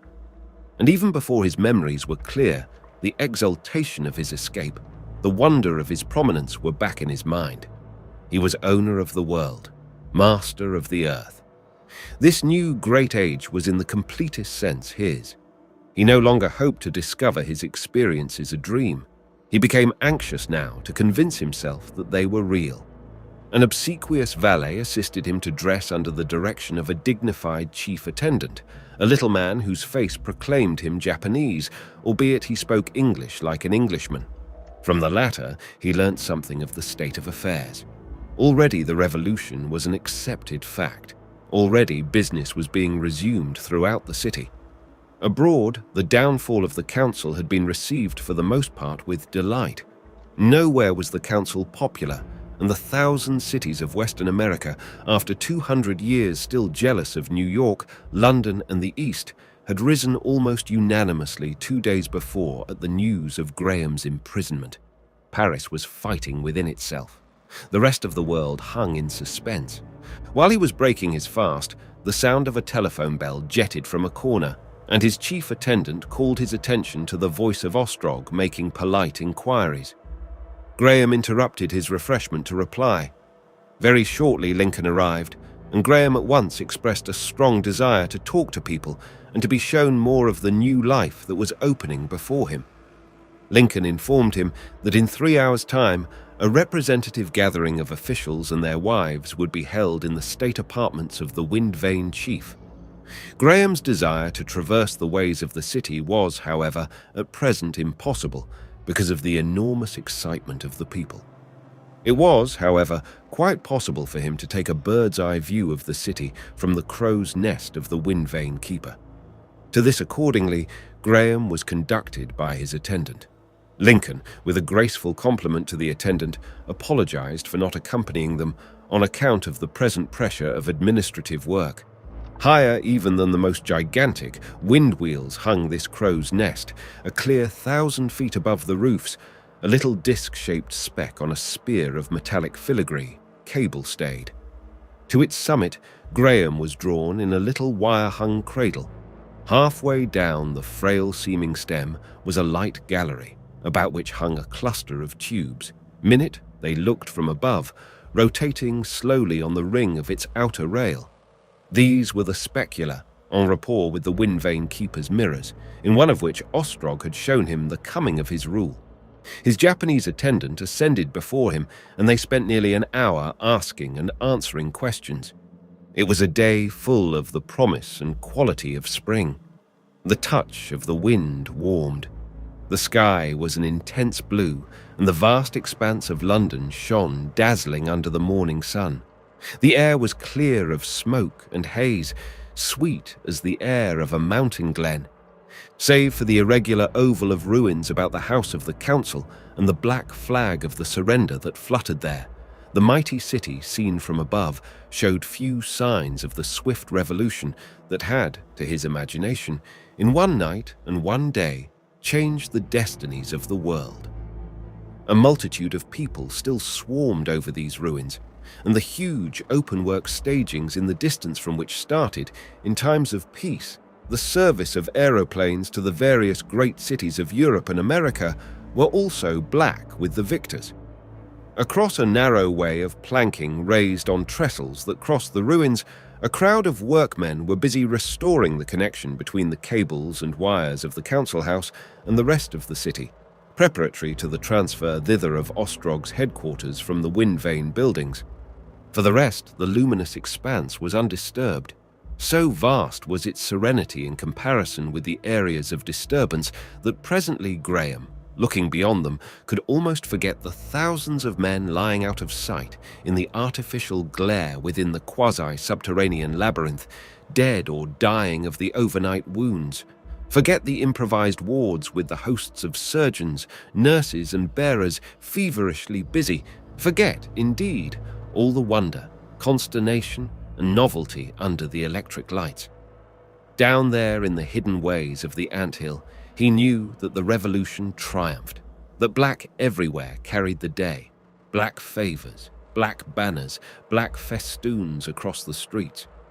And out here, under the fresh sunlight, beyond the crater of the fight, as if nothing had happened to the earth, the forest of wind vanes that had grown from one or two while the council had ruled roared peacefully upon their incessant duty. Far away, spiked, jagged and indented by the wind vanes, the Surrey hills rose blue and faint. To the north and nearer, the sharp contours of Highgate and Muswell Hill were similarly jagged. And all over the countryside, he knew, on every crest and hill, where once the hedges had interlaced, and cottages, churches, inns and farmhouses had nestled among their trees, wind wheels similar to those he saw, and bearing like them vast advertisements, gaunt and distinctive symbols of the new age, cast their whirling shadows and stored incessantly the energy that flowed away incessantly through all the arteries of the city. And underneath these wandered the countless flocks and herds of the British Food Trust, his property, with their lonely guards and keepers. Not a familiar outline anywhere broke the cluster of gigantic shapes below. St. Paul's he knew survived, and many of the old buildings in Westminster, embedded out of sight, arched over and covered in among the giant growths of this great age. The Thames, too, made no fall and gleam of silver to break the wilderness of the city. The thirsty water mains drank up every drop of its waters before they reached the walls. Its bed and estuary, scoured and sunken, was now a canal of seawater, and a race of grimy bargemen brought the heavy materials of trade from the pool, thereby beneath the very feet of the workers. Faint and dim in the eastward between earth and sky hung the clustering masts of the colossal shipping in the pool. For all the heavy traffic, for which there was no need of haste, came in gigantic sailing ships from the ends of the earth, and the heavy goods for which there was urgency in mechanical ships of a smaller, swifter sort. And to the south over the hills came vast aqueducts with seawater for the sewers, and in 3 separate directions ran pallid lines, the roads stippled with moving grey specks. On the first occasion that offered, he was determined to go out and see these roads. That would come after the flying ship he was presently to try.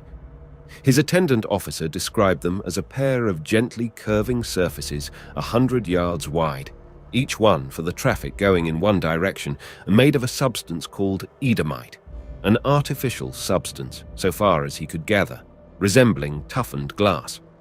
Along this shot, a strange traffic of narrow, rubber-shod vehicles, great single wheels, 2- and 4-wheeled vehicles, sweeping along at velocities of from 1 to 6 miles a minute. Railroads had vanished. A few embankments remained as rust-crowned trenches here and there. Some few formed the cores of Eadamite ways. Among the first things to strike his attention had been the great fleets of advertisement balloons and kites that receded in irregular vistas northward and southward along the lines of the aeroplane journeys. No great aeroplanes were to be seen.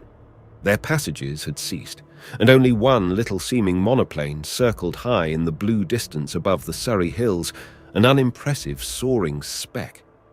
A thing Graham had already learned, and which he found very hard to imagine, was that nearly all the towns in the country and almost all the villages had disappeared.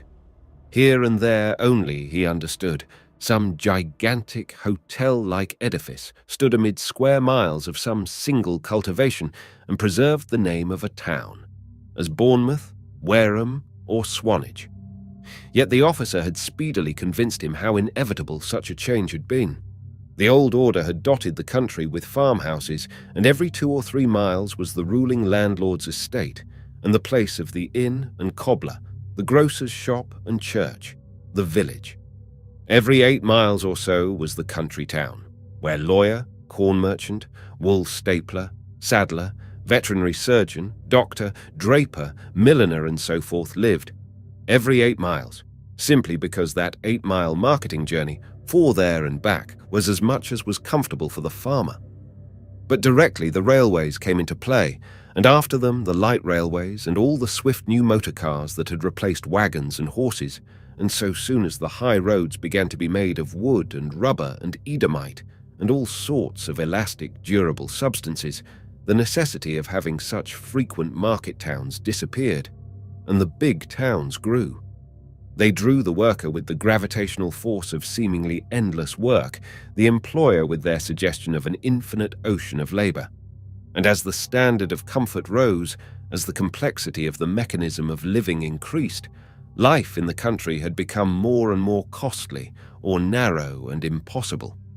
The disappearance of vicar and squire, the extinction of the general practitioner by the city specialist, had robbed the village of its last touch of culture.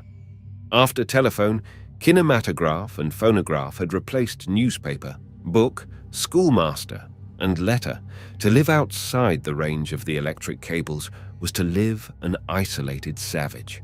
In the country were neither means of being clothed nor fed, according to the refined conceptions of the time, no efficient doctors for an emergency, no company, and no pursuits. Moreover, mechanical appliances in agriculture made one engineer the equivalent of 30 labourers. So, inverting the condition of the city clerk in the days when London was scarce inhabitable because of the coaly foulness of its air, the labourers now came to the city and its life and delights at night to leave it again in the morning. The city had swallowed up humanity. Man had entered upon a new stage in his development. First had come the nomad, the hunter, then had followed the agriculturist of the agricultural state, whose towns and cities and ports were but the headquarters and markets of the countryside. And now, logical consequence of an epoch of invention, was this huge new aggregation of men. Such things as these, simple statements of fact, though they were to contemporary men, strained Graham's imagination to picture. And when he glanced over beyond there at the strange things that existed on the continent, it failed him altogether. He had a vision of city beyond city, cities on great plains, cities beside great rivers, vast cities along the sea margin, cities girdled by snowy mountains. Over a great part of the earth, the English tongue was spoken. Taken together with its Spanish-American and Hindu and Negro and Pidgin dialects, it was the everyday language of 2/3 of humanity. On the continent, save as remote and curious survivals, 3 other languages alone held sway: German, which reached to Antioch and Genoa and jostled Spanish English at Cadiz; a Gallicized Russian, which met the Indian English in Persia and Kurdistan, and the Pidgin English in Pekin; and French, still clear and brilliant, the language of lucidity, which shared the Mediterranean with the Indian English and German, and reached through a Negro dialect to the Congo. And everywhere now, through the city-set earth, save in the administered black belt territories of the tropics, the same cosmopolitan social organization prevailed, and everywhere from pole to equator, his property, and his responsibilities extended. The whole world was civilized. The whole world dwelt in cities. The whole world was his property. Out of the dim southwest, glittering and strange, voluptuous, and in some way terrible, shone those pleasure cities of which the kinematograph phonograph and the old man in the street had spoken. Strange places reminiscent of the legendary Sybaris, cities of art and beauty, mercenary art and mercenary beauty, sterile, wonderful cities of motion and music, whither repaired all who profited by the fierce, inglorious economic struggle that went on in the glaring labyrinth below. Fierce he knew it was. How fierce he could judge from the fact that these latter-day people referred back to the England of the 19th century as the figure of an idyllic, easy-going life. He turned his eyes to the scene immediately before him again, trying to conceive the big factories of that intricate maze. Chapter 15. Prominent People. The state apartments of the Wind Vane Keeper would have astonished Graham had he entered them fresh from his 19th century life, but already he was growing accustomed to the scale of the new time. He came out through one of the now familiar sliding panels upon a plateau of landing at the head of a flight of very broad and gentle steps, with men and women far more brilliantly dressed than any he had hitherto seen, ascending and descending. From this position, he looked down a vista of subtle and varied ornament in lustreless white and mauve and purple, spanned by bridges that seemed wrought of porcelain and filigree, and terminating far off in a cloudy mystery of perforated screens. Glancing upward, he saw tier above tier of ascending galleries with faces looking down upon him. The air was full of the babble of innumerable voices and of a music that descended from above, a gay and exhilarating music whose source he did not discover. The central aisle was thick with people, but by no means uncomfortably crowded. Altogether, that assembly must have numbered many thousands. They were brilliantly, even fantastically dressed, the men as fancifully as the women, for the sobering influence of the Puritan conception of dignity upon masculine dress had long since passed away. The hair of the men, too, though it was rarely worn long, was commonly curled in a manner that suggested the barber, and baldness had vanished from the earth. Frizzy, straight-cut masses that would have charmed Rossetti abounded, and one gentleman, who was pointed out to Graham under the mysterious title of an amorist, wore his hair in two becoming plait la Marguerite. The pigtail was in evidence. It would seem that citizens of Chinese extraction were no longer ashamed of their race. There was little uniformity of fashion apparent in the forms of clothing worn.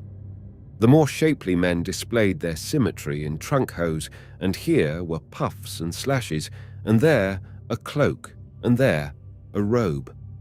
The fashions of the days of Leo X were perhaps the prevailing influence, but the aesthetic conceptions of the Far East were also patent. Masculine embonpoint, which, in Victorian times, would have been subjected to the buttoned perils, the ruthless exaggeration of tight-legged, tight-armed evening dress now formed but the basis of a wealth of dignity and drooping folds. Graceful slenderness abounded also. To Graham, a typically stiff man from a typically stiff period, not only did these men seem altogether too graceful in person, but altogether too expressive in their vividly expressive faces. They gesticulated, they expressed surprise, interest, amusement above all. They expressed the emotions excited in their minds by the ladies about them with astonishing frankness. Even at the first glance, it was evident that women were in a great majority. The ladies in the company of these gentlemen displayed in dress, bearing and manner alike, less emphasis and more intricacy. Some affected a classical simplicity of robing and subtlety of fold, after the fashion of the First French Empire, and flashed conquering arms and shoulders as Graham passed.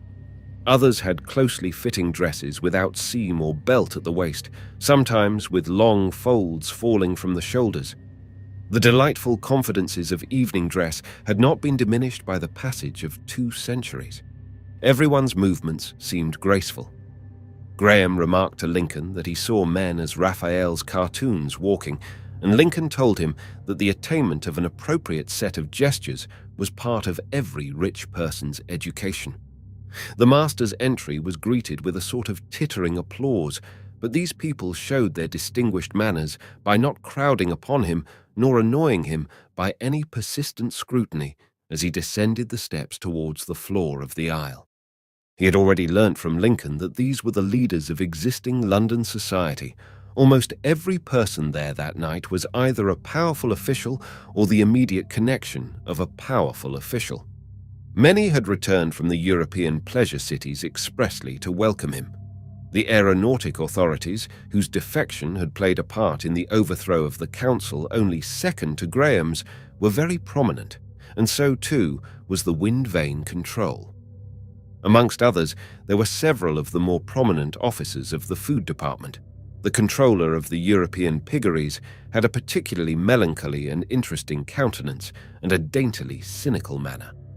A bishop in full canonicals passed athwart Graham's vision, conversing with a gentleman dressed exactly like the traditional Chaucer, including even the laurel wreath. "Who is that?" he asked almost involuntarily. "The Bishop of London," said Lincoln. "No, the other, I mean." "Poet laureate. You still—" "He doesn't make poetry, of course. He's a cousin of Wotton, one of the councillors, but he's one of the Red Rose Royalists, a delightful club, and they keep up the tradition of these things. Asano told me there was a king. The king doesn't belong.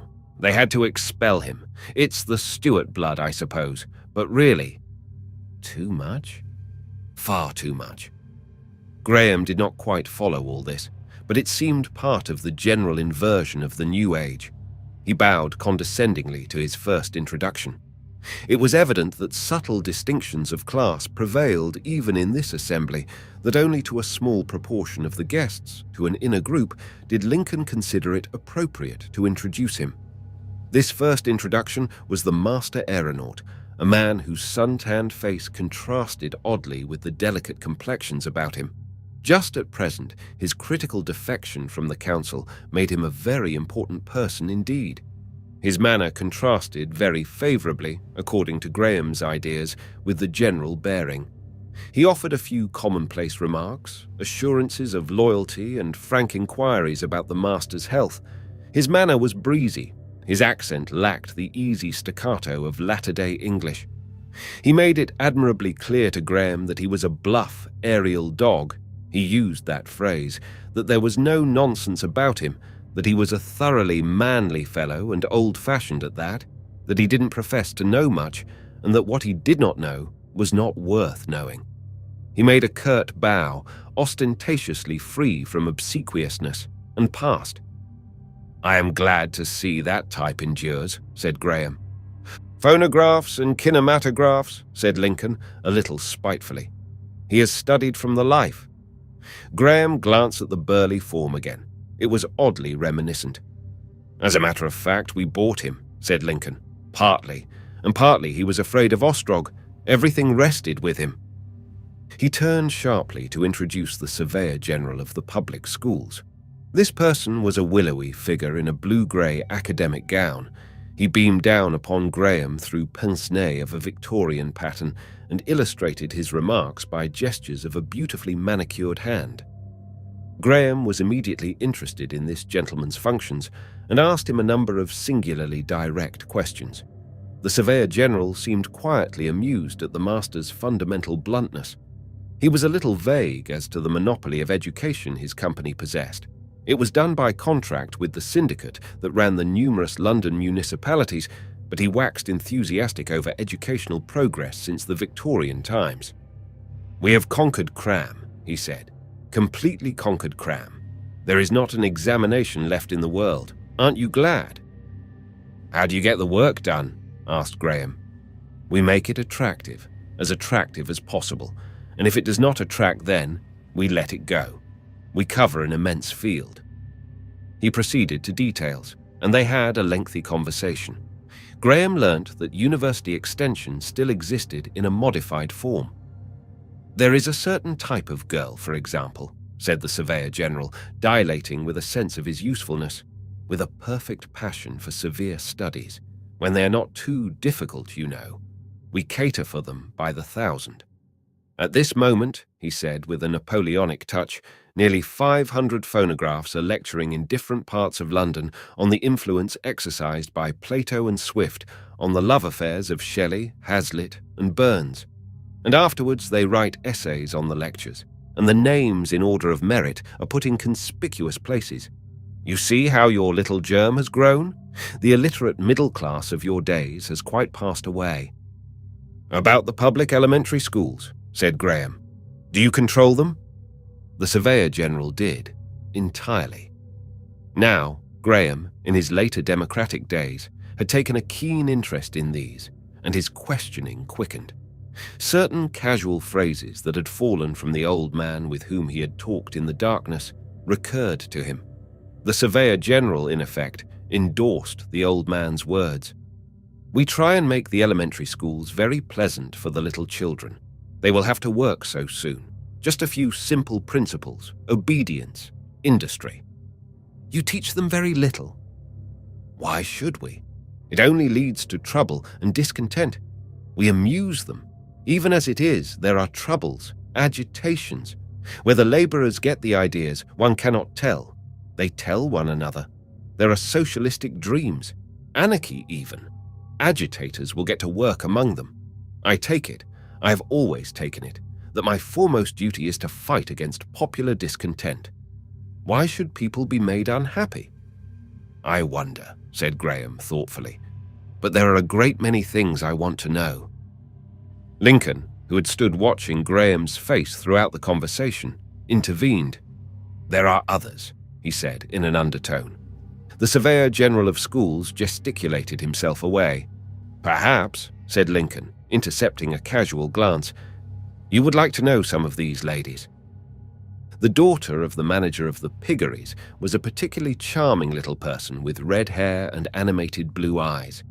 Lincoln left him a while to converse with her, and she displayed herself as quite an enthusiast for these dear old days, as she called them, that had seen the beginning of his trance. As she talked, she smiled, and her eyes smiled in a manner that demanded reciprocity.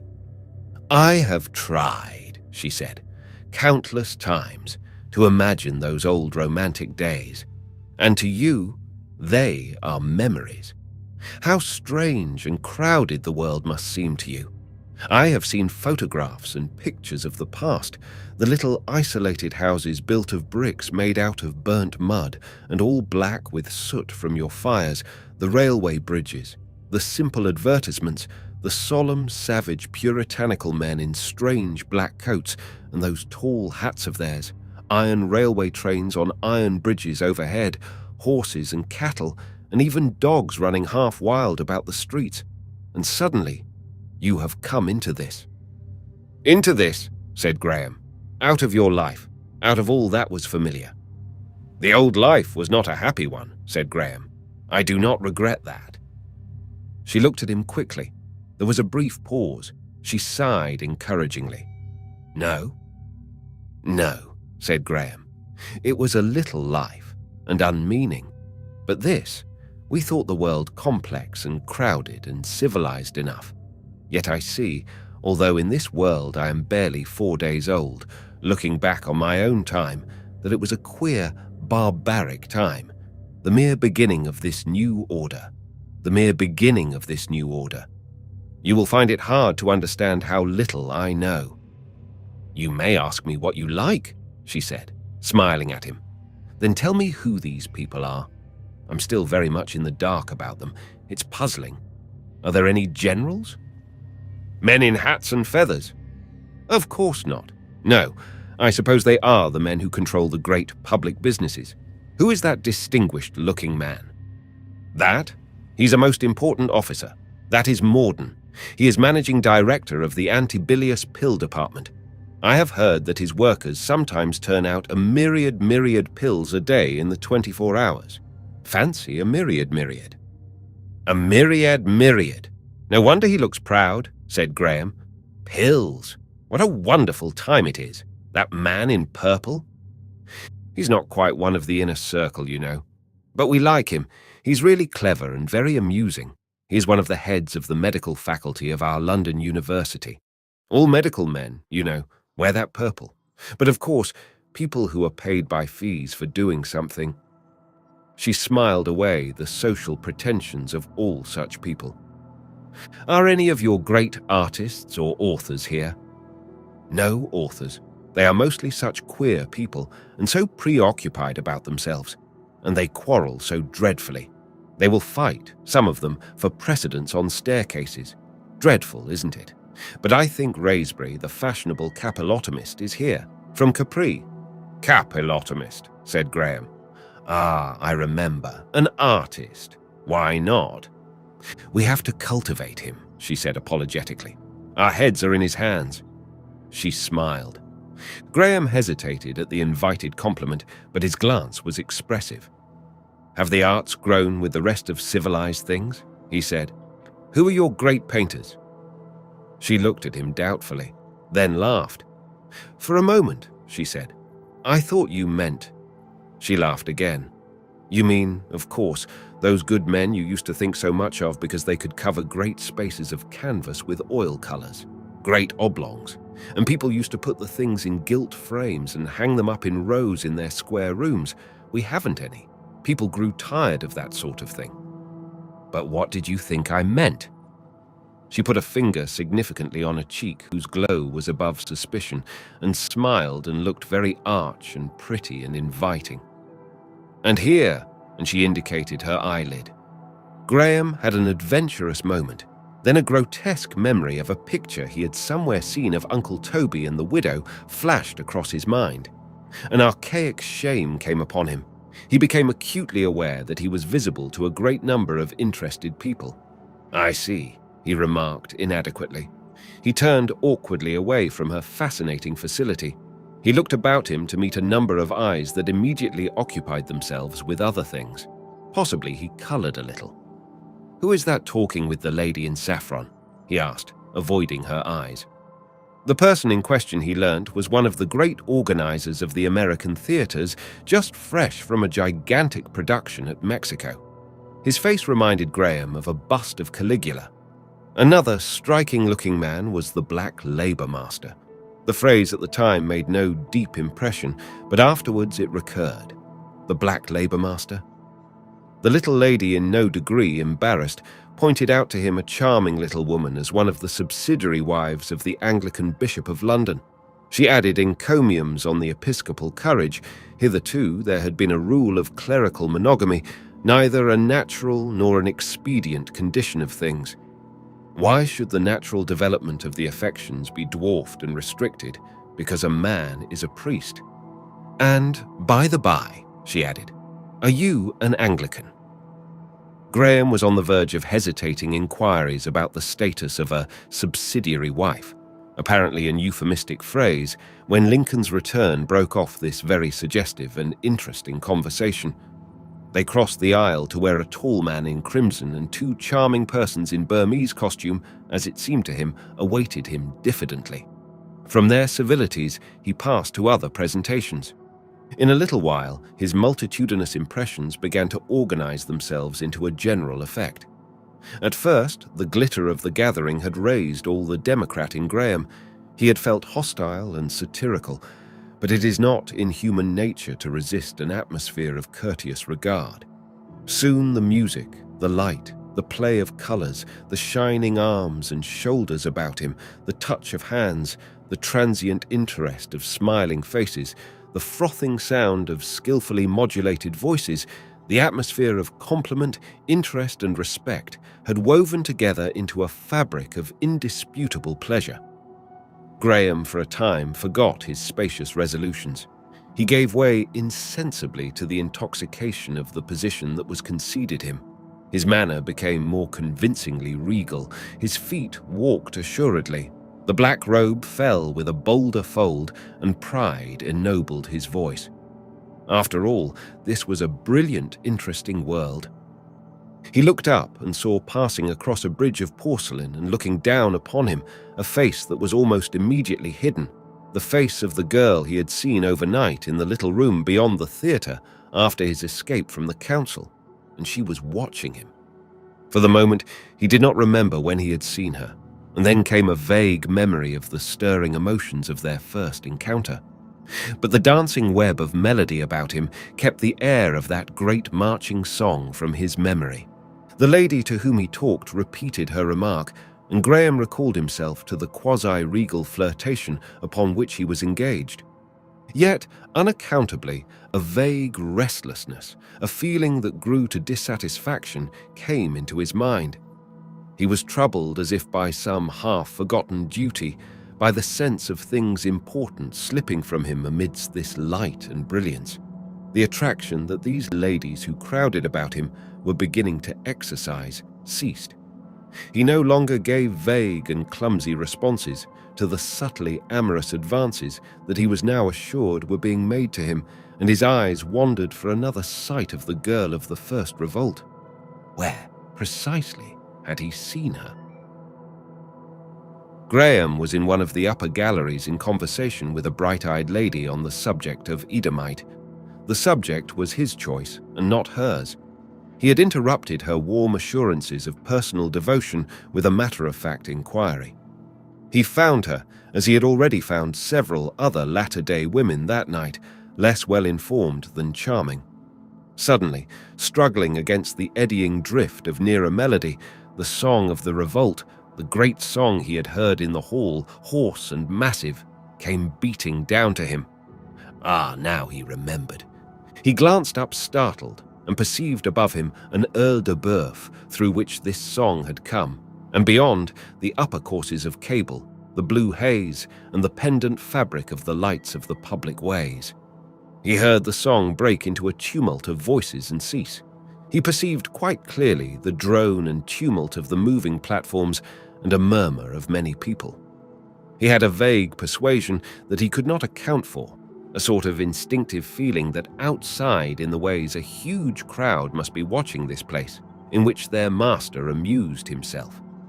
Though the song had stopped so abruptly, though the special music of this gathering reasserted itself, the motif of the marching song, once it had begun, lingered in his mind.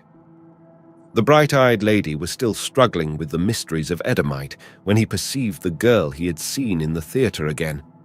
She was coming now along the gallery towards him. He saw her first before she saw him. She was dressed in a faintly luminous grey. Her dark hair about her brows was like a cloud, and as he saw her, the cold light from the circular opening into the ways fell upon her downcast face. The lady in trouble about the Edomite saw the change in his expression and grasped her opportunity to escape. "Would you care to know that girl, sire?" she asked boldly. "She is Helen Wotton, a niece of Ostrog's. She knows a great many serious things. She's one of the most serious persons alive. I am sure you will like her." In another moment, Graham was talking to the girl, and the bright-eyed lady had fluttered away. "I remember you quite well," said Graham. "You were in that little room, when all the people were singing and beating time with their feet, before I walked across the hall." Her momentary embarrassment passed. She looked up at him, and her face was steady. "It was wonderful," she said, hesitated, and spoke with a sudden effort. "All those people would have died for you, sire. Countless people did die for you that night." Her face glowed. She glanced swiftly aside to see that no other heard her words. Lincoln appeared some way off along the gallery, making his way through the press towards them. She saw him and turned to Graham strangely eager, with a swift change to confidence and intimacy. "Sire," she said quickly, "I cannot tell you now and here, but the common people are very unhappy. They are oppressed. They are misgoverned. Do not forget the people who face death, death that you might live." "I know nothing," began Graham. "I cannot tell you now." Lincoln's face appeared close to them. He bowed an apology to the girl. "You find the new world amusing, sire?" asked Lincoln, with smiling deference, and indicating the space and splendor of the gathering by one comprehensive gesture. "At any rate, you find it changed." "Yes," said Graham. Changed, and yet, after all, not so greatly changed. Wait till you are in the air, said Lincoln. The wind has fallen. Even now, an aeroplane awaits you. The girl's attitude awaited dismissal. Graham glanced at her face, was on the verge of a question, found a warning in her expression, bowed to her, and turned to accompany Lincoln. Chapter 16. The Monoplane. The flying stages of London were collected together in an irregular crescent on the southern side of the river. They formed 3 groups of 2 each and retained the names of ancient suburban hills or villages. They were named in order: Roehampton, Wimbledon Park, Streatham, Norwood, Blackheath, and Shooter's Hill. They were uniform structures rising high above the general roof surfaces. Each was about 4,000 yards long and 1,000 broad, and constructed of the compound of aluminum and iron that had replaced iron in architecture. Their higher tiers formed an openwork of girders through which lifts and staircases ascended. The upper surface was a uniform expanse, with portions, the starting carriers, that could be raised and were then able to run on very slightly inclined rails to the end of the fabric. Graham went to the flying stages by the public ways. He was accompanied by Asano, his Japanese attendant. Lincoln was called away by Ostrog, who was busy with his administrative concerns. A strong guard of the Windvane police awaited the master outside the Windvane offices, and they cleared a space for him on the upper moving platform. His passage to the flying stages was unexpected. Nevertheless, a considerable crowd gathered and followed him to his destination. As he went along, he could hear the people shouting his name and saw numberless men and women and children in blue come swarming up the staircases in the central path, gesticulating and shouting. He could not hear what they shouted. He was struck again by the evident existence of a vulgar dialect among the poor of the city. When at last he descended, his guards were immediately surrounded by a dense, excited crowd. Afterwards, it occurred to him that some had attempted to reach him with petitions. His guards cleared a passage for him with difficulty. He found a monoplane in charge of an aeronaut awaiting him on the westward stage. Seen close, this mechanism was no longer small. As it lay on its launching carrier upon the wide expanse of the flying stage, its aluminum body skeleton was as big as the hull of a 20-ton yacht. Its lateral supporting sails, braced and stayed with metal nerves, almost like the nerves of a bee's wing, and made of some sort of glassy artificial membrane, cast their shadow over many hundreds of square yards. The chairs for the engineer and his passenger hung free to swing by a complex tackle within the protecting ribs of the frame and well abaft the middle. The passenger's chair was protected by a wind guard and guarded about with metallic rods carrying air cushions. It could, if desired, be completely closed in, but Graham was anxious for novel experiences and desired that it should be left open. The aeronaut sat behind a glass that sheltered his face. The passenger could secure himself firmly in his seat, and this was almost unavoidable on landing, or he could move along by means of a little rail and rod to a locker at the stem of the machine, where his personal luggage, his wraps and restoratives were placed, and which also, with the seats, served as a make-weight to the parts of the central engine that projected to the propeller at the stern. The flying stage about him was empty save for Asano and their suite of attendants. Directed by the aeronaut, he placed himself in his seat. Asano stepped through the bars of the hull and stood below on the stage, waving his hand. He seemed to slide along the stage to the right and vanish. The engine was humming loudly, the propeller spinning, and for a second the stage and the buildings beyond were gliding swiftly and horizontally past Graham's eye. Then these things seemed to tilt up abruptly. He gripped the little rods on either side of him instinctively. He felt himself moving upward, heard the air whistle over the top of the windscreen. The propeller screw moved round with powerful rhythmic impulses. 1, 2, 3, pause. 1, 2, 3, which the engineer controlled very delicately. The machine began a quivering vibration that continued throughout the flight, and the roof areas seemed running away to starboard very quickly and growing rapidly smaller. He looked from the face of the engineer through the ribs of the machine. Looking sideways, there was nothing very startling in what he saw. A rapid funicular railway might have given the same sensations. He recognized the council house and the Highgate Ridge. And then he looked straight down between his feet. For a moment, physical terror possessed him, a passionate sense of insecurity. He held tight. For a second or so, he could not lift his eyes.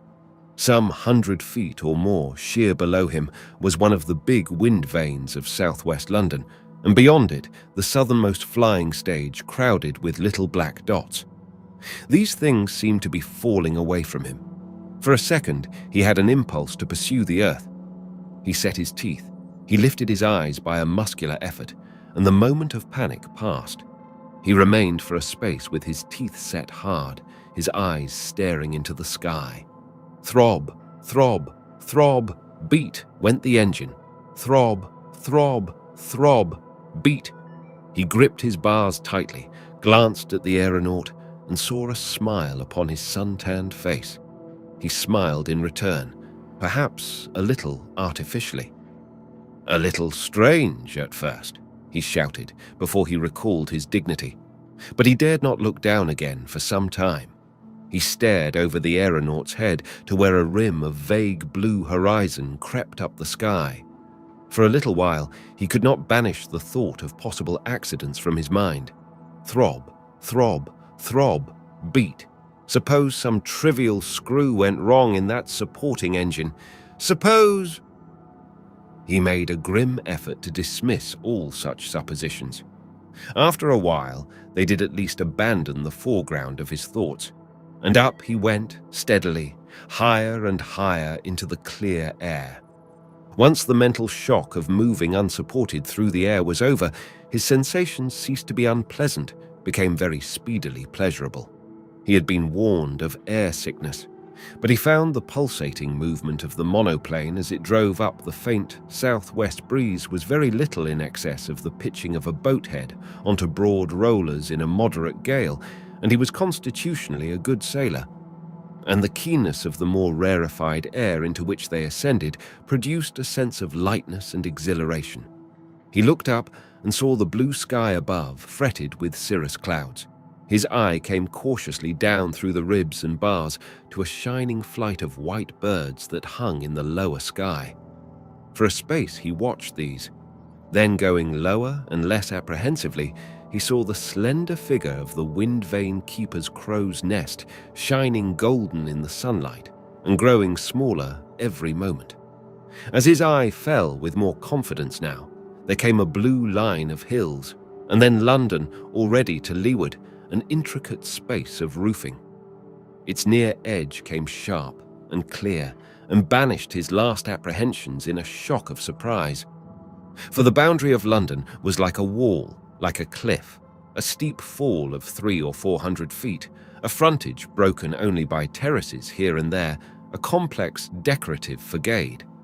That gradual passage of town into country through an extensive sponge of suburbs, which was so characteristic a feature of the great cities of the 19th century, existed no longer. Nothing remained of it here but a waste of ruins, variegated and dense with thickets of the heterogeneous growths that had once adorned the gardens of the belt, interspersed among levelled brown patches of sown ground and verdant stretches of winter greens. The latter even spread among the vestiges of houses. But for the most part, the reefs and skerries of ruins, the wreckage of suburban villas, stood among their streets and roads, queer islands amidst the levelled expanses of green and brown, abandoned indeed by the inhabitants years since, but too substantial, it seemed, to be cleared out of the way of the wholesale horticultural mechanisms of the time. The vegetation of this waste undulated and frothed amidst the countless cells of crumbling house walls, and broke along the foot of the city wall in a surf of bramble and holly and ivy and teasel and tall grasses. Here and there, gaudy pleasure palaces towered amidst the puny remains of Victorian times, and cableways slanted to them from the city. That winter day they seemed deserted. Deserted, too, were the artificial gardens among the ruins. The city limits were indeed as sharply defined as in the ancient days when the gates were shut at nightfall and the robber foemen prowled to the very walls. A huge semicircular throat poured out a vigorous traffic upon the Edomite Bath Road. So the first prospect of the world beyond the city flashed on Graham and dwindled. And when at last he could look vertically downward again, he saw below him the vegetable fields of the Thames Valley, innumerable minute oblongs of ruddy brown, intersected by shining threads, the sewage ditches. His exhilaration increased rapidly, became a sort of intoxication. He found himself drawing deep breaths of air, laughing aloud, desiring to shout. After a time, that desire became too strong for him, and he shouted. They curved about towards the south. They drove with a slight list to leeward, and with a slow alternation of movement, first a short, sharp ascent, and then a long downward glide that was very swift and pleasing. During these downward glides, the propeller was inactive altogether. These ascents gave Graham a glorious sense of successful effort. The descents through the rarefied air were beyond all experience. He wanted never to leave the upper air again. For a time, he was intent upon the landscape that ran swiftly northward beneath him. Its minute, clear detail pleased him exceedingly. He was impressed by the ruin of the houses that had once dotted the country, by the vast, treeless expanse of country from which all farms and villages had gone, save for crumbling ruins. He had known the thing was so, but seeing it so was an altogether different matter. He tried to make out familiar places within the hollow basin of the world below, but at first he could distinguish no data now that the Thames Valley was left behind. Soon, however, they were driving over a sharp chalk hill that he recognized as the Guildford Hog's Back, because of the familiar outline of the gorge at its eastward end, and because of the ruins of the town that rose steeply on either lip of this gorge. And from that he made out other points, Leith Hill, the sandy wastes of Aldershot and so forth, save where the broad Edomite Portsmouth Road, thickly dotted with rushing shapes, followed the course of the old railway. The gorge of the way was choked with thickets. The whole expanse of the Downs escarpment, so far as the grey haze permitted him to see, was set with wind wheels to which the largest of the city was but a younger brother. They stirred with a stately motion before the southwest wind, and here and there were patches dotted with the sheep of the British Food Trust, and here and there a mounted shepherd made a spot of black. Then, rushing under the stern of the monoplane, came the Wealden Heights, the line of Hindhead, Pitch Hill, and Leith Hill, with a second row of wind wheels that seemed striving to rob the downland whirlers of their share of breeze. The purple heather was speckled with yellow gorse, and on the further side a drove of black oxen stampeded before a couple of mounted men. Swiftly these swept behind and dwindled and lost colour and became scarce moving specks that were swallowed up in haze. And when these had vanished in the distance, Graham heard a peewit wailing close at hand. He perceived he was now above the South Downs, and staring over his shoulder saw the battlements of Portsmouth landing stage towering over the ridge of Portsdown Hill. In another moment there came into sight a spread of shipping like floating cities, the little white cliffs of the Needles dwarfed and sunlit, and the grey and glittering waters of the narrow sea. They seemed to leap the Solent in a moment, and in a few seconds the Isle of Wight was running past, and then beneath him spread a wider and wider extent of sea, here purple with the shadow of a cloud, here grey, here a burnished mirror, and here a spread of cloudy greenish blue. The Isle of Wight grew smaller and smaller. In a few more minutes, a strip of grey haze detached itself from other strips that were clouds, descended out of the sky and became a coastline, sunlit and pleasant, the coast of northern France. It rose, it took colour, became definite and detailed, and the counterpart of the downland of England was speeding by below. In a little time, as it seemed, Paris came above the horizon and hung there for a space and sank out of sight again as the monoplane circled about to the north. but he perceived the Eiffel Tower still standing, and beside it a huge dome surmounted by a pinpoint colossus. And he perceived too, though he did not understand it at the time, a slanting drift of smoke. The aeronaut said something about trouble in the underways that Graham did not heed, but he marked the minarets and towers and slender masses that streamed skyward above the city wind vanes, and knew that in the matter of grace, at least Paris still kept in front of her larger rival. And even as he looked, a pale blue shape ascended very swiftly from the city, like a dead leaf driving up before a gale. It curved round and soared towards them, growing rapidly larger and larger. The aeronaut was saying something. "What?" said Graham, loth to take his eyes from this. "London aeroplane, sire," bawled the aeronaut, pointing. They rose and curved about northward as it drew nearer. Nearer it came and nearer, larger and larger. The throb, throb, throb, beat of the monoplane's flight that had seemed so potent and so swift suddenly appeared slow by comparison with this tremendous rush. How great the monster seemed, how swift and steady. It passed quite closely beneath them, driving along silently, a vast spread of wire-netted translucent wings, a thing alive.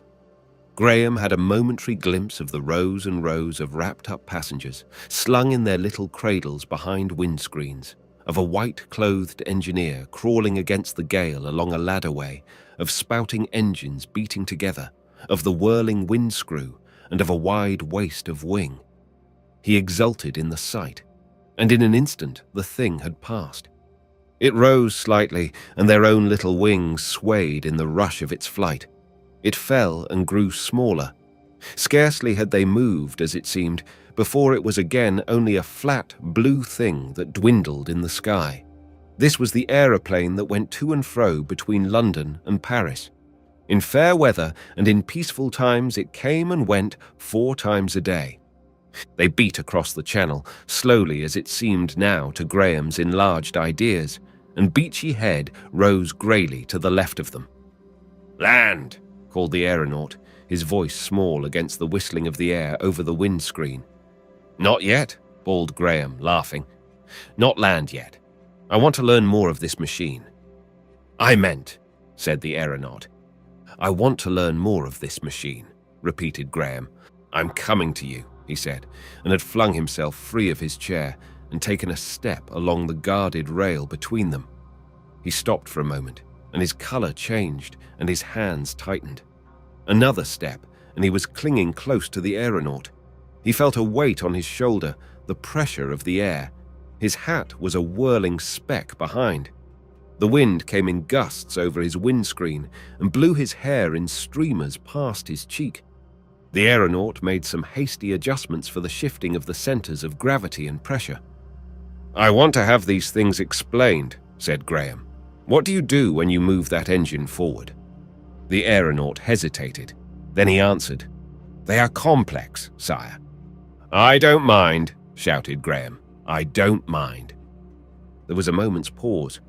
"Aeronautics is the secret, the privilege." "I know, but I'm the master, and I mean to know." He laughed, full of this novel realization of power that was his gift from the upper air. The monoplane curved about, and the keen, fresh wind cut across Graham's face, and his garment lugged at his body as the stem pointed round to the west.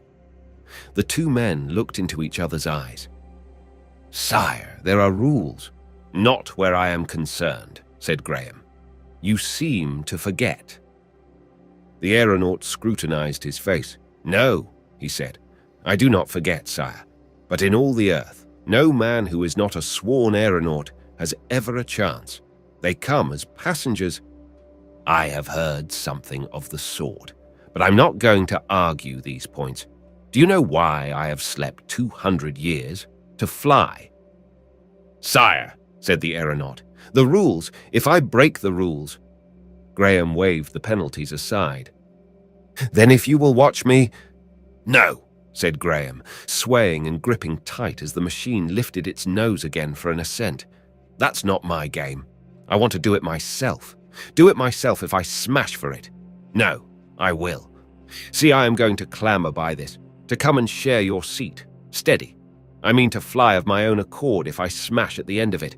I will have something to pay for my sleep, of all other things. In my past, it was my dream to fly. Now, keep your balance. A dozen spies are watching me, sire. Graham's temper was at end. Perhaps he chose it should be. He swore. He swung himself round the intervening mass of levers, and the monoplane swayed. Am I master of the earth? He said, or is your society? Now, take your hands off those levers and hold my wrists. Yes, so. And now how do we turn her nose down to the glide? Sire, said the aeronaut. What is it? You will protect me. Lord, yes. If I have to burn London, now. And with that promise, Graham bought his first lesson in aerial navigation. It's clearly to your advantage, this journey, he said with a loud laugh, for the air was like strong wine. To teach me quickly and well. Do I pull this?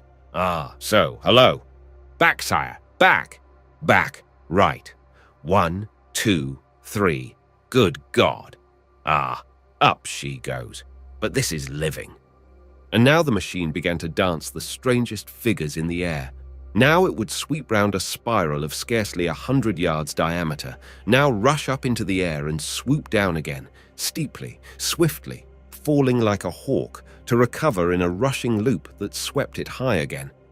In one of these descents, it seemed driving straight at the drifting park of balloons in the southeast, and only curved about and cleared them by a sudden recovery of dexterity.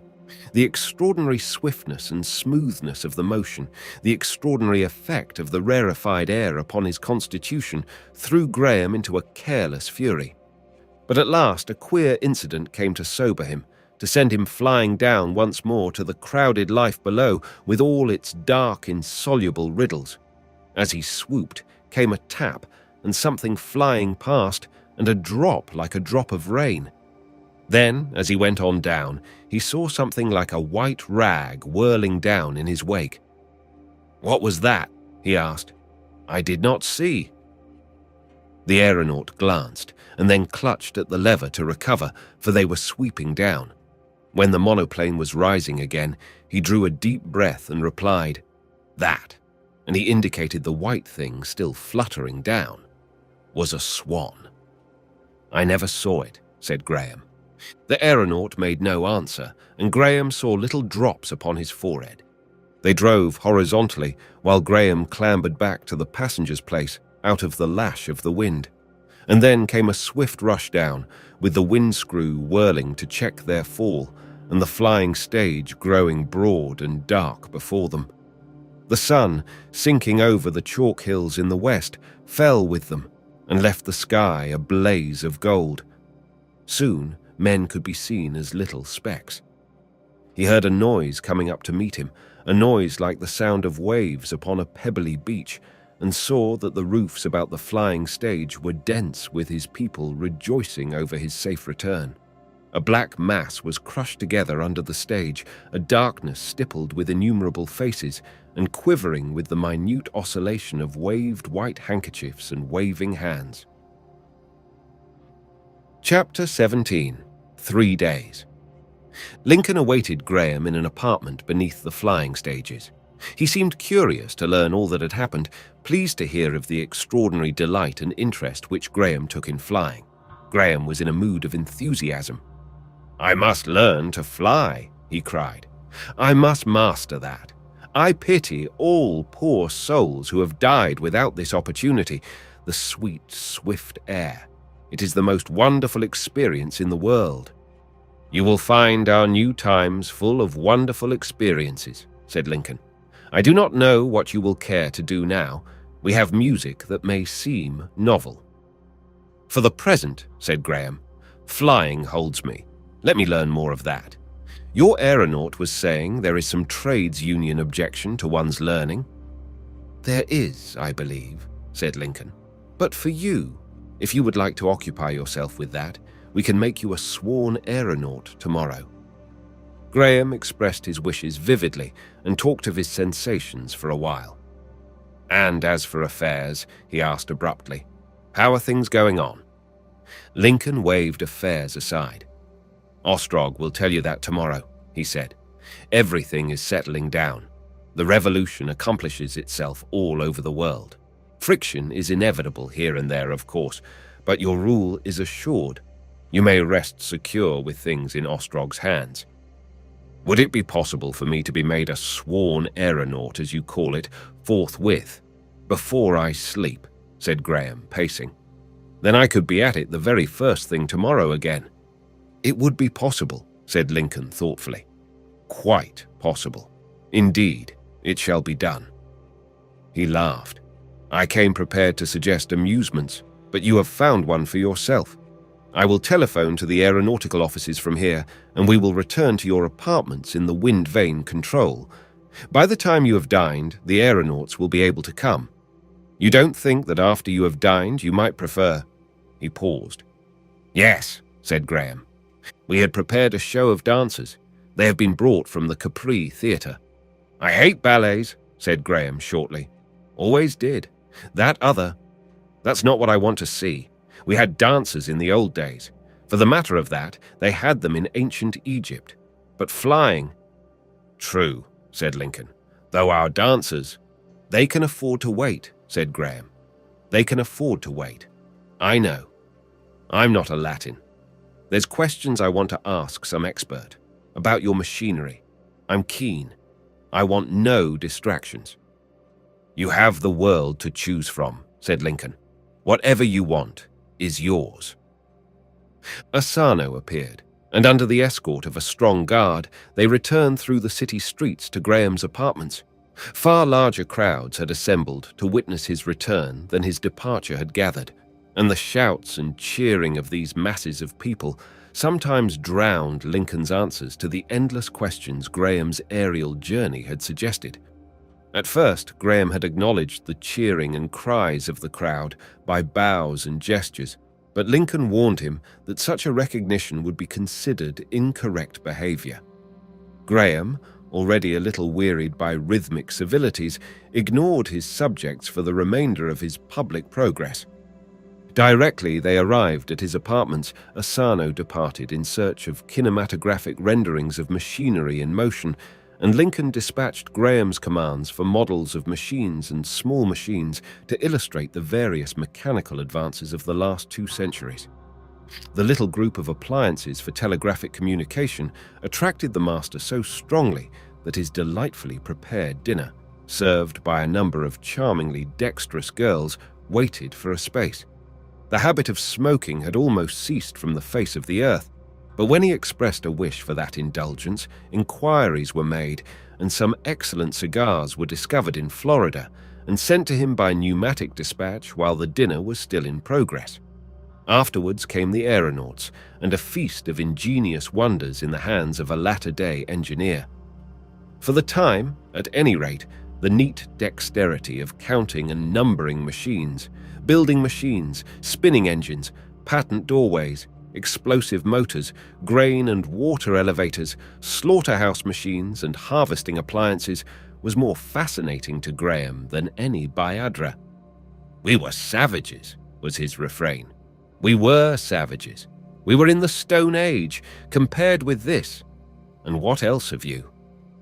There came also practical psychologists with some very interesting developments in the art of hypnotism. The names of Milne Bramwell, Fechner, Liebau, William James, Myers and Gurney, he found, bore a value now that would have astonished their contemporaries.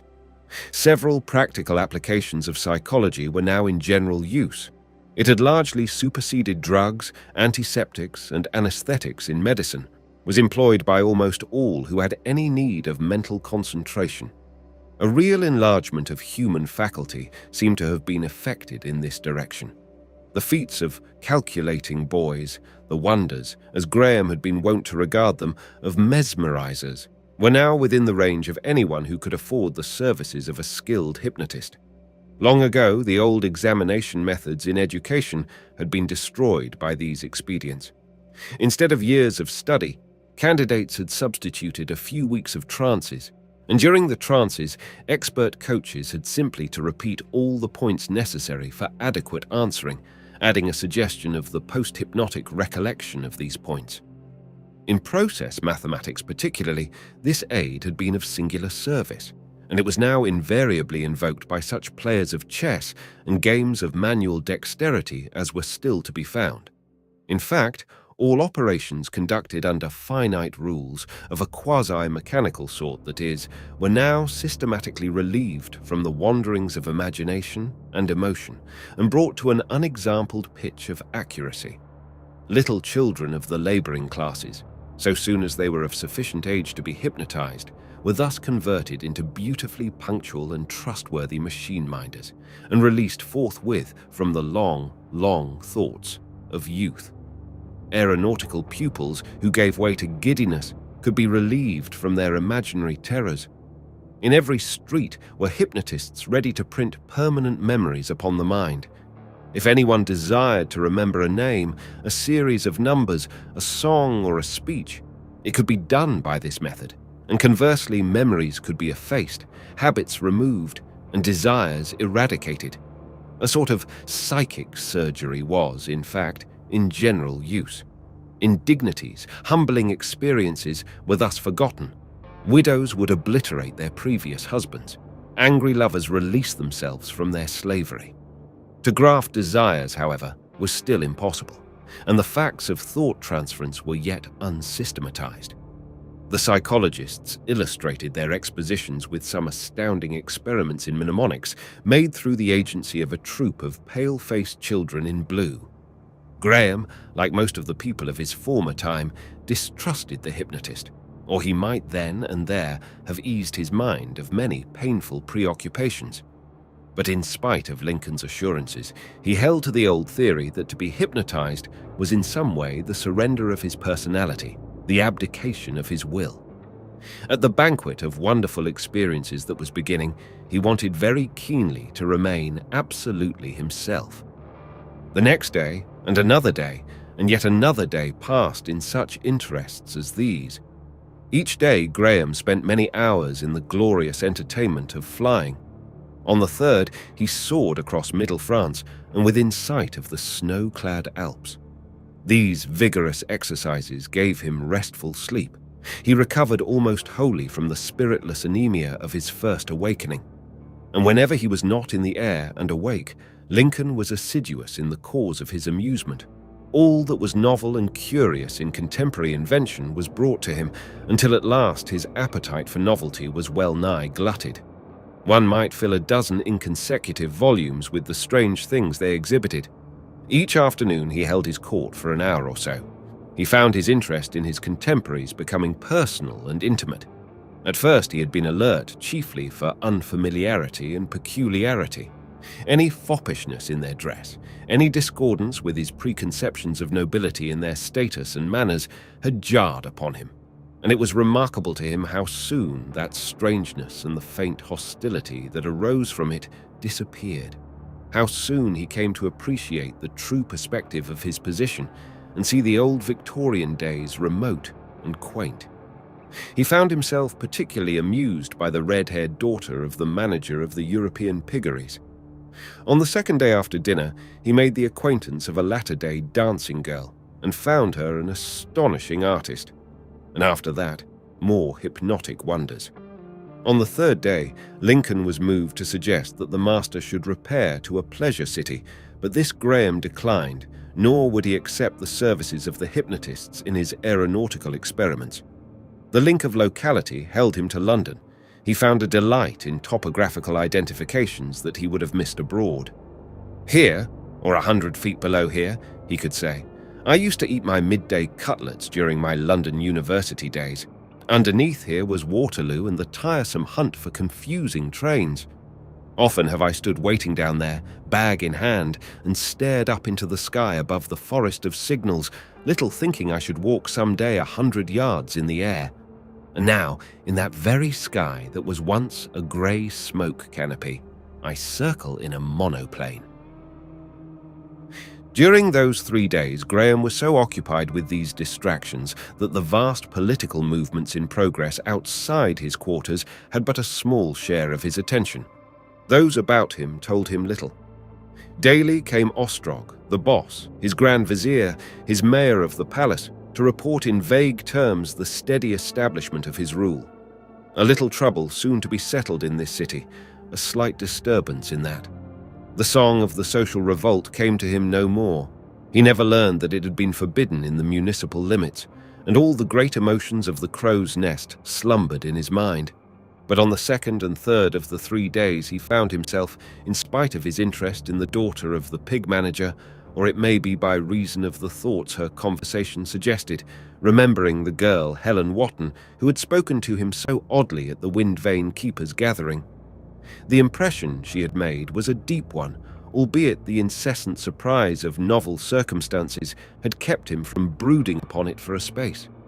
But now her memory was coming to its own. He wondered what she had meant by those broken, half-forgotten sentences. The picture of her eyes and the earnest passion of her face became more vivid as his mechanical interests faded. Her slender beauty came compellingly between him and certain immediate temptations of ignoble passion. But he did not see her again until 3 full days were past. Chapter 18. Graham remembers. She came upon him at last in a little gallery that ran from the Wind Vane offices toward his state apartments. The gallery was long and narrow, with a series of recesses, each with an arched fenestration that looked upon a court of palms. He came upon her suddenly in one of these recesses. She was seated. She turned her head at the sound of his footsteps and started at the sight of him. Every touch of color vanished from her face. She rose instantly, made a step toward him as if to address him, and hesitated.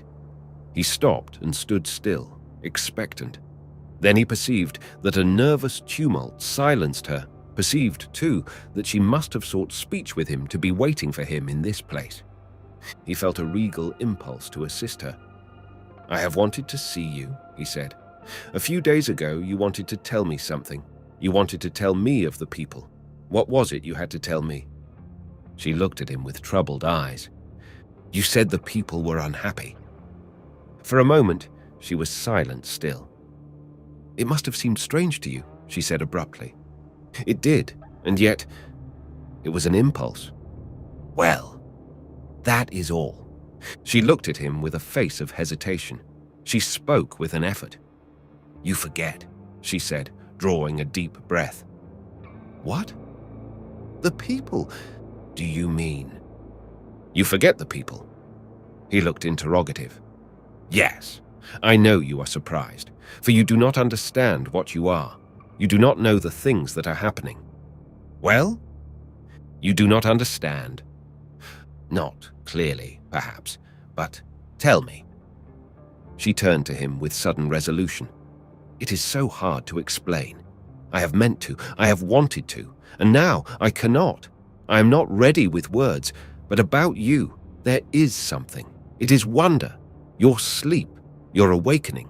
These things are miracles, to me at least, and to all the common people.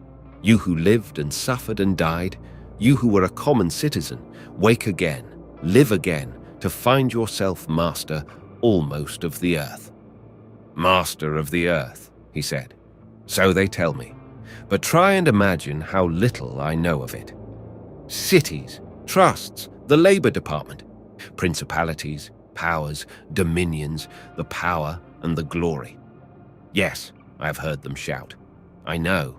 I am master, king, if you wish, with Ostrog, the boss." He paused. She turned upon him and surveyed his face with a curious scrutiny. "Well?" He smiled. "To take the responsibility." "That is what we have begun to fear." For a moment, she said no more. "No," she said slowly.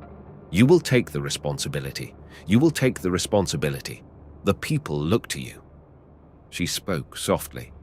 "Listen, for at least half the years of your sleep, in every generation, Multitudes of people, in every generation greater multitudes of people, have prayed that you might awake, prayed. Graham moved to speak, and did not. She hesitated, and a faint colour crept back to her cheek. Do you know that you have been to myriads? King Arthur, Barbarossa, the king who would come in his own good time and put the world right for them. I suppose the imagination of the people. Have you not heard our proverb, when the sleeper wakes? While you lay insensible and motionless there, thousands came. Thousands. Every first of the month, you lay in state with a white robe upon you, and the people filed by you. When I was a little girl, I saw you like that, with your face white and calm. She turned her face from him and looked steadfastly at the painted wall before her. Her voice fell. When I was a little girl, I used to look at your face. It seemed to me fixed and waiting, like the patience of God. That is what we thought of you, she said. That is how you seemed to us. She turned shining eyes to him. Her voice was clear and strong. In the city, in the earth, a myriad men and women are waiting to see what you will do, full of strange, incredible expectations. Yes? Ostrog, no one, can take that responsibility. Graham looked at her in surprise, at her face lit with emotion. She seemed at first to have spoken with an effort, and to have fired herself by speaking. Do you think, she said, that you who have lived that little life so far away in the past, you who have fallen into and risen out of this miracle of sleep, do you think that the wonder and reverence and hope of half the world has gathered about you only that you may live another little life, that you may shift the responsibility to any other man? I know how great this kingship of mine is, he said haltingly. I know how great it seems. But is it real? It is incredible, dreamlike. Is it real, or is it only a great delusion? It is real, she said, if you dare. After all, like all kingship, my kingship is belief. It is an illusion in the minds of men. If you dare, she said. But countless men, she said, and while it is in their minds, they will obey. But I know nothing. That is what I had in mind. I know nothing. And these others, the councillors, Ostrog, they are wiser, cooler. They know so much, every detail. And indeed, what are these miseries of which you speak? What am I to know, do you mean? He stopped blankly. I am still hardly more than a girl, she said. But to me the world seems full of wretchedness. The world has altered since your day, altered very strangely.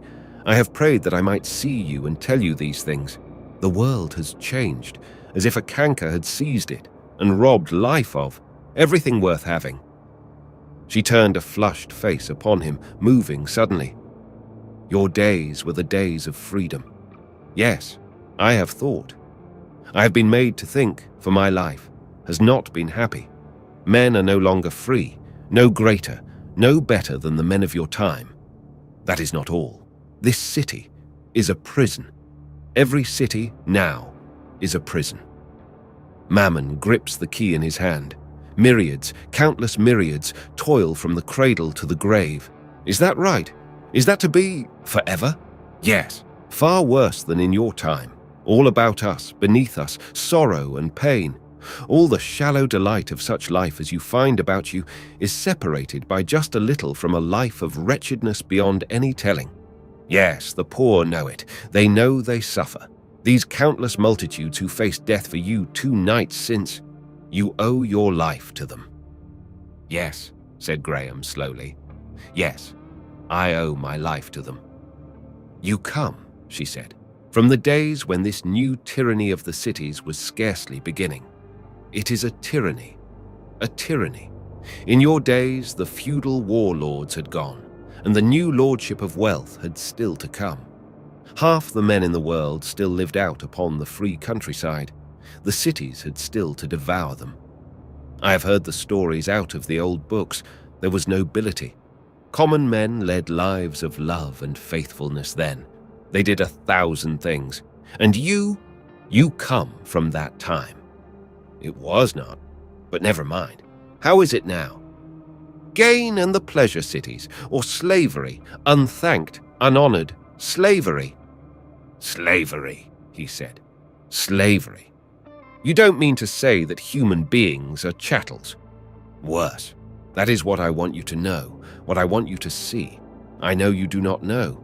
They will keep things from you. They will take you presently to a pleasure city. But you have noticed men and women and children in pale blue canvas with thin yellow faces and dull eyes. Everywhere. Speaking a horrible dialect, coarse and weak. I have heard it. They are the slaves, your slaves. They are the slaves of the Labor Department you own. The Labor Department. In some way, that is familiar. Ah, now I remember. I saw it when I was wandering about the city after the lights returned. Great fronts of buildings colored pale blue. Do you really mean? Yes. How can I explain it to you? Of course, the blue uniform struck you. Nearly a third of our people wear it. More assume it now every day. This Labor Department has grown imperceptibly. What is this Labor Department? Asked Graham. In the old times, how did you manage with starving people? There was the workhouse, which the parishes maintained. Workhouse? Yes, there was something. In our history lessons. I remember now. The Labor Department ousted the workhouse. It grew, partly, out of something. You, perhaps, may remember it, an emotional religious organization called the Salvation Army that became a business company. In the first place, it was almost a charity, to save people from workhouse rigors. There had been a great agitation against the workhouse. Now I come to think of it, it was one of the earliest properties your trustees acquired. They bought the Salvation Army and reconstructed it as this. The idea in the first place was to organize the labor of starving homeless people. Yes. Nowadays there are no workhouses, no refugees and charities, nothing but that department. Its offices are everywhere. That blue is its color. And any man, woman, or child who comes to be hungry and weary and with neither home nor friend nor resort must go to the department in the end, or seek some way of death. The euthanacy is beyond their means. For the poor, there is no easy death. And at any hour in the day or night, there is food, shelter, and a blue uniform for all comers. That is the first condition of the department's incorporation, and in return for a day's shelter, the department extracts a day's work and then returns the visitor's proper clothing and sends him or her out again. Yes? Perhaps that does not seem so terrible to you.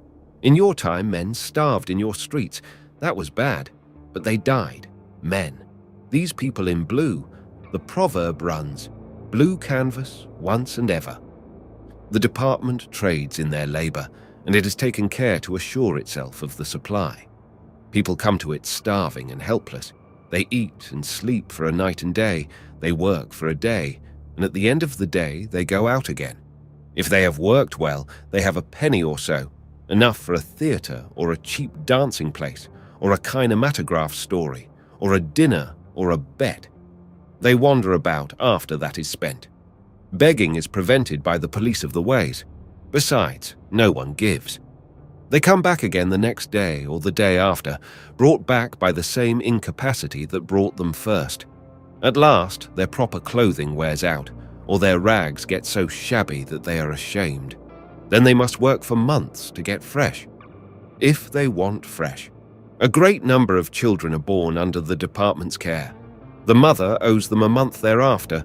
The children they cherish and educate until they are 14, and they pay 2 years' service.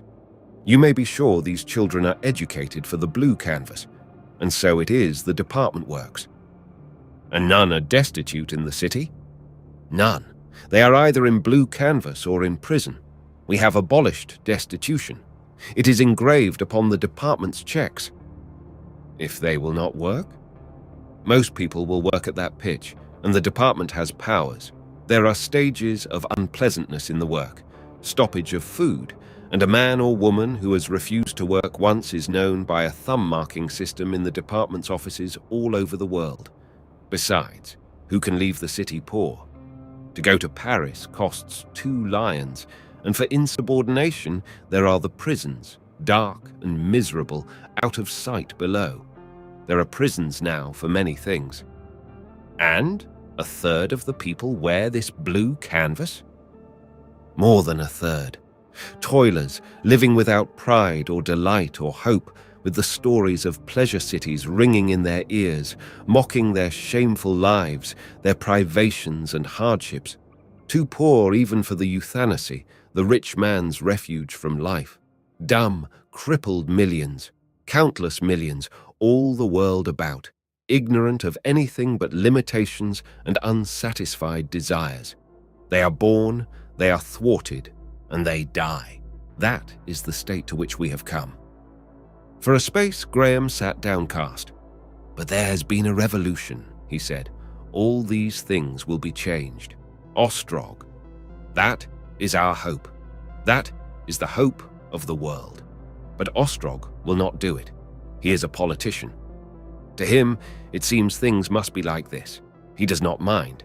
He takes it for granted. All the rich, all the influential, all who are happy, come at last to take these miseries for granted. They use the people in their politics. They live in ease by their degradation. But you who come from a happier age, it is to you the people look. To you. He looked at her face. Her eyes were bright with unshed tears. He felt a rush of emotion. For a moment, he forgot this city. He forgot the race and all those vague, remote voices in the immediate humanity of her beauty. "But what am I to do?" he said, with his eyes upon her. "Rule," she answered, bending towards him and speaking in a low tone. "Rule the world as it has never been ruled, for the good and happiness of men. For you might rule it. You could rule it." The people are stirring. All over the world, the people are stirring. It wants but a word from you, to bring them all together. Even the middle sort of people are restless, unhappy. They are not telling you the things that are happening. The people will not go back to their drudgery. They refuse to be disarmed. Ostrog has awakened something greater than he dreamt of. He has awakened hopes. His heart was beating fast. He tried to seem judicial, to weigh considerations. "They only want their leader," she said. "And then? You could do what you would. The world is yours." He sat, no longer regarding her. Presently he spoke. "The old dreams, and the thing I have dreamt, liberty, happiness, are they dreams? Could one man... His voice sank and ceased. "Not one man, but all men. Give them only a leader to speak the desire of their hearts." He shook his head, and for a time there was silence. He looked up suddenly, and their eyes met.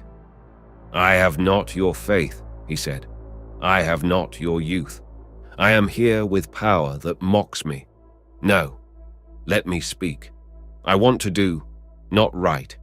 I have not the strength for that, but something rather right than wrong. It will bring no millennium, but I am resolved now that I will rule. What you have said has awakened me. You are right. Ostrog must know his place, and I will learn. One thing I promise you, this labor slavery shall end. And you will rule? Yes, provided. There is one thing. Yes? That you will help me. A girl. Yes. Does it not occur to you I am absolutely alone?" She started, and for an instant her eyes had pity. "Need you ask whether I will help you?" she said. There came a tense silence, and then the beating of a clock striking the hour. Graham rose. "Even now," he said, "Ostrog will be waiting." He hesitated, facing her. "When I have asked him certain questions, there is much I do not know. It may be that I will go to see with my own eyes the things of which you have spoken, and when I return, I shall know of your going and coming. I will wait for you here again." They regarded one another steadfastly, questioningly, and then he turned from her towards the Windvane office. Chapter 19. Ostrog's point of view. Graham found Ostrog waiting to give a formal account of his day's stewardship. On previous occasions, he had passed over this ceremony as speedily as possible in order to resume his aerial experiences, but now he began to ask quick, short questions. He was very anxious to take up his empire forthwith. Ostrog brought flattering reports of the development of affairs abroad. In Paris and Berlin, Graham perceived that he was saying there had been trouble, not organized resistance indeed, but insubordinate proceedings. "After all these years," said Ostrog, when Graham pressed inquiries, "the commune has lifted its head again. That is the real nature of the struggle, to be explicit." But order had been restored in these cities. Graham, the more deliberately judicial for the stirring emotions he felt, asked if there had been any fighting. "A little," said Ostrog, "in one quarter only. But the Senegalese division of our African Agricultural Police, the consolidated African companies have a very well-drilled police, was ready, and so were the aeroplanes. We expected a little trouble in the continental cities and in America, but things are very quiet in America. They are satisfied with the overthrow of the council, for the time." "Why should you expect trouble?" asked Graham abruptly. "There is a lot of discontent, social discontent." "The Labour Department?" "You are learning," said Ostrog with a touch of surprise. "Yes, it is chiefly the discontent with the Labour Department. It was that discontent supplied the motive force of this overthrow, that and your awakening." "Yes?" Ostrog smiled. He became explicit. "We had to stir up their discontent. We had to revive the old ideals of universal happiness. All men equal, all men happy, no luxury that everyone may not share, ideas that have slumbered for 200 years. You know that? We had to revive these ideals, impossible as they are, in order to overthrow the council. And now, well, our revolution is accomplished, and the council is overthrown, and people whom we have stirred up remain surging. There was scarcely enough fighting. We made promises, of course. It is extraordinary how violently and rapidly this vague, out-of-date humanitarianism has revived and spread. We who sowed the seed even have been astonished. In Paris, as I say, we have had to call in a little external help." "And here?" "There is trouble. Multitudes will not go back to work. There is a general strike. Half the factories are empty and the people are swarming in the ways. They are talking of a commune. Men in silk and satin have been insulted in the streets. The blue canvas is expecting all sorts of things from you. Of course, there is no need for you to trouble. We are setting the babble machines to work with counter-suggestions in the cause of law and order. We must keep the grip tight, that is all." Graham thought. He perceived a way of asserting himself, but he spoke with restraint. "Even to the pitch of bringing a Negro police," he said. "They are useful," said Ostrog. "They are fine, loyal brutes with no wash of ideas in their heads, such as our rabble has. The council should have had them as police of the ways, and things might have been different. Of course, there is nothing to fear except rioting and wreckage. You can manage your own wings now, and you can soar away to Capri if there is any smoke or fuss.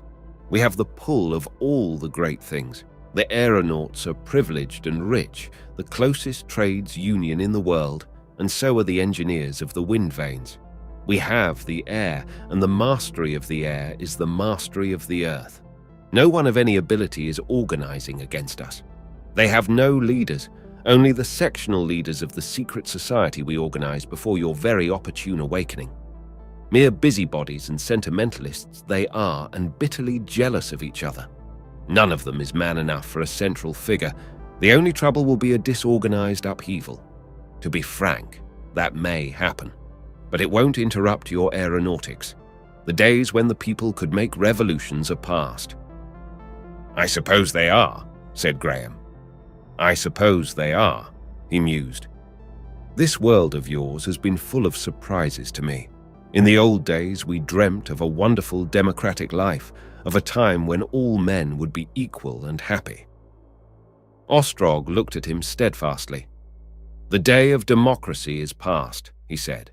"Past forever. That day began with the bowmen of Crécy. It ended when marching infantry, when common men in masses ceased to win the battles of the world, when costly cannon, great ironclads, and strategic railways became the means of power. Today is the day of wealth. Wealth now is power, as it never was power before. It commands earth and sea and sky. All power is for those who can handle wealth. On your behalf, you must accept facts, and these are facts. The world for the crowd as ruler. Even in your days that creed had been tried and condemned. Today it is only one believer, a multiplex silly one, the man in the crowd. Graham did not answer immediately. He stood lost in somber preoccupations. "No," said Ostrog. "The day of the common man is past. On the open countryside, one man is as good as another, or nearly as good. The earlier aristocracy had a precarious tenure of strength and audacity. They were tempered. There were insurrections, duels, riots. The first real aristocracy, the first permanent aristocracy, came in with castles and armor and vanished before the musket and bull. But this is the second aristocracy, the real one. Those days of gunpowder and democracy were only an eddy in the stream. The common man now is a helpless unit. In these days, we have this great machine of the city and an organization complex beyond his understanding." "Yet," said Graham, "there is something resists, something you are holding down, something that stirs and presses." "You will see," said Ostrog, with a forced smile that would brush these difficult questions aside. "I've not roused the force to destroy myself. Trust me." "I wonder," said Graham. Ostrog stared.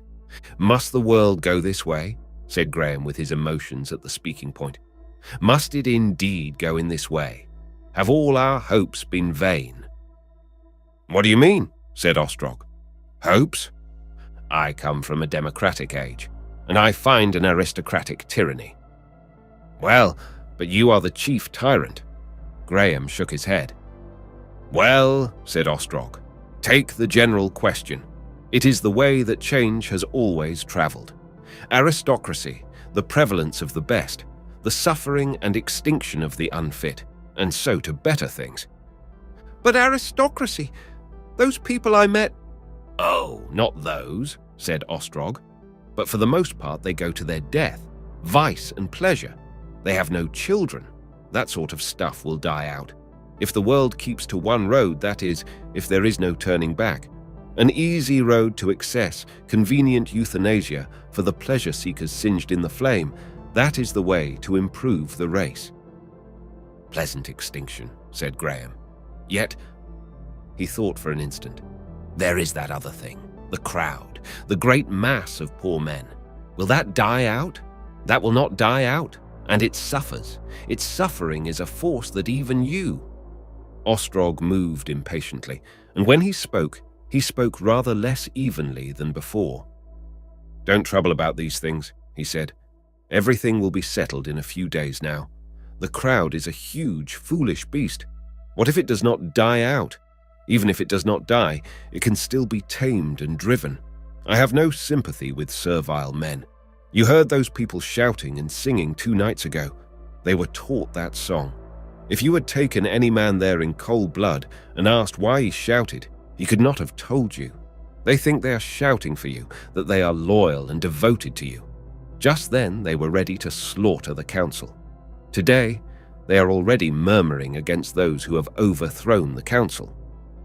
No, said Graham. "They shouted because their lives were dreary, without joy or pride, and because in me, they hoped."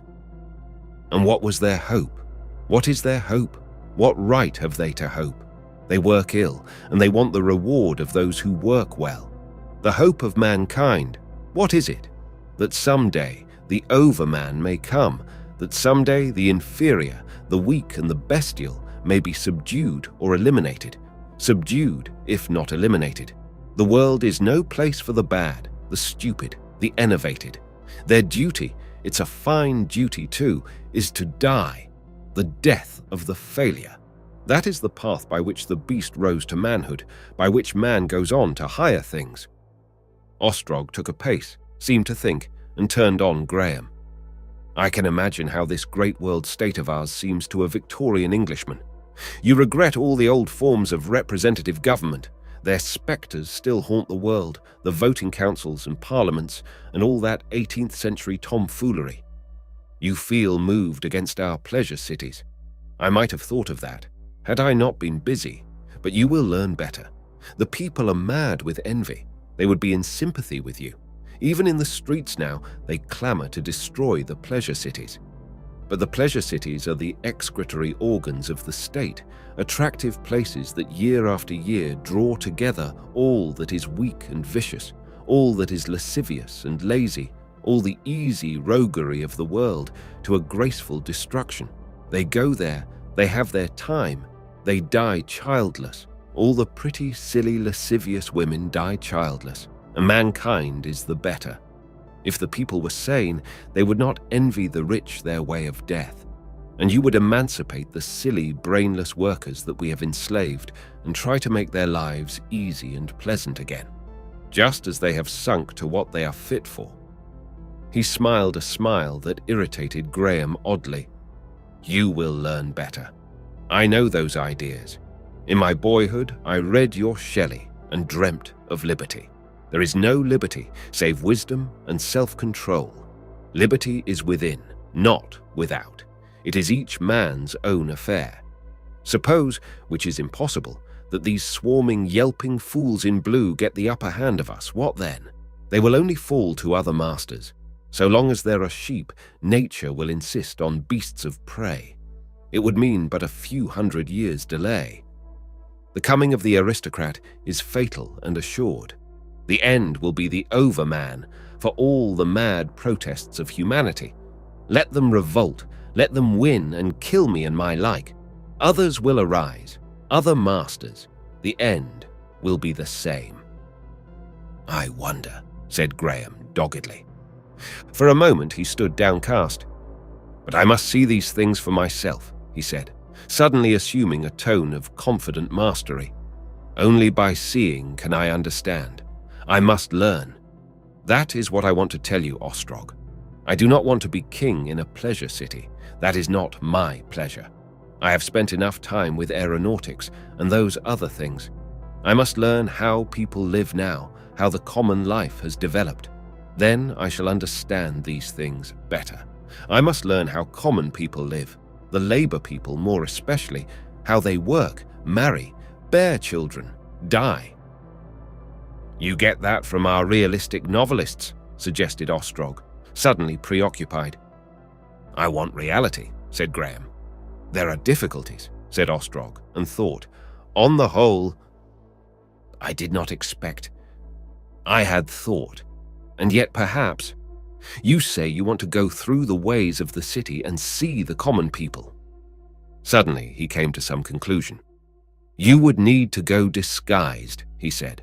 The city is intensely excited, and the discovery of your presence among them might create a fearful tumult. Still, this wish of yours to go into this city, this idea of yours. Yes, now I think the thing over, it seems to me not altogether. It can be contrived. If you would really find an interest in that. You are, of course, master. You can go soon if you like. A disguise Asano will be able to manage. He would go with you. After all, it is not a bad idea of yours. You will not want to consult me in any matter? Asked Graham suddenly, struck by an odd suspicion. Oh, dear no, no. I think you may trust affairs to me for a time at any rate, said Ostrog, smiling. Even if we differ.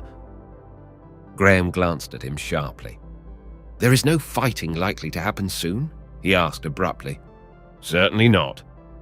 I've been thinking about these Negroes. I don't believe the people intend any hostility to me, and after all, I am the master. I do not want any Negroes brought to London. It is an archaic prejudice, perhaps, but I have peculiar feelings about Europeans and the subject races, even about Paris. Ostrog stood watching him from under his drooping brows. "I am not bringing Negroes to London," he said slowly. "But if you are not to bring armed Negroes to London, whatever happens," said Graham. "In that matter, I am quite decided." Ostrog resolved not to speak and bowed deferentially. Chapter 20. In the City Ways. And that night, unknown and unsuspected, Graham, dressed in the costume of an inferior wind vane official keeping holiday, and accompanied by Asano in Labour Department canvas, surveyed the city through which he had wandered when it was veiled in darkness. But now he saw it lit and waking, a whirlpool of life. In spite of the surging and swaying of the forces of revolution, in spite of the unusual discontent, the mutterings of the greater struggle of which the first revolt was but the prelude, the myriad streams of commerce still flowed wide and strong. He knew now something of the dimensions and quality of the new age, but he was not prepared for the infinite surprise of the detailed view, for the torrent of colour and vivid impressions that poured past him. This was his first real contact with the people of these latter days. He realized that all that had gone before, saving his glimpses of the public theatres and markets, had had its element of seclusion, had been a movement within the comparatively narrow political quarter, that all his previous experiences had revolved immediately about the question of his own position. But here was the city at the busiest hours of night. The people, to a large extent, returned to their own immediate interests, the resumption of the real informal life, the common habits of the new time. They emerged at first into a street whose opposite ways were crowded with the blue canvas liveries. This swarm Graham saw was a portion of a procession. It was odd to see a procession parading the city seated. They carried banners of coarse black stuff with red letters. "No disarmament," said the banners, for the most part in crudely daubed letters and with variant spelling, and "Why should we disarm? No disarming, no disarming." Banner after banner went by, a stream of banners flowing past, and at last, at the end, the song of the revolt and a noisy band of strange instruments. "They all ought to be at work," said Asano. "They have had no food these 2 days, or they have stolen it."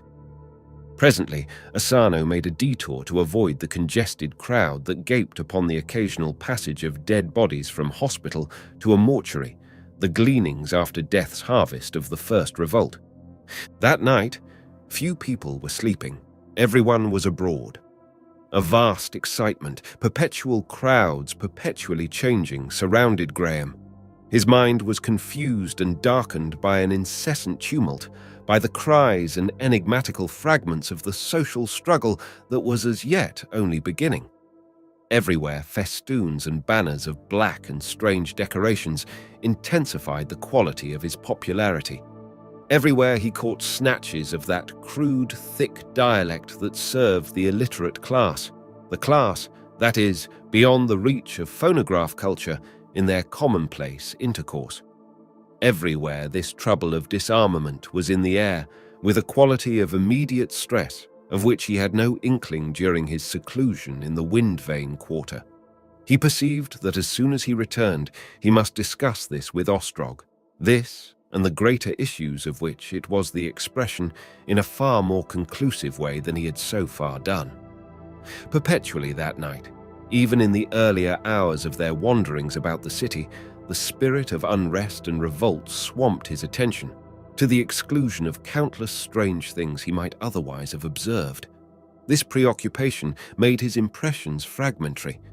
Yet amid so much that was strange and vivid, no subject, however personal and insistent, could exert undivided sway. There were spaces when the revolutionary movement passed clean out of his mind, was drawn aside like a curtain from before some startling new aspect of the time. Helen had swayed his mind to this intense earnestness of inquiry, but there came times when she, even, receded beyond his conscious thoughts. At one moment, for example, he found they were traversing the religious quarter, for the easy transit about the city afforded by the moving ways rendered sporadic churches and chapels no longer necessary, and his attention was vividly arrested by the facade of one of the Christian sects. They were travelling seated on one of the swift upper ways. The place leapt upon them at a bend and advanced rapidly towards them. It was covered with inscriptions from top to base, in vivid white and blue, save where a vast and glaring kinematograph transparency presented a realistic New Testament scene, and where a vast festoon of black to show that the popular religion followed the popular politics hung across the lettering. Graham had already become familiar with the phonotype writing, and these inscriptions arrested him, being to his sense for the most part almost incredible blasphemy. Among the less offensive were salvation on the first floor and turn to the right. Put your money on your maker. The sharpest conversion in London, expert operators. Look slippy. What Christ would say to the sleeper. Join the up-to-date saints. Be a Christian, without hindrance to your present occupation. All the brightest bishops on the bench tonight, and prices as usual. Brisk blessings for busy businessmen. But this is appalling, said Graham, as that deafening scream of mercantile piety towered above them. What is appalling? Asked his little officer, apparently seeking vainly for anything unusual in this shrieking enamel. This. Surely the essence of religion is reverence. Oh, that! Asano looked at Graham. Does it shock you? He said in the tone of one who makes a discovery. I suppose it would, of course. I had forgotten. Nowadays, the competition for attention is so keen, and people simply haven't the leisure to attend to their souls, as they used to do. He smiled. In the old days, you had quiet Sabbaths in the countryside, though somewhere I've read of Sunday afternoons that... But that, said Graham, glancing back at the receding blue and white, that is surely not the only. There are hundreds of different ways, but of course, if a sect doesn't tell, it doesn't pay. Worship has moved with the times. There are high-class sects with quieter ways, costly incense and personal attentions and all that. These people are extremely popular and prosperous. They pay several dozen lions for those apartments to the council. To you, I should say. Graham still felt a difficulty with the coinage, and this mention of a dozen lions brought him abruptly to that matter. In a moment, the screaming temples and their swarming touts were forgotten in this new interest. A turn of a phrase suggested, and an answer confirmed the idea that gold and silver were both demonetized, that stamped gold, which had begun its reign amidst the merchants of Phoenicia, was at last dethroned. The change had been graduated but swift, brought about by an extension of the system of checks that had even in his previous life already practically superseded gold in all the larger business transactions. The common traffic of the city, the common currency indeed of all the world, was conducted by means of the little brown, green and pink council checks for small amounts, printed with a blank payee. Asano had several with him, and at the first opportunity he supplied the gaps in his set. They were printed not on tearable paper, but on a semi-transparent fabric of silken flexibility, interwoven with silk. Across them all sprawled a facsimile of Graham's signature, his first encounter with the curves and turns of that familiar autograph for 203 years. Some intermediary experiences made no impression sufficiently vivid to prevent the matter of the disarmament claiming his thoughts again. A blurred picture of a theosophist temple that promised miracles in enormous letters of unsteady fire was least submerged, perhaps. But then came the view of the dining hall in Northumberland Avenue. That interested him very greatly. By the energy and thought of Asano, he was able to view this place from a little screened gallery reserved for the attendants of the tables. The building was pervaded by a distant, muffled hooting, piping and bawling, of which he did not at first understand the import, but which recalled a certain mysterious, leathery voice he had heard after the resumption of the lights on the night of his solitary wandering. He had grown accustomed to vastness and great numbers of people. Nevertheless, this spectacle held him for a long time. It was as he watched the table service more immediately beneath, and interspersed with many questions and answers concerning details, that the realization of the full significance of the feast of several thousand people came to him. It was his constant surprise to find that points that one might have expected to strike vividly at the very outset never occurred to him until some trivial detail suddenly shaped as a riddle and pointed to the obvious thing he had overlooked. He discovered only now that this continuity of the city, this exclusion of weather, these vast halls and ways, involved the disappearance of the household, that the typical Victorian home, the little brick cell containing kitchen and scullery, living rooms and bedrooms, had, save for the ruins that diversified the countryside, vanished as surely as the wattle hut. But now he saw what had indeed been manifest from the first, that London, regarded as a living place, was no longer an aggregation of houses, but a prodigious hotel, an hotel with 1,000 classes of accommodation, thousands of dining halls, chapels, theatres, markets and places of assembly, a synthesis of enterprises, of which he chiefly was the owner. People had their sleeping rooms, with, it might be, antechambers, rooms that were always sanitary, at least whatever the degree of comfort and privacy, and for the rest, they lived much as many people had lived in the new-made giant hotels of the Victorian days, eating, reading, thinking, playing, conversing, all in places of public resort, going to their work in the industrial quarters of the city, or doing business in their offices in the trading section. He perceived at once how necessarily this state of affairs had developed from the Victorian city. The fundamental reason for the modern city had ever been the economy of cooperation. The chief thing to prevent the merging of the separate households in his own generation was simply the still imperfect civilization of the people, the strong barbaric pride, passions and prejudices, the jealousies, rivalries, and violence of the middle and lower classes, which had necessitated the entire separation of contiguous households. But the change, the taming of the people, had been in rapid progress even then. In his brief 30 years of previous life, he had seen an enormous extension of the habit of consuming meals from home. The casually patronized horsebox coffee house had given place to the open and crowded aerated bread shop, for instance. Women's clubs had had their beginning, and an immense development of reading rooms, lounges, and libraries had witnessed to the growth of social confidence. These promises had by this time attained to their complete fulfillment. The locked and barred household had passed away. These people below him belonged, he learnt, to the lower middle class, the class just above the blue labourers, a class so accustomed in the Victorian period to feed with every precaution of privacy that its members, when occasion confronted them with a public meal, would usually hide their embarrassment under horseplay or a markedly militant demeanour. But these gaily, if lightly dressed people below, albeit vivacious, hurried and uncommunicative, were dexterously mannered and certainly quite at their ease with regard to one another. He noted a slight significant thing.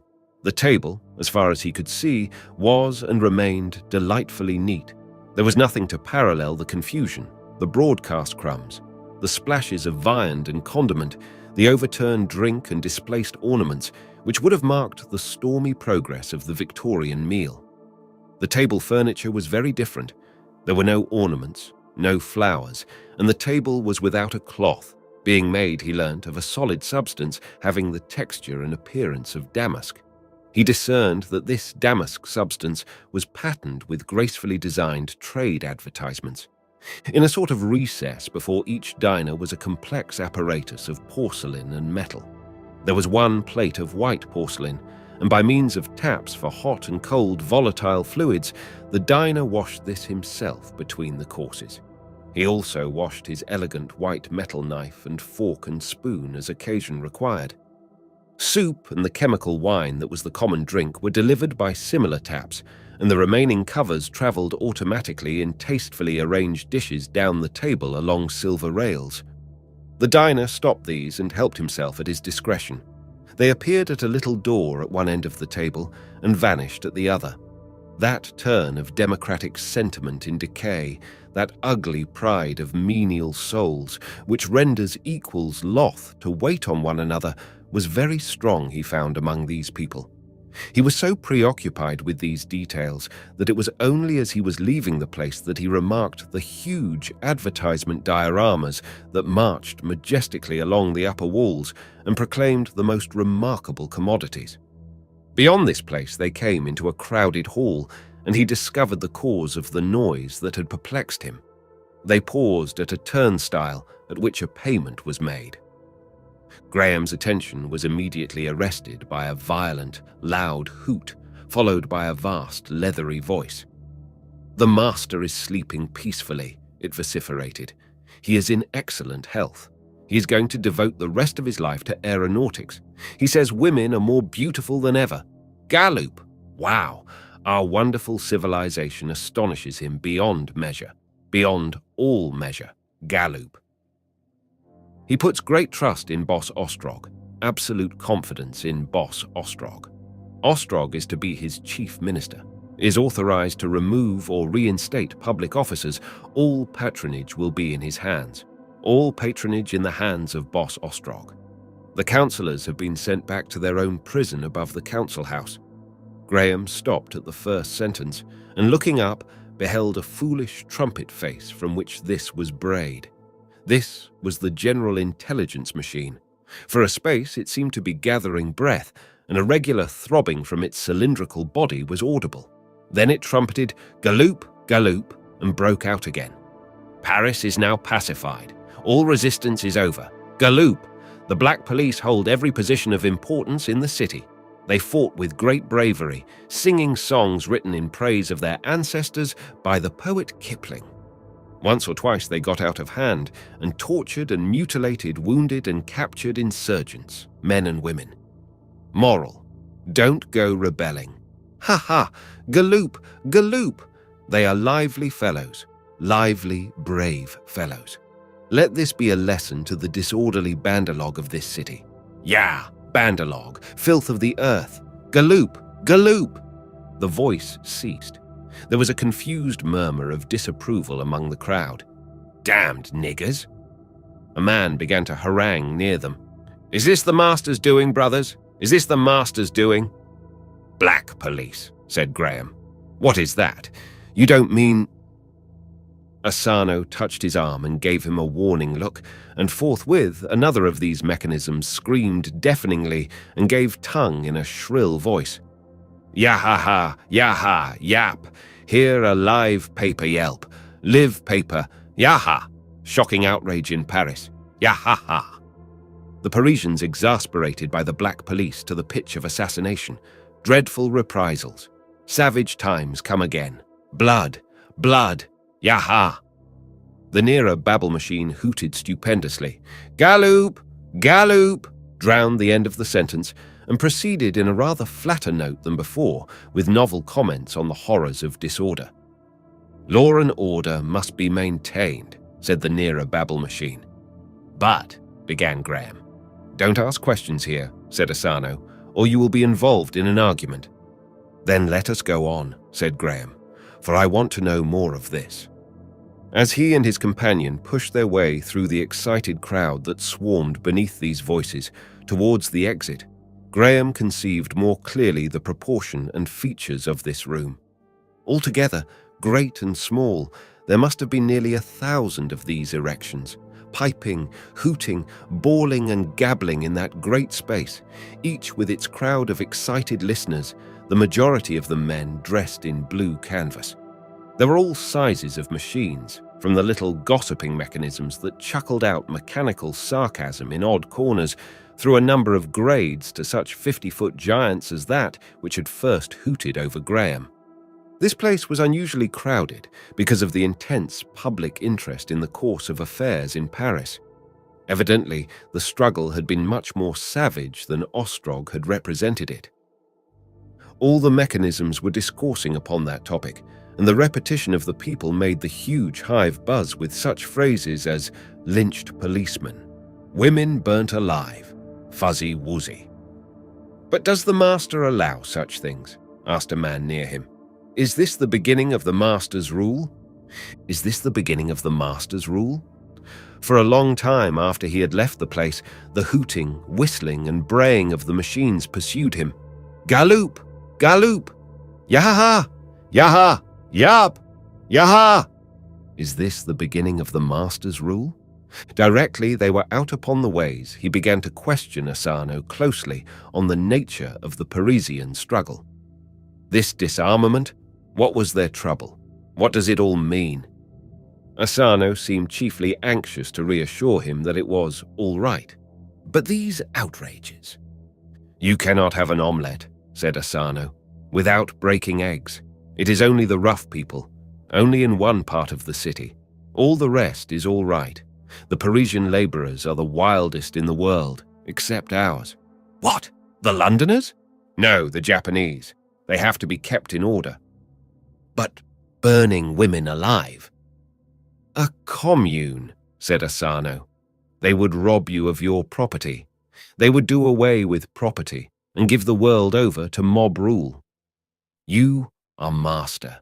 The world is yours. But there will be no commune here. There is no need for black police here. And every consideration has been shown. It is their own Negroes, French-speaking Negroes, Senegal regiments, and Niger and Timbuktu. Regiments? Said Graham. I thought there was only one. No, said Asano, and glanced at him. There is more than one. Graham felt unpleasantly helpless. I did not think, he began, and stopped abruptly. He went off at a tangent to ask for information about these Babel machines. For the most part, the crowd present had been shabbily or even raggedly dressed, and Graham learnt that so far as the more prosperous classes were concerned, in all the more comfortable private apartments of the city were fixed Babel machines that would speak directly a lever was pulled. The tenant of the apartment could connect this with the cables of any of the great news syndicates that he preferred. When he learnt this presently, he demanded the reason of their absence from his own suite of apartments. Asano was embarrassed. I never thought, he said. Ostrog must have had them removed. Graham stared. How was I to know? He exclaimed. Perhaps he thought they would annoy you, said Asano. They must be replaced directly I return, said Graham, after an interval. He found a difficulty in understanding that this newsroom and the dining hall were not great central places, that such establishments were repeated almost beyond counting all over the city. But ever and again, during the night's expedition, his ears would pick out from the tumult of the ways the peculiar hooting of the organ of Boss Ostrog, Galoop, Galoop, or the shrill Yaha-ha, Yaha-yap, hear a live paper yelp of its chief rival. Repeated, too, everywhere were such creches as the one he now entered. It was reached by a lift and by a glass bridge that flung across the dining hall and traversed the ways at a slight upward angle. To enter the first section of the place necessitated the use of his solvent signature under Asano's direction. They were immediately attended to by a man in a violet robe and gold clasp, the insignia of practicing medical men. He perceived from this man's manner that his identity was known, and proceeded to ask questions on the strange arrangements of the place without reserve. On either side of the passage, which was silent and padded as if to deaden the footfall, were narrow little doors, their size and arrangement suggestive of the cells of a Victorian prison. But the upper portion of each door was of the same greenish transparent stuff that had enclosed him at his awakening, and within, dimly seen, lay, in every case, a very young baby in a little nest of wadding. Elaborate apparatus watched the atmosphere and rang a bell far away in the central office at the slightest departure from the optimum of temperature and moisture. A system of such creches had almost entirely replaced the hazardous adventures of the old-world nursing. The attendant presently called Graham's attention to the wet nurses, a vista of mechanical figures with arms, shoulders, and breasts of astonishingly realistic modeling, articulation, and texture, but mere brass tripods below, and having in the place of features a flat disc bearing advertisements likely to be of interest to mothers. Of all the strange things that Graham came upon that night, none jarred more upon his habits of thought than this place. The spectacle of the little pink creatures, their feeble limbs swaying uncertainly in vague first movements, left alone without embrace or endearment, was wholly repugnant to him. The attendant doctor was of a different opinion. His statistical evidence showed beyond dispute that in the Victorian times the most dangerous passage of life was the arms of the mother, that their human mortality had ever been most terrible.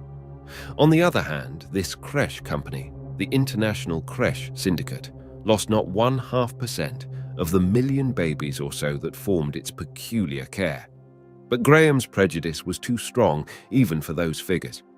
Along one of the many passages of the place, they presently came upon a young couple in the usual blue canvas, peering through the transparency and laughing hysterically at the bald head of their firstborn.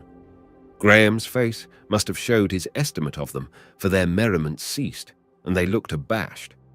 But this little incident accentuated his sudden realization of the gulf between his habits of thought and the ways of the new age. He passed on to the crawling rooms and the kindergarten, perplexed and distressed. He found the endless long playrooms were empty. The latter-day children at least still spent their nights in sleep. As they went through these, the little officer pointed out the nature of the toys, developments of those devised by that inspired sentimentalist Froebel. There were nurses here, but much was done by machines that sang and danced and dandled. Graham was still not clear upon many points. But so many orphans, he said perplexed, reverting to a first misconception, and learnt again that they were not orphans. So soon as they had left the creche, he began to speak of the horror the babies in their incubating cases had caused him. "Is motherhood gone?" he said. "Was it a cant? Surely it was an instinct. This seems so unnatural, abominable almost." "Along here we shall come to the dancing place," said Asano by way of reply. "It is sure to be crowded. In spite of all the political unrest, it will be crowded. The women take no great interest in politics, except a few here and there. You will see the mothers. Most young women in London are mothers. In that class, it is considered a creditable thing to have one child, a proof of animation. Few middle-class people have more than one. With the Labour Department, it is different. As for motherhood, they still take an immense pride in the children. They come here to look at them quite often." "Then do you mean that the population of the world is falling?" "Yes, except among the people under the Labour Department. In spite of scientific discipline, they are reckless." The air was suddenly dancing with music, and down a way they approached obliquely. Set with gorgeous pillars as it seemed of clear amethyst, flowed a concourse of gay people and a tumult of merry cries and laughter. He saw curled heads, wreathed brows, and a happy, intricate flutter of gamboge pass triumphant across the picture.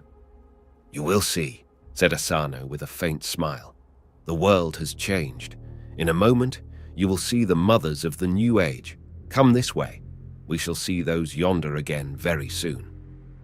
They ascended a certain height in a swift lift and changed to a slower one. As they went on, the music grew upon them until it was near and full and splendid, and moving with its glorious intricacies, they could distinguish the beat of innumerable dancing feet. They made a payment at a turnstile and emerged upon the wide gallery that overlooked the dancing place and upon the full enchantment of sound and sight. "Here," said Asano, "are the fathers and mothers of the little ones you saw." The hall was not so richly decorated as that of the Atlas, but saving that, it was, for its size, the most splendid Graham had seen. The beautiful white-limbed figures that supported the galleries reminded him once more of the restored magnificence of sculpture. They seemed to writhe in engaging attitudes, their faces laughed. The source of the music that filled the place was hidden, and the whole vast shining floor was thick with dancing couples. "Look at them," said the little officer. "See how much they show of motherhood." The gallery they stood upon ran along the upper edge of a huge screen that cut the dancing hall on one side from a sort of outer hall that showed through broad arches the incessant onward rush of the city ways. In this outer hall was a great crowd of less brilliantly dressed people, as numerous almost as those who danced within, the great majority wearing the blue uniform of the Labour Department that was now so familiar to Graham. Too poor to pass the turnstiles to the festival, they were yet unable to keep away from the sound of its seductions. Some of them even had cleared spaces, and were dancing also, fluttering their rags in the air. Some shouted as they danced, jests and odd allusions Graham did not understand. Once someone began whistling the refrain of the revolutionary song, but it seemed as though that beginning was promptly suppressed. The corner was dark, and Graham could not see. He turned to the hall again. Above the caryatids were marble busts of men whom that age esteemed great moral emancipators and pioneers. For the most part, their names were strange to Graham, though he recognized Grant Allen, Le Gallienne, Nietzsche, Shelley, and Goodwin. Great black festoons and eloquent sentiments reinforced the huge inscription that partially defaced the upper end of the dancing place and asserted that the Festival of the Awakening was in progress. Myriads are taking holiday or staying from work because of that, quite apart from the labourers who refuse to go back, said Asano. These people are always ready for holidays. Graham walked to the parapet and stood leaning over, looking down at the dancers. Save for 2 or 3 remote whispering couples who had stolen apart, he and his guide had the gallery to themselves. A warm breath of scent and vitality came up to him. Both men and women below were lightly clad, bare-armed, open-necked, as the universal warmth of the city permitted. The hair of the men was often a mass of effeminate curls, their chins were always shaven, and many of them had flushed or coloured cheeks. Many of the women were very pretty, and all were dressed with elaborate coquetry. As they swept by beneath, he saw ecstatic faces with eyes half closed in pleasure. "What sort of people are these?" he asked abruptly. "Workers, prosperous workers, what you would have called the middle class. Independent tradesmen with little separate businesses have vanished long ago, but there are store servers, managers, engineers of 100 sorts. Tonight is a holiday, of course, and every dancing place in the city will be crowded, and every place of worship." "But the women?" "The same. There's 1,000 forms of work for women now, but you had the beginning of the independent working woman in your days. Most women are independent now. Most of these are married more or less. There are a number of methods of contract, and that gives them more money and enables them to enjoy themselves." "I see," said Graham, looking at the flushed faces, the flash and swirl of movement, and still thinking of that nightmare of pink, helpless limbs. "And these are mothers." "Most of them. The more I see of these things, the more complex I find your problems. This, for instance, is a surprise. That news from Paris was a surprise." In a little while he spoke again. "These are mothers. Presently, I suppose, I shall get into the modern way of seeing things. I have old habits of mind clinging about me, habits based, I suppose, on needs that are over and done with.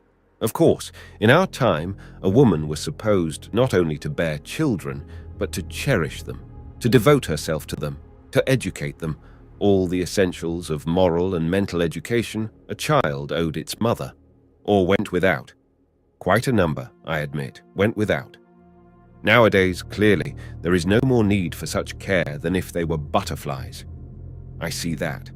Only there was an ideal, that figure of a grave, patient woman, silently and serenely mistress of a home, mother and maker of men. To love her was a sort of worship." He stopped and repeated, "A sort of worship." "Ideals change," said the little man, "as needs change." Graham awoke from an instant reverie, and Asano repeated his words. Graham's mind returned to the thing at hand.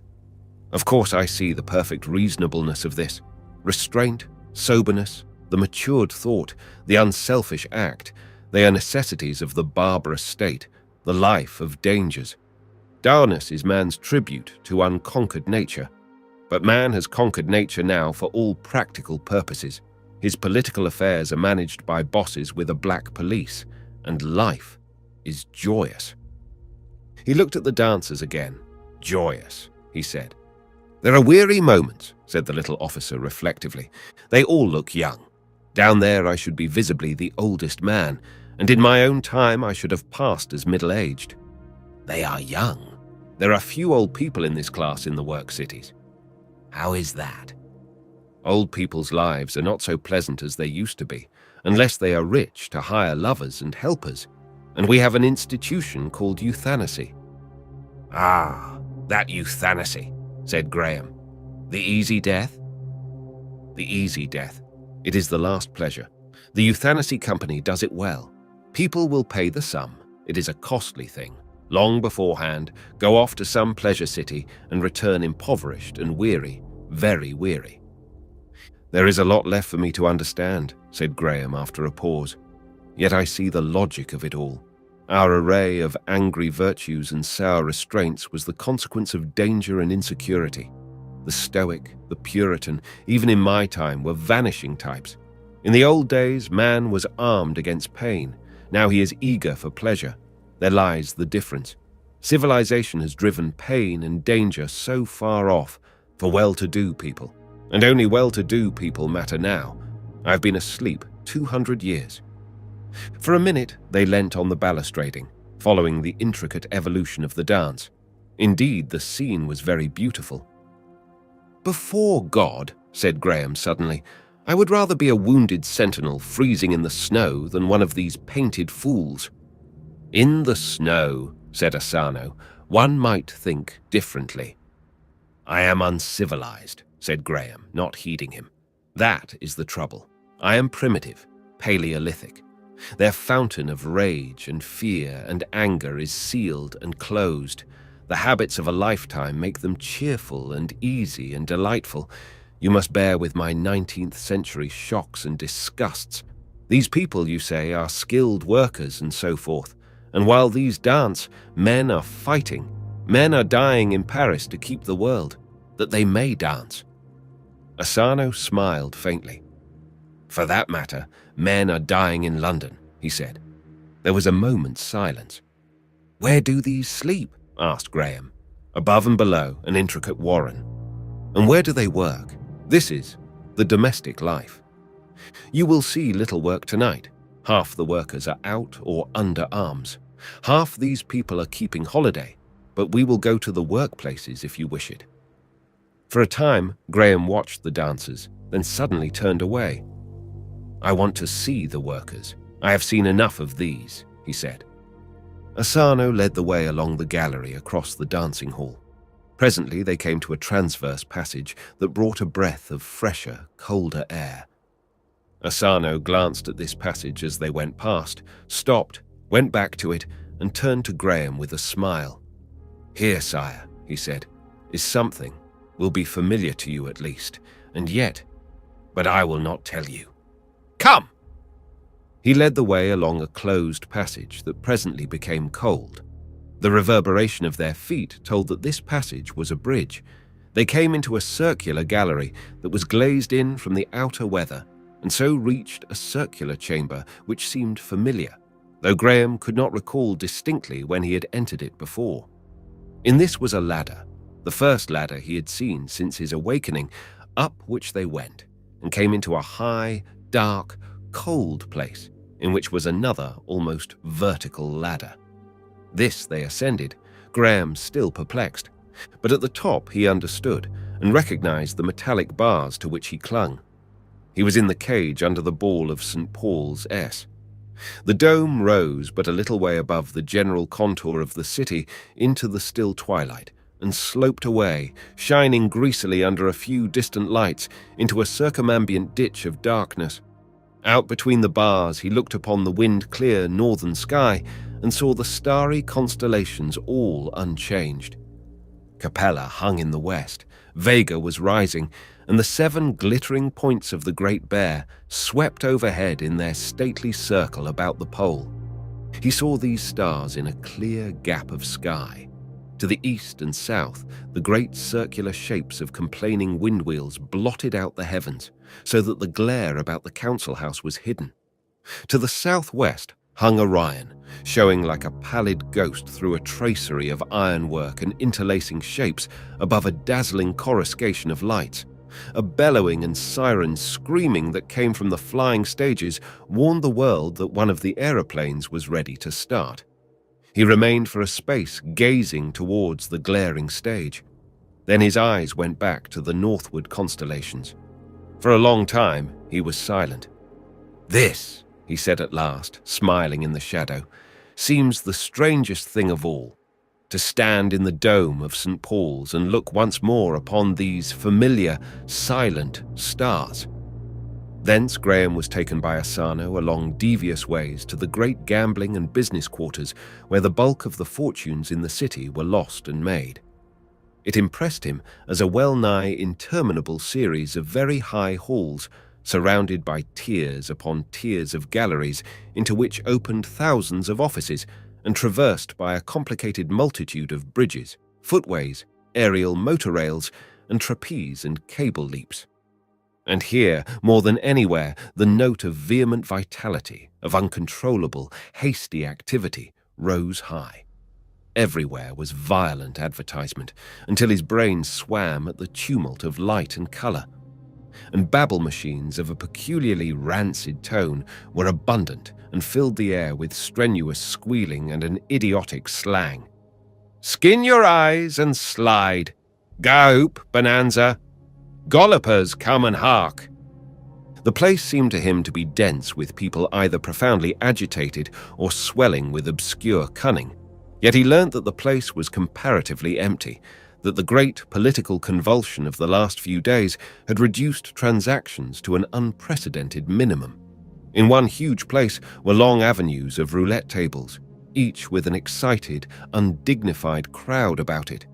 In another, a yelping babel of white-faced women and red-necked, leathery-lunged men bought and sold the shares of an absolutely fictitious business undertaking which, every 5 minutes, paid a dividend of 10% and cancelled a certain proportion of its shares by means of a lottery wheel. These business activities were prosecuted with an energy that readily passed into violence, and Graham, approaching a dense crowd, found at its centre a couple of prominent merchants in violent controversy with teeth and nails on some delicate point of business etiquette. Something still remained in life to be fought for. Further, he had a shock at a vehement announcement in phonetic letters of scarlet flame, each twice the height of a man, that "We assure the proprietor. We assure the proprietor." "Who's the proprietor?" he asked. "You." "But what do they assure me?" he asked. "What do they assure me?" Didn't you have assurance? Graham thought. Insurance. Yes, insurance. I remember that was the older word. They are insuring your life. Dozens of people are taking out policies. Myriads of lions are being put on you. And further on, other people are buying annuities. They do that on everybody who is at all prominent. Look there! A crowd of people surged and roared, and Graham saw a vast black screen suddenly illuminated in still larger letters of burning purple. Annuities on the proprietor X5PR-G. The people began to boo and shout at this. A number of hard-breathing, wild-eyed men came running past, clawing with hooked fingers at the air. There was a furious crush about a little doorway. Asano did a brief, inaccurate calculation. 17% per annum is their annuity on you. They would not pay so much percent if they could see you now, sire. But they do not know. Your own annuities used to be a very safe investment, but now you are sheer gambling, of course. This is probably a desperate bid. I doubt if people will get their money. The crowd of would-be annuitants grew so thick about them that for some time they could move neither forward nor backward. Graham noticed what appeared to him to be a high proportion of women among the speculators and was reminded again of the economic independence of their sex. They seemed remarkably well able to take care of themselves in the crowd, using their elbows with particular skill, as he learnt to his cost. One curly-headed person caught in the pressure for a space, looked steadfastly at him several times, almost as if she recognized him, and then, edging deliberately towards him, touched his hand with her arm in a scarcely accidental manner and made it plain by a look as ancient as Chaldea that he had found favor in her eyes. And then a lank, grey-bearded man, perspiring copiously in a noble passion of self-help, blind to all earthly things save that glaring bait, thrust between them in a cataclysmal rush towards that alluring X5PRG. "I want to get out of this," said Graham to Asano. "This is not what I came to see. Show me the workers. I want to see the people in blue, these parasitic lunatics." He found himself wedged into a straggling mass of people. Chapter 21. The Underside. From the business quarter, they presently passed by the running ways into a remote quarter of the city where the bulk of the manufactures was done. On their way, the platforms crossed the Thames twice and passed in a broad viaduct across one of the great roads that entered the city from the north. In both cases, his impression was swift and in both very vivid. The river was a broad, wrinkled glitter of black seawater, overarched by buildings and vanishing either way into a blackness starred with receding lights. A string of black barges passed seaward, manned by blue-clad men. The road was a long and very broad and high tunnel, along which big-wheeled machines drove noiselessly and swiftly. Here, too, the distinctive blue of the Labour Department was in abundance. The smoothness of the double tracks, the largeness and the lightness of the big pneumatic wheels in proportion to the vehicular body struck Graham most vividly. One lank and very high carriage with longitudinal metallic rods hung with the dripping carcasses of many hundred sheep arrested his attention unduly. Abruptly, the edge of the archway cut and blotted out the picture. Presently, they left the way and descended by a lift and traversed a passage that sloped downward, and so came to a descending lift again. The appearance of things changed. Even the pretense of architectural ornament disappeared. The lights diminished in number and size. The architecture became more and more massive in proportion to the spaces as the factory quarters were reached. And, in the dusty biscuit-making place of the potters, among the felspar mills, in the furnace rooms of the metal workers, among the incandescent lakes of crude Edomite, the blue canvas clothing was on man, woman, and child. Many of these great and dusty galleries were silent avenues of machinery.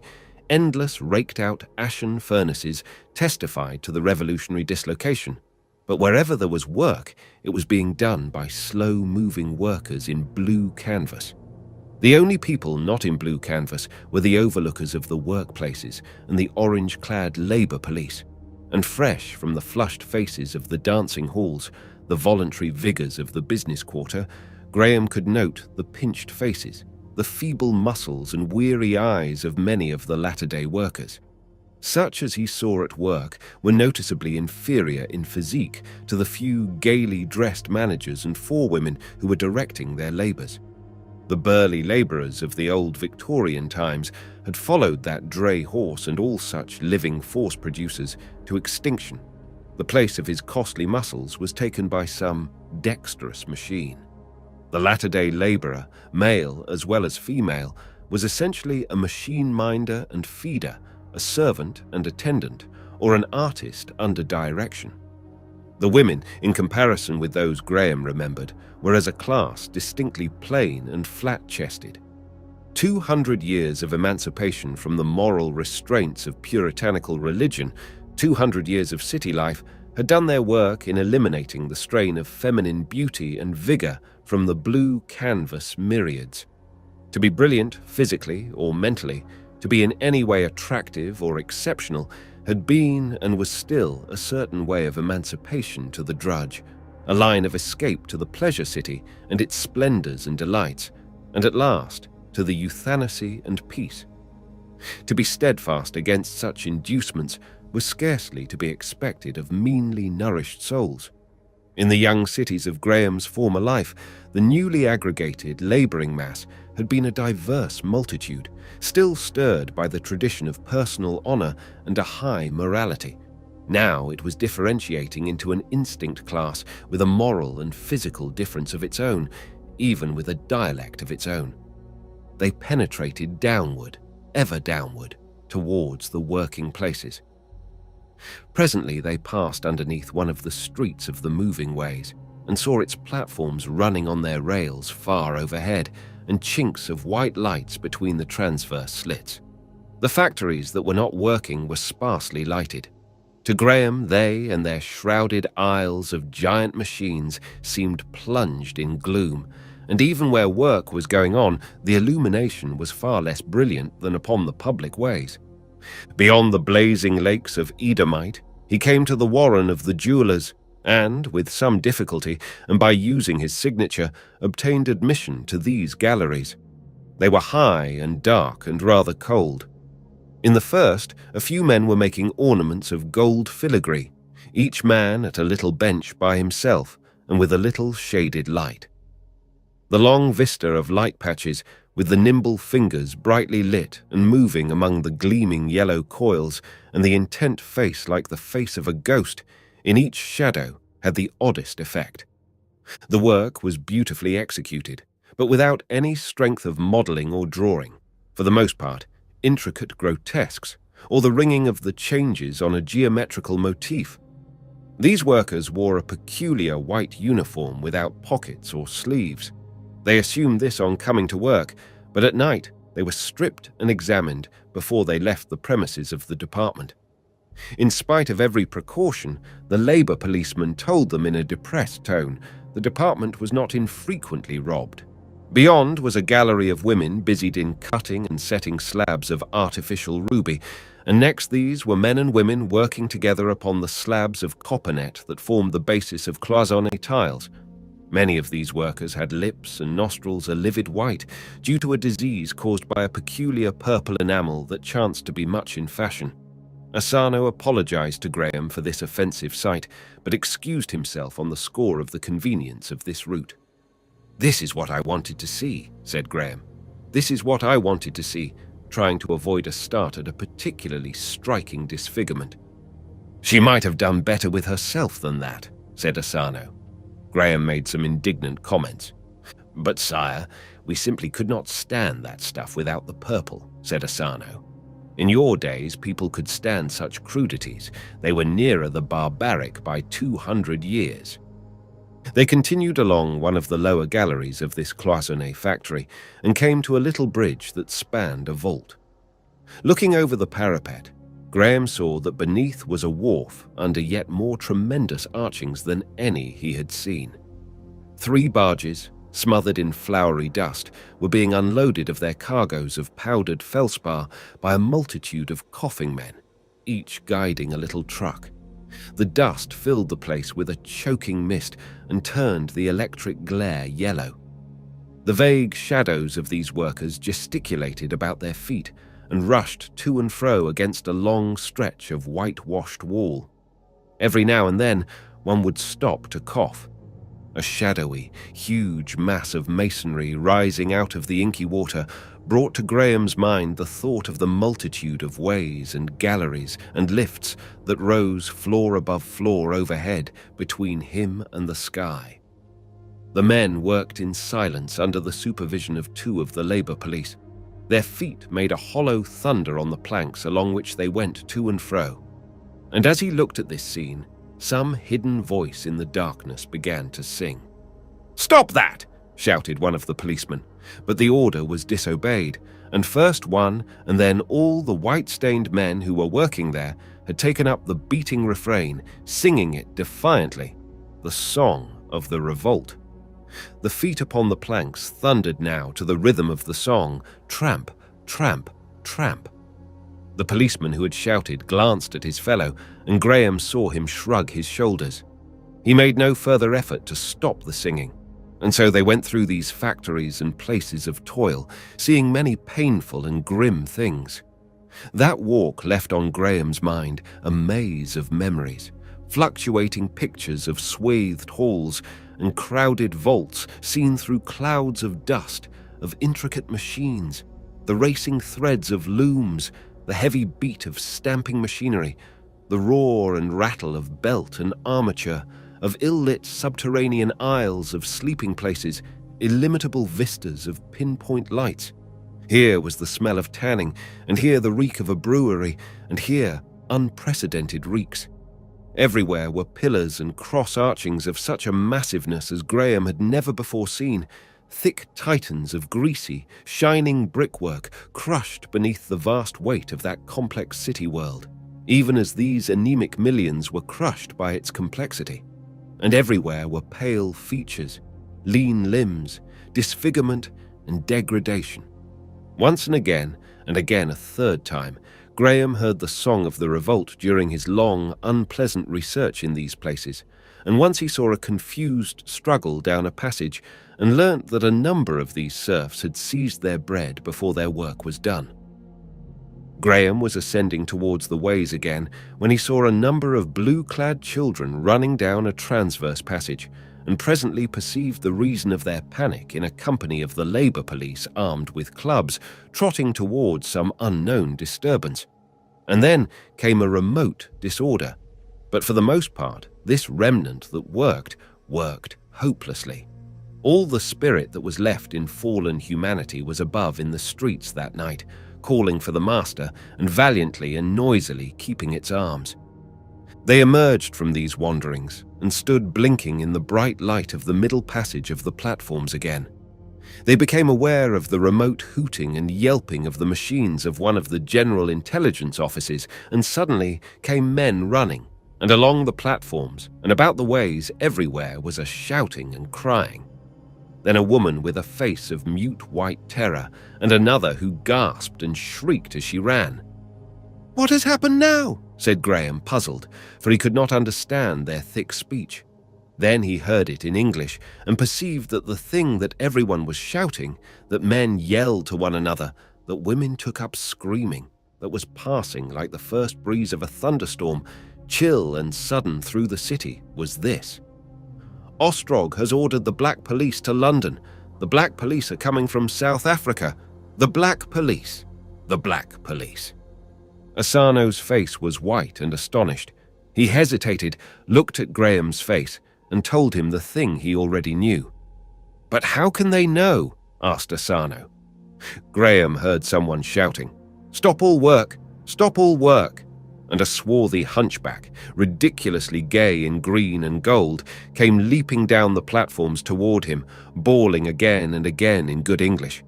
"This is Ostrog's doing. Ostrog the knave. The master is betrayed." His voice was hoarse, and a thin foam dropped from his ugly shouting mouth. He yelled an unspeakable horror that the Black Police had done in Paris, and so passed shrieking, "Ostrog the knave!" For a moment Graham stood still, for it had come upon him again that these things were a dream. He looked up at the great cliff of buildings on either side, vanishing into blue haze at last above the lights, and down to the roaring tiers of platforms and the shouting, running people who were gesticulating past. "The master is betrayed," they cried. "The master is betrayed." Suddenly the situation shaped itself in his mind, real and urgent.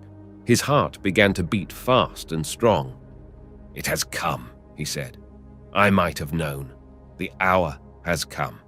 He thought swiftly. "What am I to do?" "Go back to the council house," said Asano. "Why should I not appeal? The people are here." "You will lose time. They will doubt if it is you, but they will mass about the council house. There you will find their leaders. Your strength is there, with them. Suppose this is only a rumor." "It sounds true," said Asano. "Let us have the facts," said Graham. Asano shrugged his shoulders. "We had better get towards the council house," he cried. "That is where they will swarm. Even now, the ruins may be impassable." Graham regarded him doubtfully and followed him. They went up the stepped platforms to the swiftest one, and there Asano accosted a labourer.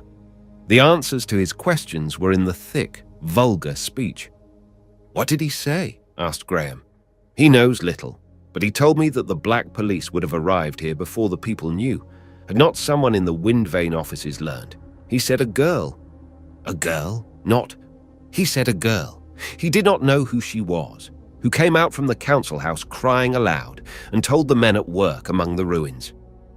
And then another thing was shouted, something that turned an aimless tumult into determinate movements. It came like a wind along the street.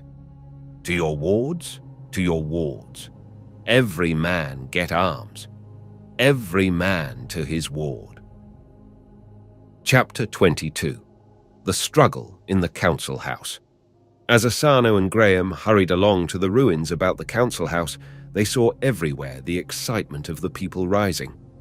To your wards, to your wards. Everywhere, men and women in blue were hurrying from unknown subterranean employments up the staircases of the middle path. At one place, Graham saw an arsenal of the Revolutionary Committee besieged by a crowd of shouting men. At another, a couple of men in the hated yellow uniform of the Labour Police, pursued by a gathering crowd, fled precipitately along the swift way that went in the opposite direction.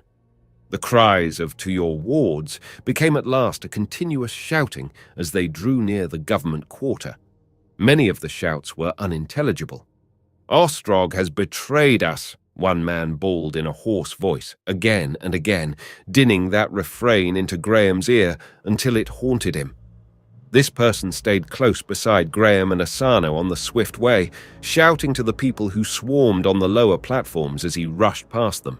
His cry about Ostrog alternated with some incomprehensible orders. Presently he went leaping down and disappeared.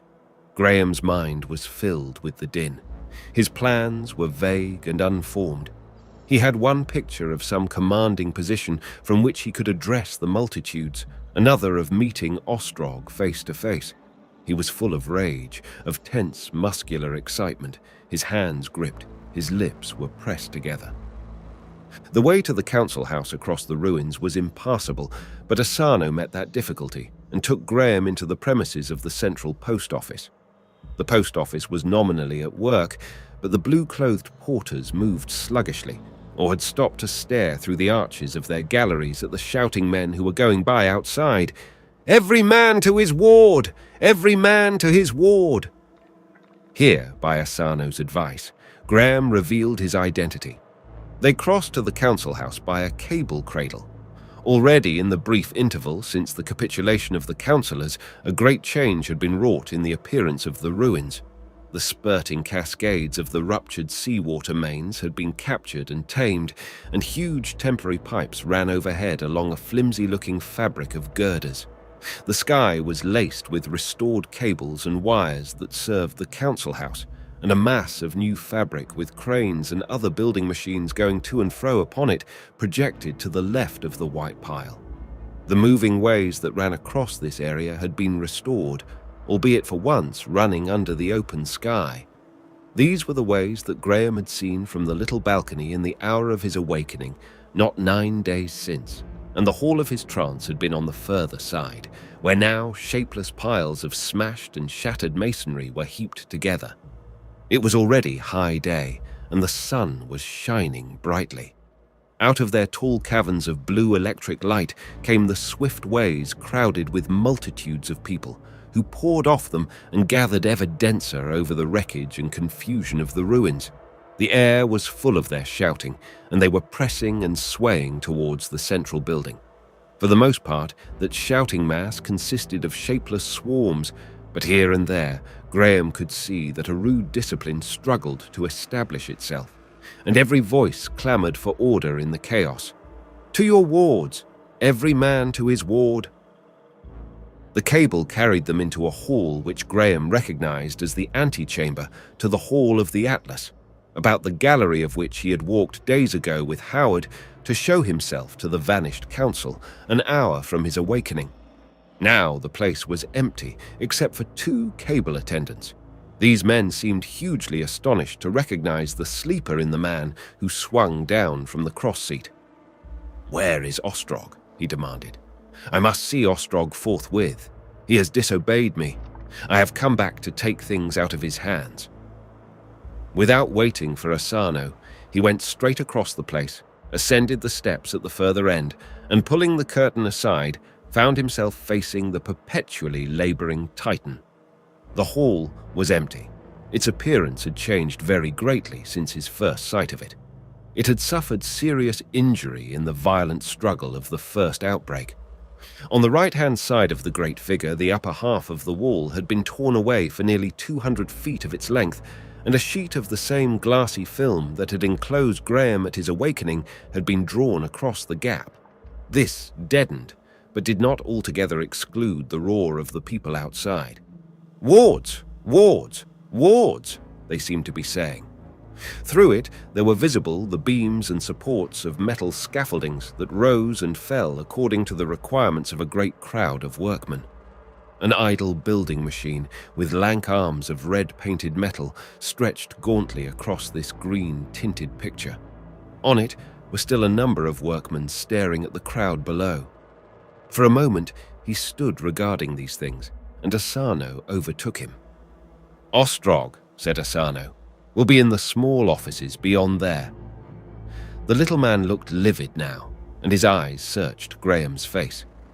They had scarcely advanced 10 paces from the curtain before a little panel to the left of the atlas rolled up, and Ostrog, accompanied by Lincoln and followed by 2 black and yellow-clad Negroes, appeared crossing the remote corner of the hall towards a second panel that was raised and open.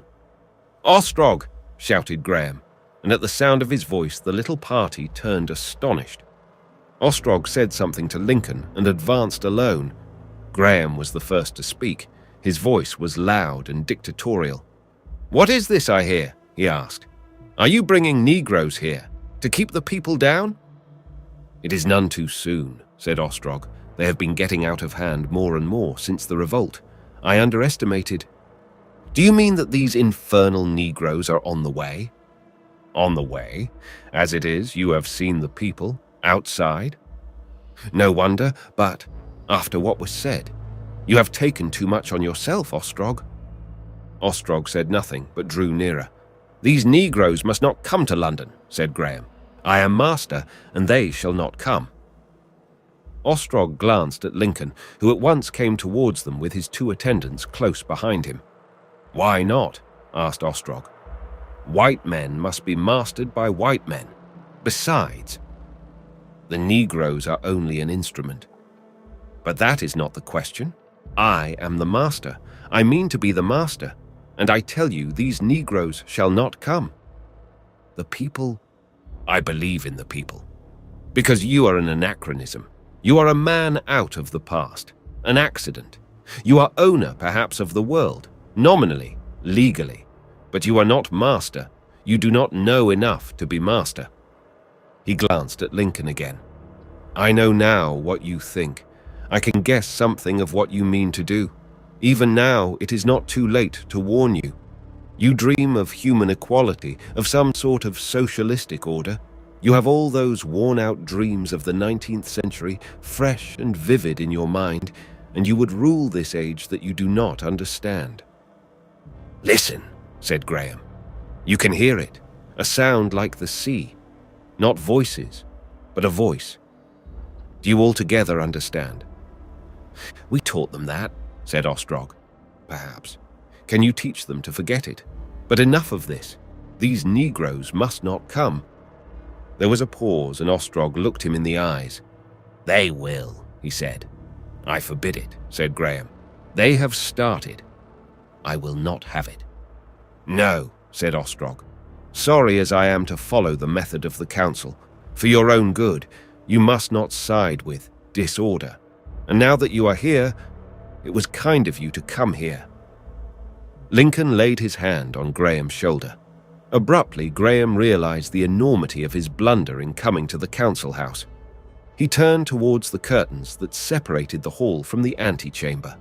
The clutching hand of Asano intervened. In another moment, Lincoln had grasped Graham's cloak. He turned and struck at Lincoln's face, and incontinently, a Negro had him by collar and arm. He wrenched himself away, his sleeve tore noisily, and he stumbled back to be tripped by the other attendant. Then he struck the ground heavily, and he was staring at the distant ceiling of the hall.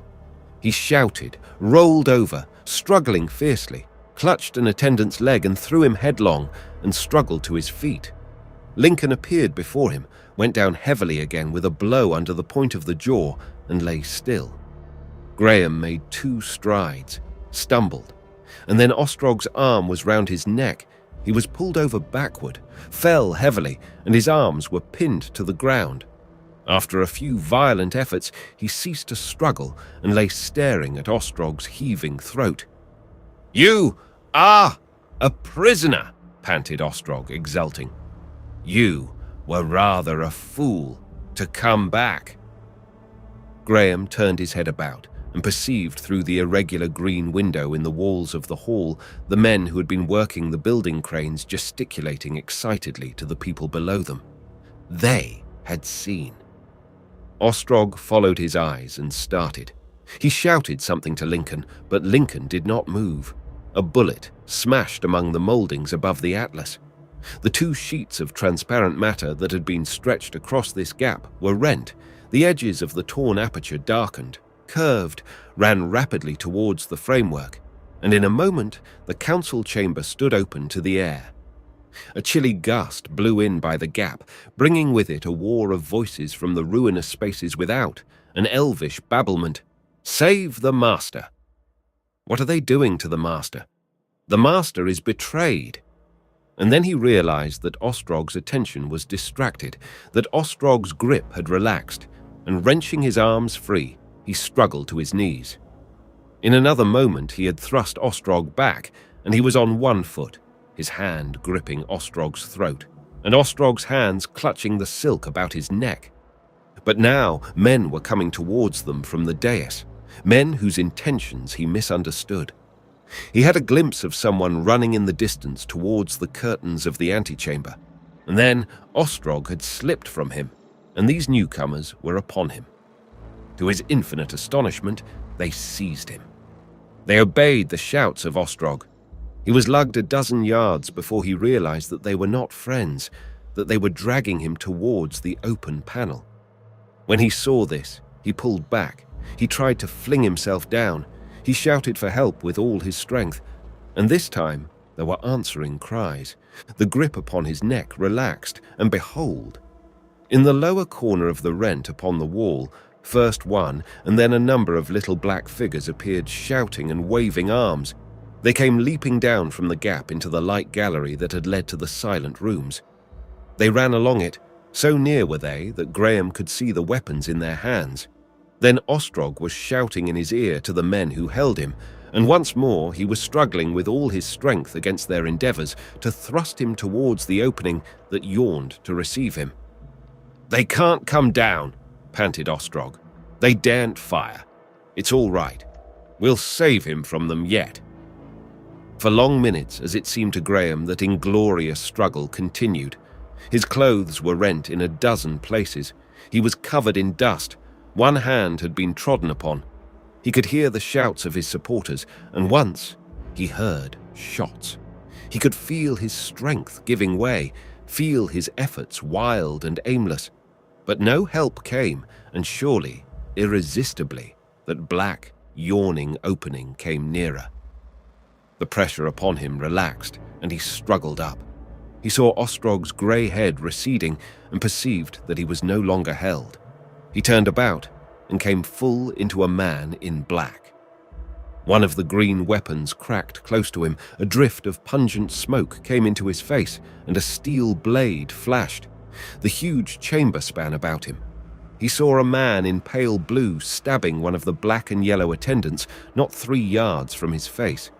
Then hands were upon him again. He was being pulled in 2 directions now. It seemed as though people were shouting to him. He wanted to understand and could not. Someone was clutching about his thighs. He was being hoisted in spite of his vigorous efforts. He understood suddenly. He ceased to struggle. He was lifted up on men's shoulders and carried away from that devouring panel. 10,000 throats were cheering. He saw men in blue and black hurrying after the retreating Ostrogites and firing. Lifted up, he saw now across the whole expanse of the hall beneath the Atlas image, saw that he was being carried towards the raised platform in the center of the place. The far end of the hall was already full of people running towards him. They were looking at him and cheering. He became aware that a bodyguard surrounded him. Active men about him shouted vague orders. He saw close at hand the black mustached man in yellow who had been among those who had greeted him in the public theatre, shouting directions. The hall was already densely packed with swaying people. The little metal gallery sagged with a shouting load. The curtains at the end had been torn away, and the antechamber was revealed densely crowded. He could scarcely make the man near him hear for the tumult about them. "Where has Ostrog gone?" he asked. The man he questioned pointed over their heads towards the lower panels about the hall on the side opposite the gap. They stood open, and armed men, blue-clad with black sashes, were running through them and vanishing into the chambers and passages beyond. It seemed to Graham that a sound of firing drifted through the riot. He was carried in a staggering curve across the great hall towards an opening beneath the gap. He perceived men working with a sort of rude discipline to keep the crowd off him, to make a space clear about him. He passed out of the hall and saw a crude, new wall rising blankly before him, topped by blue sky. He was swung down to his feet. Someone gripped his arm and guided him. He found the man in yellow close at hand.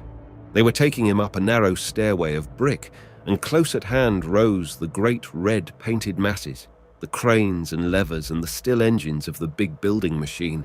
He was at the top of the steps.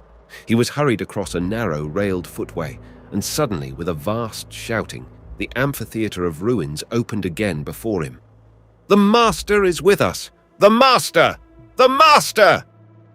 The shout swept athwart the lake of faces like a wave, broke against the distant cliff of ruins, and came back in a welter of cries. "The Master is on our side!" Graham perceived that he was no longer encompassed by people, that he was standing upon a little temporary platform of white metal, part of a flimsy-seeming scaffolding that laced about the great mass of the council house. Over all the huge expanse of the ruins swayed and eddied the shouting people, and here and there the black banners of the revolutionary societies ducked and swayed and formed rare nuclei of organization in the chaos. Up the steep stairs of wall and scaffolding by which his rescuers had reached the opening in the Atlas chamber clung a solid crowd, and little energetic black figures clinging to pillars and projections were strenuous to induce these congested masses to stir. Behind him, at a higher point on the scaffolding, a number of men struggled upwards with the flapping folds of a huge black standard. Through the yawning gap in the walls below him, he could look down upon the packed, attentive multitudes in the hall of the Atlas. The distant flying stages to the south came out bright and vivid, brought nearer as it seemed by an unusual translucency of the air. A solitary monoplane beat up from the central stage as if to meet the coming aeroplanes. "What has become of Ostrog?" asked Graham, and even as he spoke, he saw that all eyes were turned from him towards the crest of the council house building. He looked also in this direction of universal attention. For a moment, he saw nothing but the jagged corner of a wall, hard and clear against the sky. Then, in the shadow, he perceived the interior of a room and recognized with a start the green and white decorations of his former prison. And coming quickly across this opened room and up to the very verge of the cliff of the ruins came a little white-clad figure, followed by two other smaller-seeming figures in black and yellow. He heard the man beside him exclaim "Ostrog" and turned to ask a question. But he never did, because of the startled exclamation of another of those who were with him and a lank finger suddenly pointing. He looked, and behold, the monoplane that had been rising from the flying stage when last he had looked in that direction was driving towards them. The swift, steady flight was still novel enough to hold his attention. Nearer it came, growing rapidly larger and larger, until it had swept over the further edge of the ruins and into view of the dense multitudes below.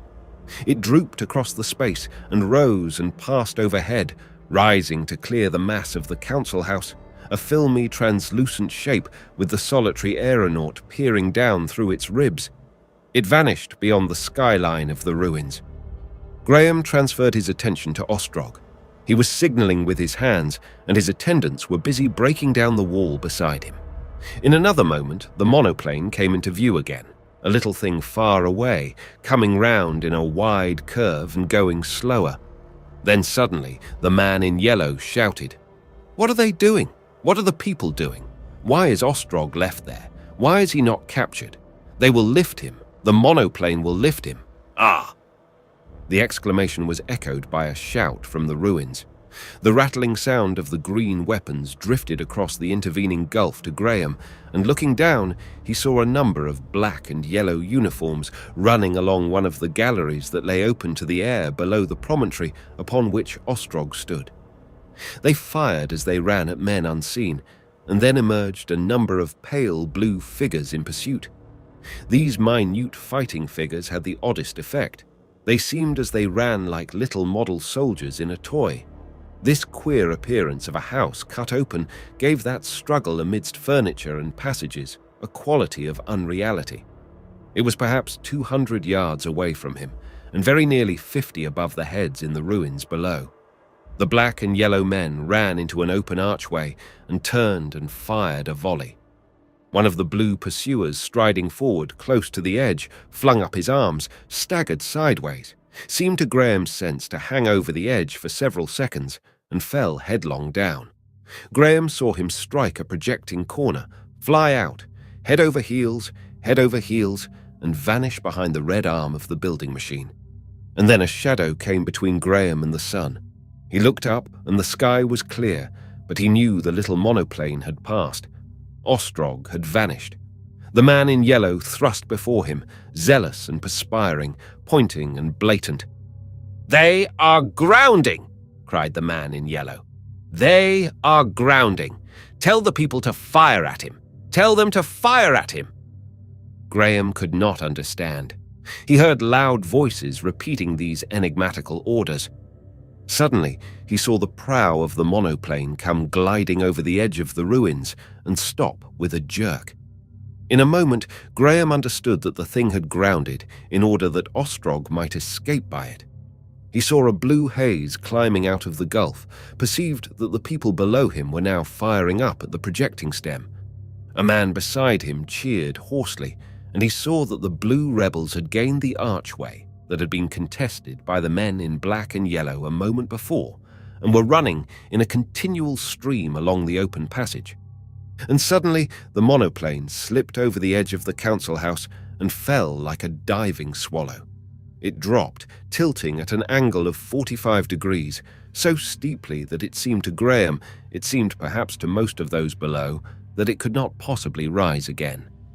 It fell so closely past him that he could see Ostrog clutching the guides of the seat with his grey hair streaming, see the white-faced aeronaut wrenching over the lever that turned the machine upward. He heard the apprehensive, vague cry of innumerable men below. Graham clutched the railing before him and gasped. The second seemed an age. The lower vane of the monoplane passed within an ace of touching the people, who yelled and screamed and trampled one another below, and then it rose. For a moment, it looked as if it could not possibly clear the opposite cliff, and then that it could not possibly clear the windwheel that rotated beyond. And behold, it was clear and soaring, still heeling sideways, upward into the wind-swept sky. The suspense of the moment gave place to a fury of exasperation as the swarming people realized that Ostrog had escaped them. With belated activity, they renewed their fire until the rattling wove into a roar, until the whole area became dim and blue and the air pungent with the thin smoke of their weapons. Too late. The flying machine dwindled smaller and smaller and curved about and swept gracefully downward to the flying stage from which it had so lately risen. Ostrog had escaped. For a while, a confused babblement arose from the ruins, and then the universal attention came back to Graham, perched high among the scaffolding. He saw the faces of the people turn towards him, heard their shouts at his rescue. From the throat of the ways came the song of the revolt, spreading like a breeze across that swaying sea of men. The little group of men about him shouted congratulations on his escape. The man in yellow was close to him, with a set face and shining eyes. And the song was rising, louder and louder. Tramp, tramp, tramp, tramp. Slowly, the realization came of the full meaning of these things to him, the perception of the swift change in his position. Ostrog, who had stood beside him whenever he had faced that shouting multitude before, was beyond there, the antagonist. There was no one to rule for him any longer. Even the people about him, the leaders and organizers of the multitude, looked to see what he would do, looked to him to act, awaited his orders. He was king indeed. His puppet reign was at an end. He was very intent to do the thing that was expected of him. His nerves and muscles were quivering. His mind was perhaps a little confused, but he felt neither fear nor anger. His hand that had been trodden upon throbbed and was hot. He was a little nervous about his bearing. He knew he was not afraid, but he was anxious not to seem afraid. In his former life, he had often been more excited in playing games of skill. He was desirous of immediate action. He knew he must not think too much in detail of the huge complexity of the struggle about him, lest he should be paralyzed by the sense of its intricacy. Over there, those square blue shapes, the flying stages, meant Ostrog. Against Ostrog, who was so clear and definite and decisive, he who was so vague and undecided was fighting for the whole future of the world. Chapter 23. Graham speaks his word. For a time, the master of the earth was not even master of his own mind. Even his will seemed a will not his own. His own acts surprised him and were but a part of the confusion of strange experiences that poured across his being. These things were definite. The Negroes were coming. Helen Wotton had warned the people of their coming, and he was master of the earth. Each of these facts seemed struggling for complete possession of his thoughts. They protruded from a background of swarming halls, elevated passages, rooms jammed with ward leaders in council, kinematograph and telephone rooms, and windows looking out on a seething sea of marching men. The men in yellow, and men whom he fancied were called ward leaders, were either propelling him forward or following him obediently. It was hard to tell. Perhaps they were doing a little of both. Perhaps some power unseen and unsuspected propelled them all. He was aware that he was going to make a proclamation to the people of the earth, aware of certain grandiose phrases floating in his mind as the thing he meant to say. Many little things happened, and then he found himself with the man in yellow entering a little room where this proclamation of his was to be made. This room was grotesquely latter-day in its appointments. In the center was a bright oval lit by shaded electric lights from above. The rest was in shadow, and the double, finely fitting doors through which he came from the swarming hall of the Atlas made the place very still. The dead thud of these as they closed behind him, the sudden cessation of the tumult in which he had been living for hours, the quivering circle of light, the whispers and quick, noiseless movements of vaguely visible attendants in the shadows had a strange effect upon Graham.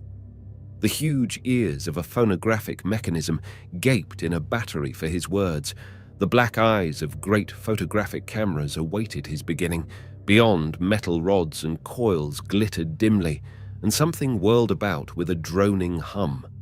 He walked into the center of the light, and his shadow drew together black and sharp to a little blot at his feet. The vague shape of the thing he meant to say was already in his mind. But this silence, this isolation, the withdrawal from that contagious crowd, this audience of gaping, glaring machines had not been in his anticipation. All his support seemed withdrawn together. He seemed to have dropped into this suddenly to have discovered himself.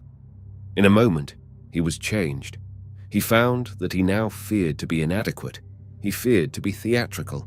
He feared the quality of his voice, the quality of his wit. Astonished, he turned to the man in yellow with a propitiatory gesture. "For a moment," he said, "I must wait. I did not think it would be like this. I must think of the thing I have to say." While he was still hesitating, there came an agitated messenger with news that the foremost aeroplanes were passing over Madrid. "What news of the flying stages?" he asked. "The people of the southwest wards are ready." "Ready." He turned impatiently to the blank circles of the lenses again. I suppose it must be a sort of speech. Would to God I knew certainly the thing that should be said.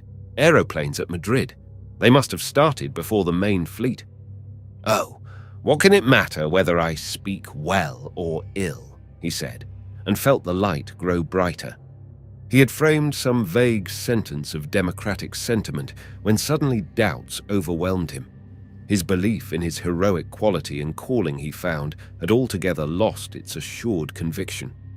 The picture of a little strutting futility in a windy waste of incomprehensible destinies replaced it. Abruptly, it was perfectly clear to him that this revolt against Ostrog was premature, foredoomed to failure, the impulse of passionate inadequacy against inevitable things. He thought of that swift flight of aeroplanes like the swoop of fate towards him. He was astonished that he could have seen things in any other light. In that final emergency he debated, thrust debate resolutely aside, determined at all costs to go through with the thing he had undertaken, and he could find no word to begin. Even as he stood, awkward, hesitating, with an indiscreet apology for his inability trembling on his lips, came the noise of many people crying out, the running to and fro of feet. "Wait!" cried someone, and a door opened. Graham turned, and the watching lights waned. Through the open doorway he saw a slight, girlish figure approaching.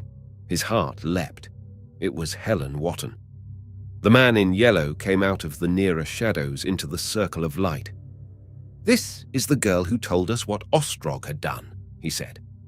She came in very quietly and stood still, as if she did not want to interrupt Graham's eloquence. But his doubts and questionings fled before her presence.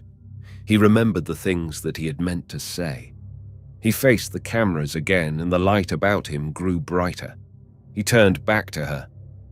"You have helped me," he said lamely. "Helped me very much. This is very difficult." He paused. He addressed himself to the unseen multitudes who stared upon him through those grotesque black eyes. At first, he spoke slowly.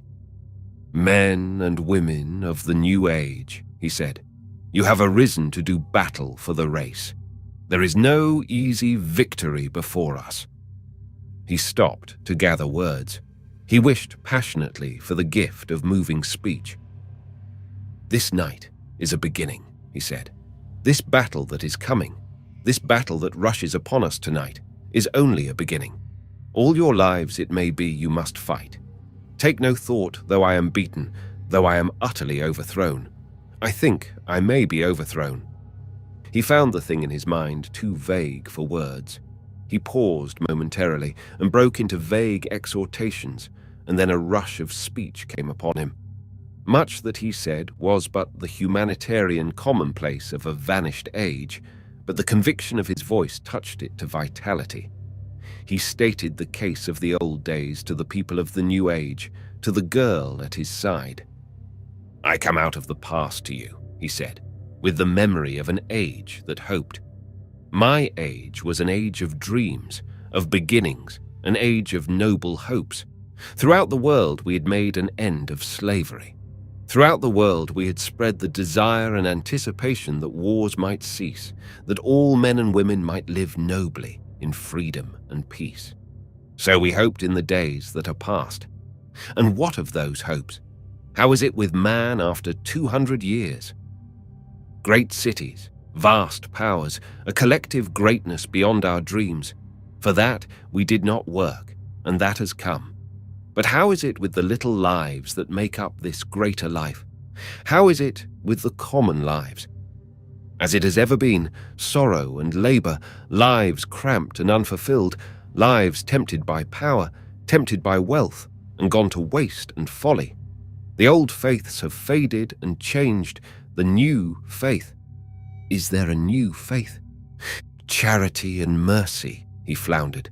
Beauty and the love of beautiful things. Effort and devotion.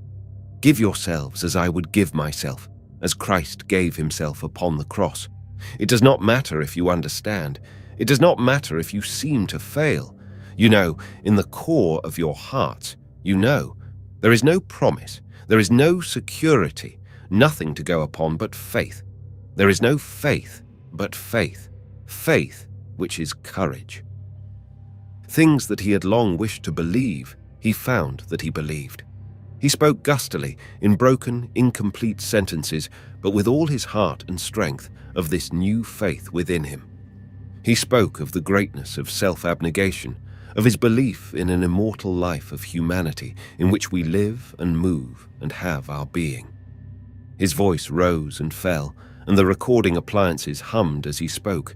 Dim attendants watched him out of the shadow. His sense of that silent spectator beside him sustained his sincerity. For a few glorious moments he was carried away. He felt no doubt of his heroic quality, no doubt of his heroic words. He had it all straight and plain. His eloquence limped no longer, and at last he made an end to speaking. "Here and now," he cried, "I make my will. All that is mine in the world I give to the people of the world. All that is mine in the world I give to the people of the world. To all of you. I give it to you, and myself I give to you. And as God wills tonight, I will live for you, or I will die." He ended. He found the light of his present exaltation reflected in the face of the girl. Their eyes met. Her eyes were swimming with tears of enthusiasm. "I knew," she whispered. "Oh, Father of the world, Sire, I knew you would say these things." "I have said what I could," he answered lamely, and grasped and clung to her outstretched hands. Chapter 24. While the aeroplanes were coming. The man in yellow was beside them. Neither had noted his coming. He was saying that the southwest wards were marching. "I never expected it so soon," he cried. "They have done wonders. You must send them a word to help them on their way." Graham stared at him absent-mindedly. Then with a start, he returned to his previous preoccupation about the flying stages. "Yes," he said. "That is good. That is good." He weighed a message. "Tell them, well done, Southwest." He turned his eyes to Helen Wotton again. His face expressed his struggle between conflicting ideas. "We must capture the flying stages," he explained. "Unless we can do that, they will land Negroes. At all costs, we must prevent that." He felt even as he spoke that this was not what had been in his mind before the interruption. He saw a touch of surprise in her eyes. She seemed about to speak, and a shrill bell drowned her voice. It occurred to Graham that she expected him to lead these marching people, that was the thing he had to do. He made the offer abruptly.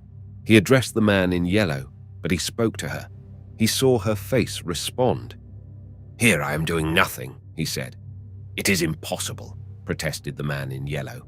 "It is a fight in a warren. Your place is here." He explained elaborately. He motioned towards the room where Graham must wait. He insisted no other course was possible. "We must know where you are," he said.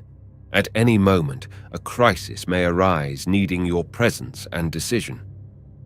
A picture had drifted through his mind of such a vast dramatic struggle as the masses in the ruins had suggested. But here was no spectacular battlefield such as he imagined. Instead was seclusion and suspense. It was only as the afternoon wore on that he pieced together a truer picture of the fight that was raging, inaudibly and invisibly, within 4 miles of him, beneath the Roehampton stage. A strange and unprecedented contest it was, a battle that was 100,000 little battles, a battle in a sponge of ways and channels, fought out of sight of sky or sun under the electric glare, fought out in a vast confusion by multitudes untrained in arms, led chiefly by acclamation, multitudes dulled by mindless labor, and enervated by the tradition of 200 years of servile security against multitudes demoralized by lives of venial privilege and sensual indulgence. They had no artillery, no differentiation into this force or that. The only weapon on either side was the little green metal carbine, whose secret manufacture and sudden distribution in enormous quantities had been one of Ostrog's culminating moves against the Council. Few had had any experience with this weapon. Many had never discharged one. Many who carried it came unprovided with ammunition. Never was wilder firing in the history of warfare. It was a battle of amateurs, a hideous experimental warfare, armed rioters fighting armed rioters swept forward by the words and fury of a song, by the tramping sympathy of their numbers, pouring in countless myriads towards the smaller ways, the disabled lifts, the galleries slippery with blood, the halls and passages choked with smoke beneath the flying stages, to learn there when retreat was hopeless, the ancient mysteries of warfare. And overhead, save for a few sharpshooters upon the roof spaces, and for a few bands and threads of vapour that multiplied and darkened towards the evening, the day was a clear serenity. Ostrog, it seems, had no bombs at command, and in all the earlier phases of the battle, the flying machines played no part. Not the smallest cloud was there to break the empty brilliance of the sky. It seemed as though it held itself vacant until the aeroplanes should come. Ever and again there was news of these, drawing nearer, from this Spanish town and then that, and presently from France. But of the new guns that Ostrog had made, and which were known to be in the city, came no news in spite of Graham's urgency, nor any report of successes from the dense felt of fighting strands about the flying stages. Section after section of the labour societies reported itself assembled, reported itself marching, and vanished from knowledge into the labyrinth of that warfare. What was happening there? Even the busy ward leaders did not know. In spite of the opening and closing of doors, the hasty messengers, the ringing of bells, and the perpetual clitter-clack of recording implements, Graham felt isolated, strangely inactive, inoperative. His isolation seemed at times the strangest, the most unexpected of all the things that had happened since his awakening. It had something of the quality of that inactivity that comes in dreams. A tumult, the stupendous realization of a world struggle between Ostrog and himself, and then this confined, quiet little room with its mouthpieces and bells and broken mirror. Now the door would be closed, and Graham and Helen were alone together.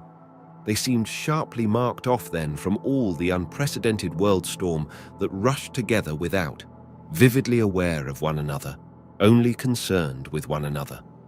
Then the door would open again.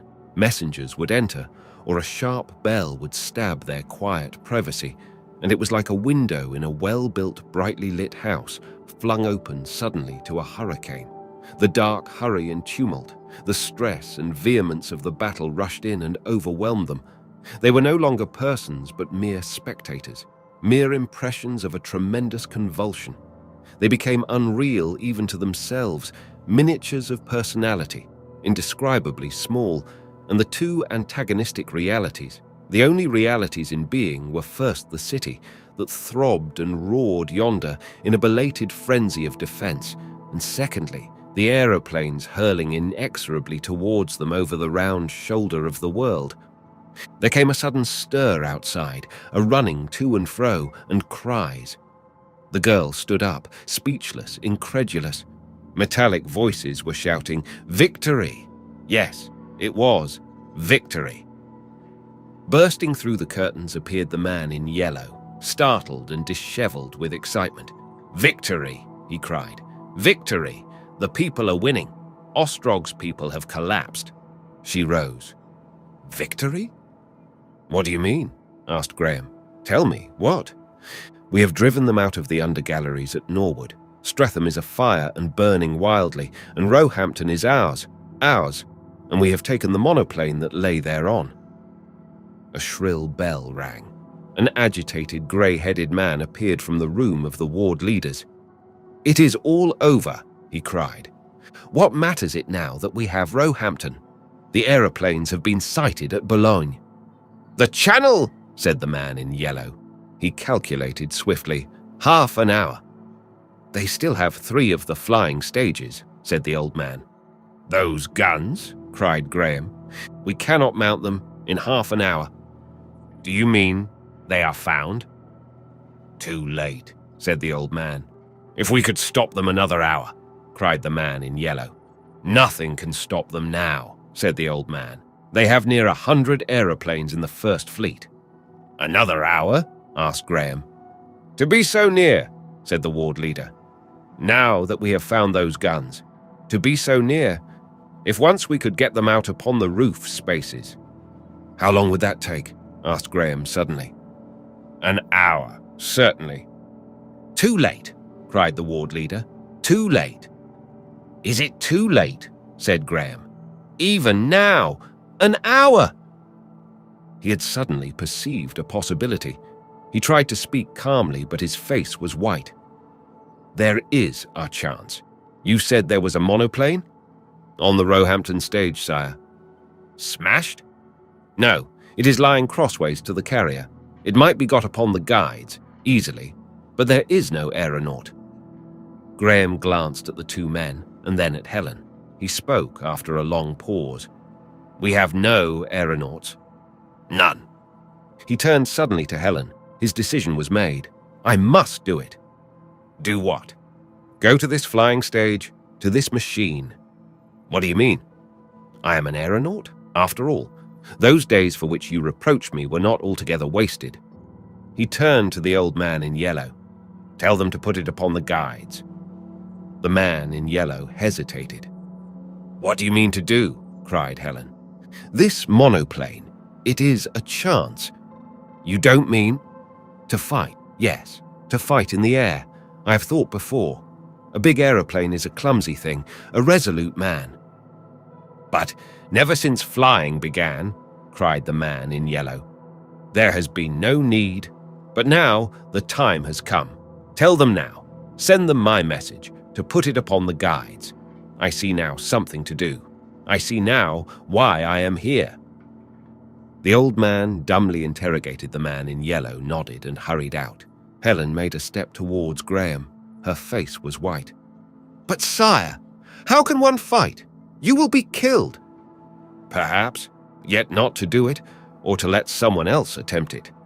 "You will be killed," she repeated. "I've said my word. Do you not see? It may save London." He stopped. He could speak no more. He swept the alternative aside by a gesture, and they stood looking at one another. They were both clear that he must go. There was no step back from these towering heroisms. Her eyes brimmed with tears. She came towards him with a curious movement of her hands, as though she felt her way and could not see.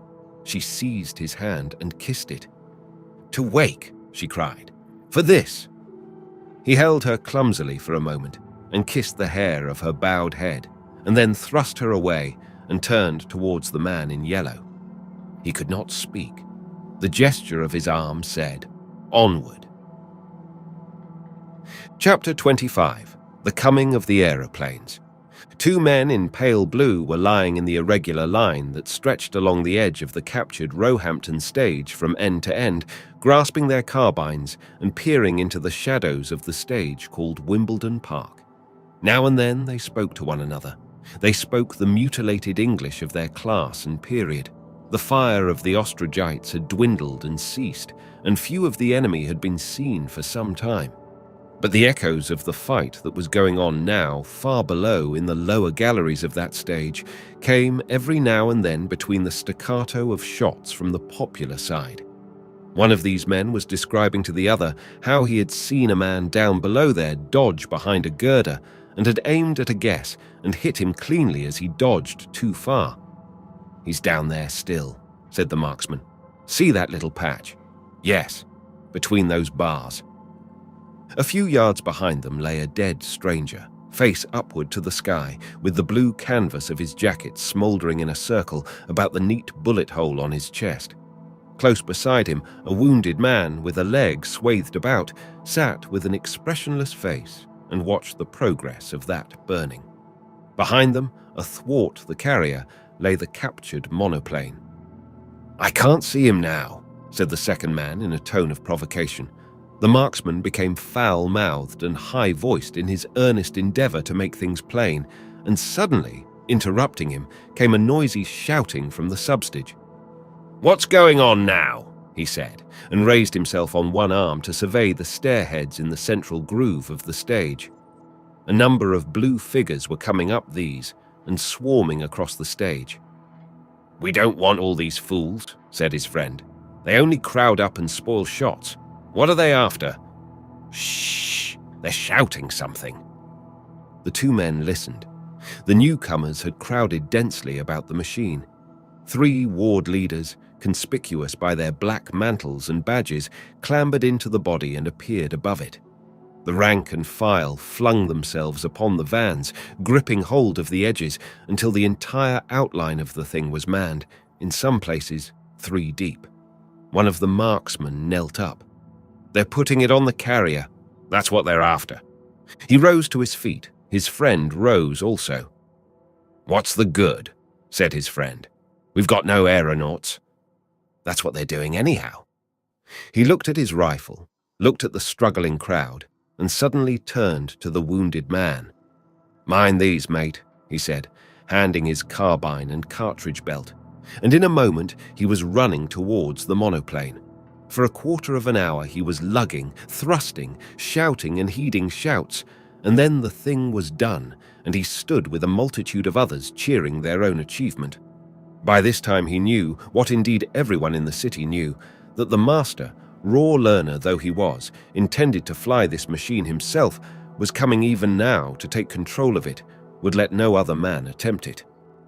He who takes the greatest danger, he who bears the heaviest burden, that man is king, so the master was reported to have spoken. And even as this man cheered, and while the beads of sweat still chased one another from the disorder of his hair, he heard the thunder of a greater tumult, and in fitful snatches the beat and impulse of the revolutionary song. He saw through a gap in the people that a thick stream of heads still poured up the stairway. "The master is coming!" shouted voices. "The master is coming!" And the crowd about him grew denser and denser. He began to thrust himself towards the central groove. "The master is coming! The sleeper! The master! God! And the master!" roared the voices. And suddenly quite close to him were the black uniforms of the Revolutionary Guard. And for the first and last time in his life, he saw Graham, saw him quite nearly. A tall, dark man in a flowing black robe he was, with a white, resolute face and eyes fixed steadfastly before him. A man who, for all the little things about him, had neither ears nor eyes nor thoughts. For all his days, that man remembered the passing of Graham's bloodless face. In a moment, it had gone, and he was fighting in the swaying crowd. A lad weeping with terror thrust against him, pressing towards the stairways, yelling, "Clear for the start, you fools!" The bell that cleared the flying stage became a loud, unmelodious clanging. With that clanging in his ears, Graham drew near the monoplane, marched into the shadow of its tilting wing. He became aware that a number of people about him were offering to accompany him and waved their offers aside. He wanted to think how one started the engine. The bell clanged faster and faster, and the feet of the retreating people roared faster and louder. The man in yellow was assisting him to mount through the ribs of the body. He clambered into the aeronaut's place, fixing himself very carefully and deliberately. What was it? The man in yellow was pointing to 2 small flying machines driving upward in the southern sky. No doubt they were looking for the coming aeroplanes. That, presently, the thing to do now was to start. Things were being shouted at him, questions, warnings. They bothered him. He wanted to think about the machine, to recall every item of his previous experience. He waved the people from him, saw the man in yellow dropping off through the ribs, saw the crowd cleft down the line of the girders by his gesture. For a moment he was motionless, staring at the levers, the wheel by which the engine shifted, and all the delicate appliances of which he knew so little. His eye caught a spirit level with the bubble towards him, and he remembered something, spent a dozen seconds in swinging the engine forward until the bubble floated in the center of the tube. He noted that the people were not shouting, knew they watched his deliberation.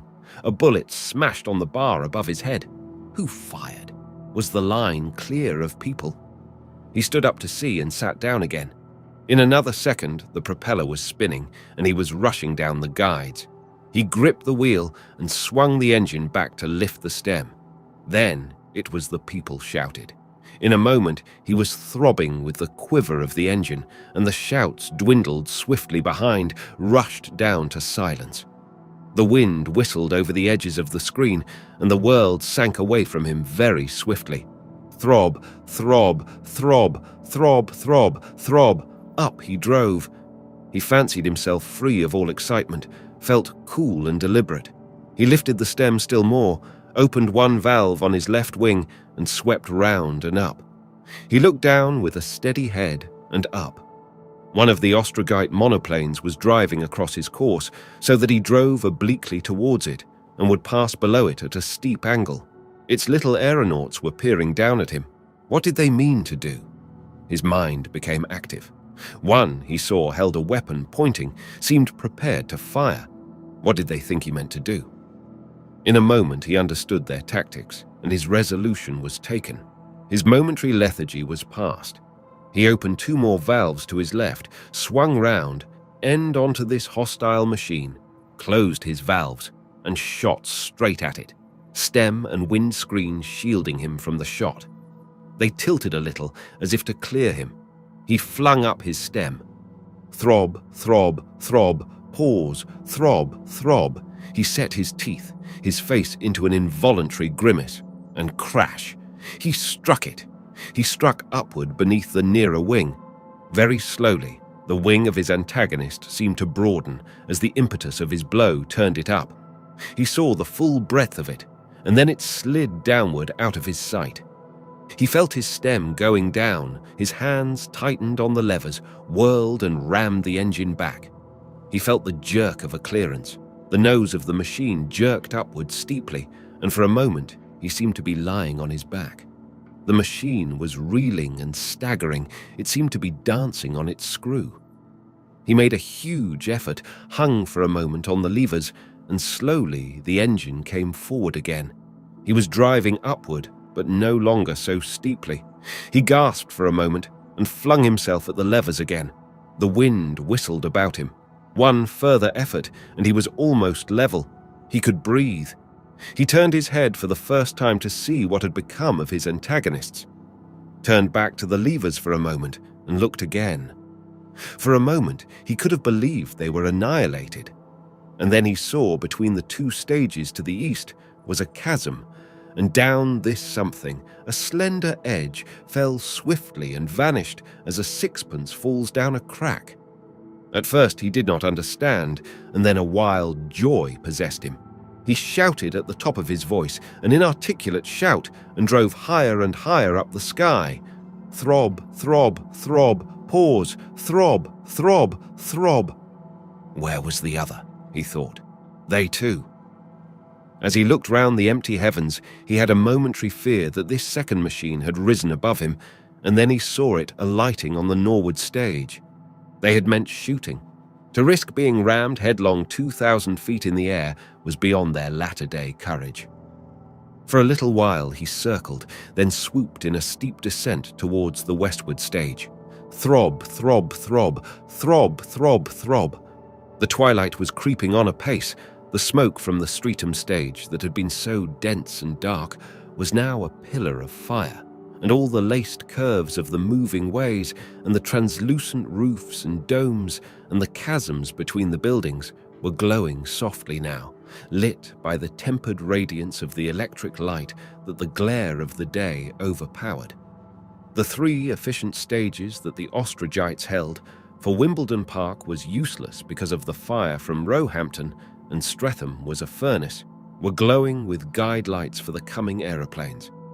As he swept over the Roehampton stage, he saw the dark masses of the people thereon. He heard a clap of frantic cheering, heard a bullet from the Wimbledon Park stage tweet through the air and went beating up above the Surrey wastes. He felt a breath of wind from the southwest and lifted his westward wing as he had learnt to do, and so drove upward, heeling into the rare, swift upper air. Whir, whir, whir. Up. He drove and up, to that pulsating rhythm until the country beneath was blue and indistinct, and London spread like a little map traced in light, like the mere model of a city near the brim of the horizon. The southwest was a sky of sapphire over the shadowy rim of the world, and ever as he drove upward, the multitude of stars increased. And behold! In the southward, low down and glittering swiftly nearer, were two little patches of nebulous light, and then two more, and then a glow of swiftly driving shapes. Presently he could count them. There were 24. The first fleet of aeroplanes had come. Beyond appeared a yet greater glow. He swept round in a half-circle, staring at this advancing fleet. It flew in a wedge-like shape, a triangular flight of gigantic phosphorescent shapes sweeping nearer through the lower air. He made a swift calculation of their pace and spun the little wheel that brought the engine forward. He touched a lever, and the throbbing effort of the engine ceased. He began to fall, fell swifter and swifter. He aimed at the apex of the wedge. He dropped like a stone through the whistling air. It seemed scarce a second from that soaring moment before he struck the foremost aeroplane.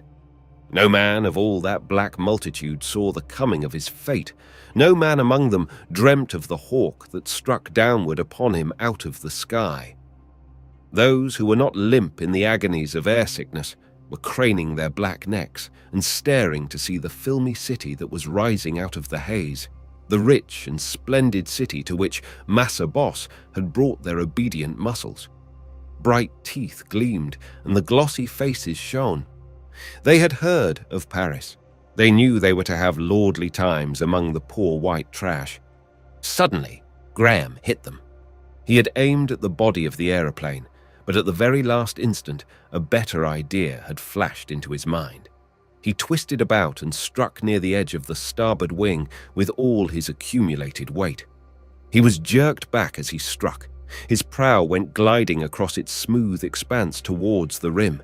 He felt the forward rush of the huge fabric sweeping him and his monoplane along with it, and for a moment that seemed an age he could not tell what was happening.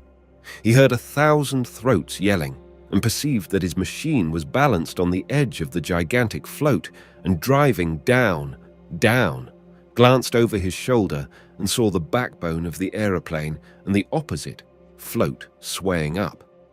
He had a vision through the ribs of sliding chairs, staring faces, and hands clutching at the tilting guide bars.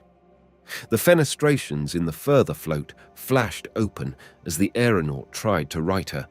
Beyond, he saw a second aeroplane leaping steeply to escape the whirl of its heeling fellow.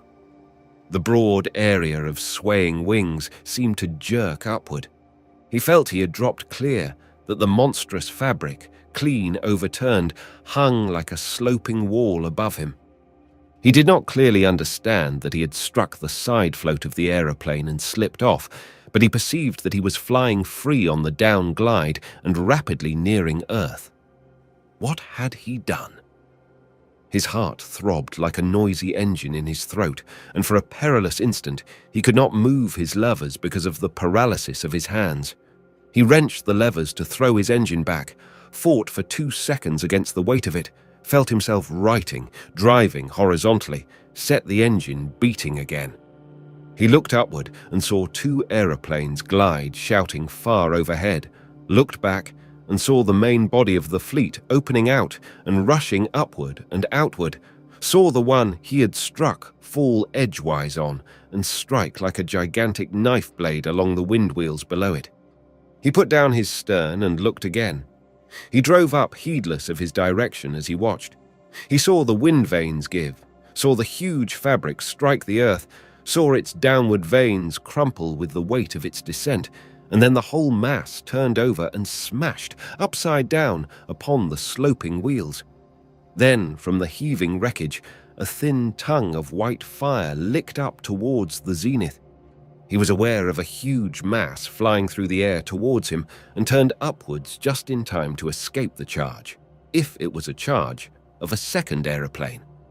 It whirled by below, sucked him down a fathom, and nearly turned him over in the gust of its close passage. He became aware of 3 others rushing towards him, aware of the urgent necessity of beating above them. Aeroplanes were all about him, circling wildly to avoid him as it seemed. They drove past him, above, below, eastward and westward. Far away to the westward was the sound of a collision and 2 falling flares. Far away to the southward, a second squadron was coming. Steadily, he beat upward. Presently, all the aeroplanes were below him, but for a moment he doubted the height he had of them and did not swoop again. And then he came down upon a second victim, and all its load of soldiers saw him coming. The big machine heeled and swayed as the fear-maddened men scrambled to the stern for their weapons. A score of bullets sung through the air, and there flashed a star in the thick glass windscreen that protected him. The aeroplane slowed and dropped to foil his stroke, and dropped too low. Just in time, he saw the wind wheels of Bromley Hill rushing up towards him and spun about and up as the aeroplane he had chased crashed among them. All its voices wove into a felt of yelling. The great fabric seemed to be standing on end for a second among the heeling and splintering vans, and then it flew to pieces. Huge splinters came flying through the air, its engines burst like shells. A hot rush of flame shot overhead into the darkling sky. "Two!" he cried, with a bomb from overhead bursting as it fell, and forthwith he was beating up again. A glorious exhilaration possessed him now, a giant activity. His troubles about humanity, about his inadequacy, were gone forever. He was a man in battle, rejoicing in his power. Aeroplanes seemed radiating from him in every direction, intent only upon avoiding him. The yelling of their packed passengers came in short gusts as they swept by. He chose his third quarry, struck hastily and did but turn it on edge. It escaped him to smash against the tall cliff of London Wall. Flying from that impact, he skimmed the darkling ground so nearly he could see a frightened rabbit bolting up a slope.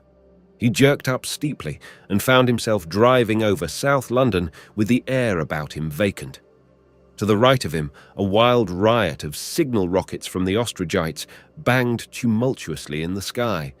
To the south, the wreckage of 6 airships flamed, and east and west and north they fled before him. They drove away to the east and north, and went about in the south, for they could not pause in the air. In their present confusion, any attempt at evolution would have meant disastrous collisions. He passed 200 feet or so above the Roehampton stage. It was black with people and noisy with their frantic shouting. But why was the Wimbledon Park stage black and cheering too? The smoke and flame of Streatham now hid the 3 further stages. He curved about and rose to see them and the northern quarters. First came the square masses of Shooter's Hill into sight, from behind the smoke, lit and orderly with the aeroplane that had landed and its disembarking Negroes. Then came Blackheath, and then under the corner of the reek, the Norwood stage. On Blackheath, no aeroplane had landed. Norwood was covered by a swarm of little figures running to and fro in a passionate confusion. Why? Abruptly, he understood. The stubborn defense of the flying stages was over. The people were pouring into the underways of these last strongholds of Ostrog's usurpation. And then, from far away on the northern border of the city, full of glorious import to him, came a sound, a signal, a note of triumph, the leaden thud of a gun. His lips fell apart. His face was disturbed with emotion. He drew an immense breath. "They win!" he shouted to the empty air. "The people win!" The sound of a second gun came like an answer, and then he saw the monoplane on Blackheath was running down its guides to launch. It lifted clean and rose. It shot up into the air, driving straight southward and away from him. In an instant, it came to him what this meant. It must needs be Ostrog in flight. He shouted and dropped towards it. He had the momentum of his elevation and fell slanting down the air and very swiftly. It rose steeply at his approach. He allowed for its velocity and drove straight upon it. It suddenly became a mere flat edge, and behold, he was past it and driving headlong down with all the force of his futile blow. He was furiously angry. He reeled the engine back along its shaft and went circling up. He saw Ostrog's machine beating up a spiral before him. He rose straight towards it, one above it by virtue of the impetus of his swoop and by the advantage and weight of a man. He dropped headlong, dropped, and missed again. As he rushed past, he saw the face of Ostrog's aeronaut, confident and cool, and in Ostrog's attitude, a wincing resolution. Ostrog was looking steadfastly away from him, to the south. He realized with a gleam of wrath how bungling his flight must be. Below, he saw the Croydon Hills. He jerked upward, and once more he gained on his enemy. He glanced over his shoulder, and his attention was arrested. The eastward stage, the one on Shooter's Hill, appeared to lift. A flash, changing to a tall grey shape, a cowled figure of smoke and dust, jerked into the air. For a moment, this cowled figure stood motionless, dropping huge masses of metal from its shoulders, and then it began to uncoil a dense head of smoke. The people had blown it up, aeroplane and all. As suddenly, a second flash and grey shape sprang up from the norward stage, and even as he stared at this came a dead report, and the airwave of the first explosion struck him. He was flung up and sideways. For a moment his monoplane fell nearly edgewise with her nose down and seemed to hesitate whether to overset altogether. He stood on his windshield, wrenching the wheel that swayed up over his head. And then the shock of the second explosion took his machine sideways. He found himself clinging to one of the ribs of his machine, and the air was blowing past him and upward.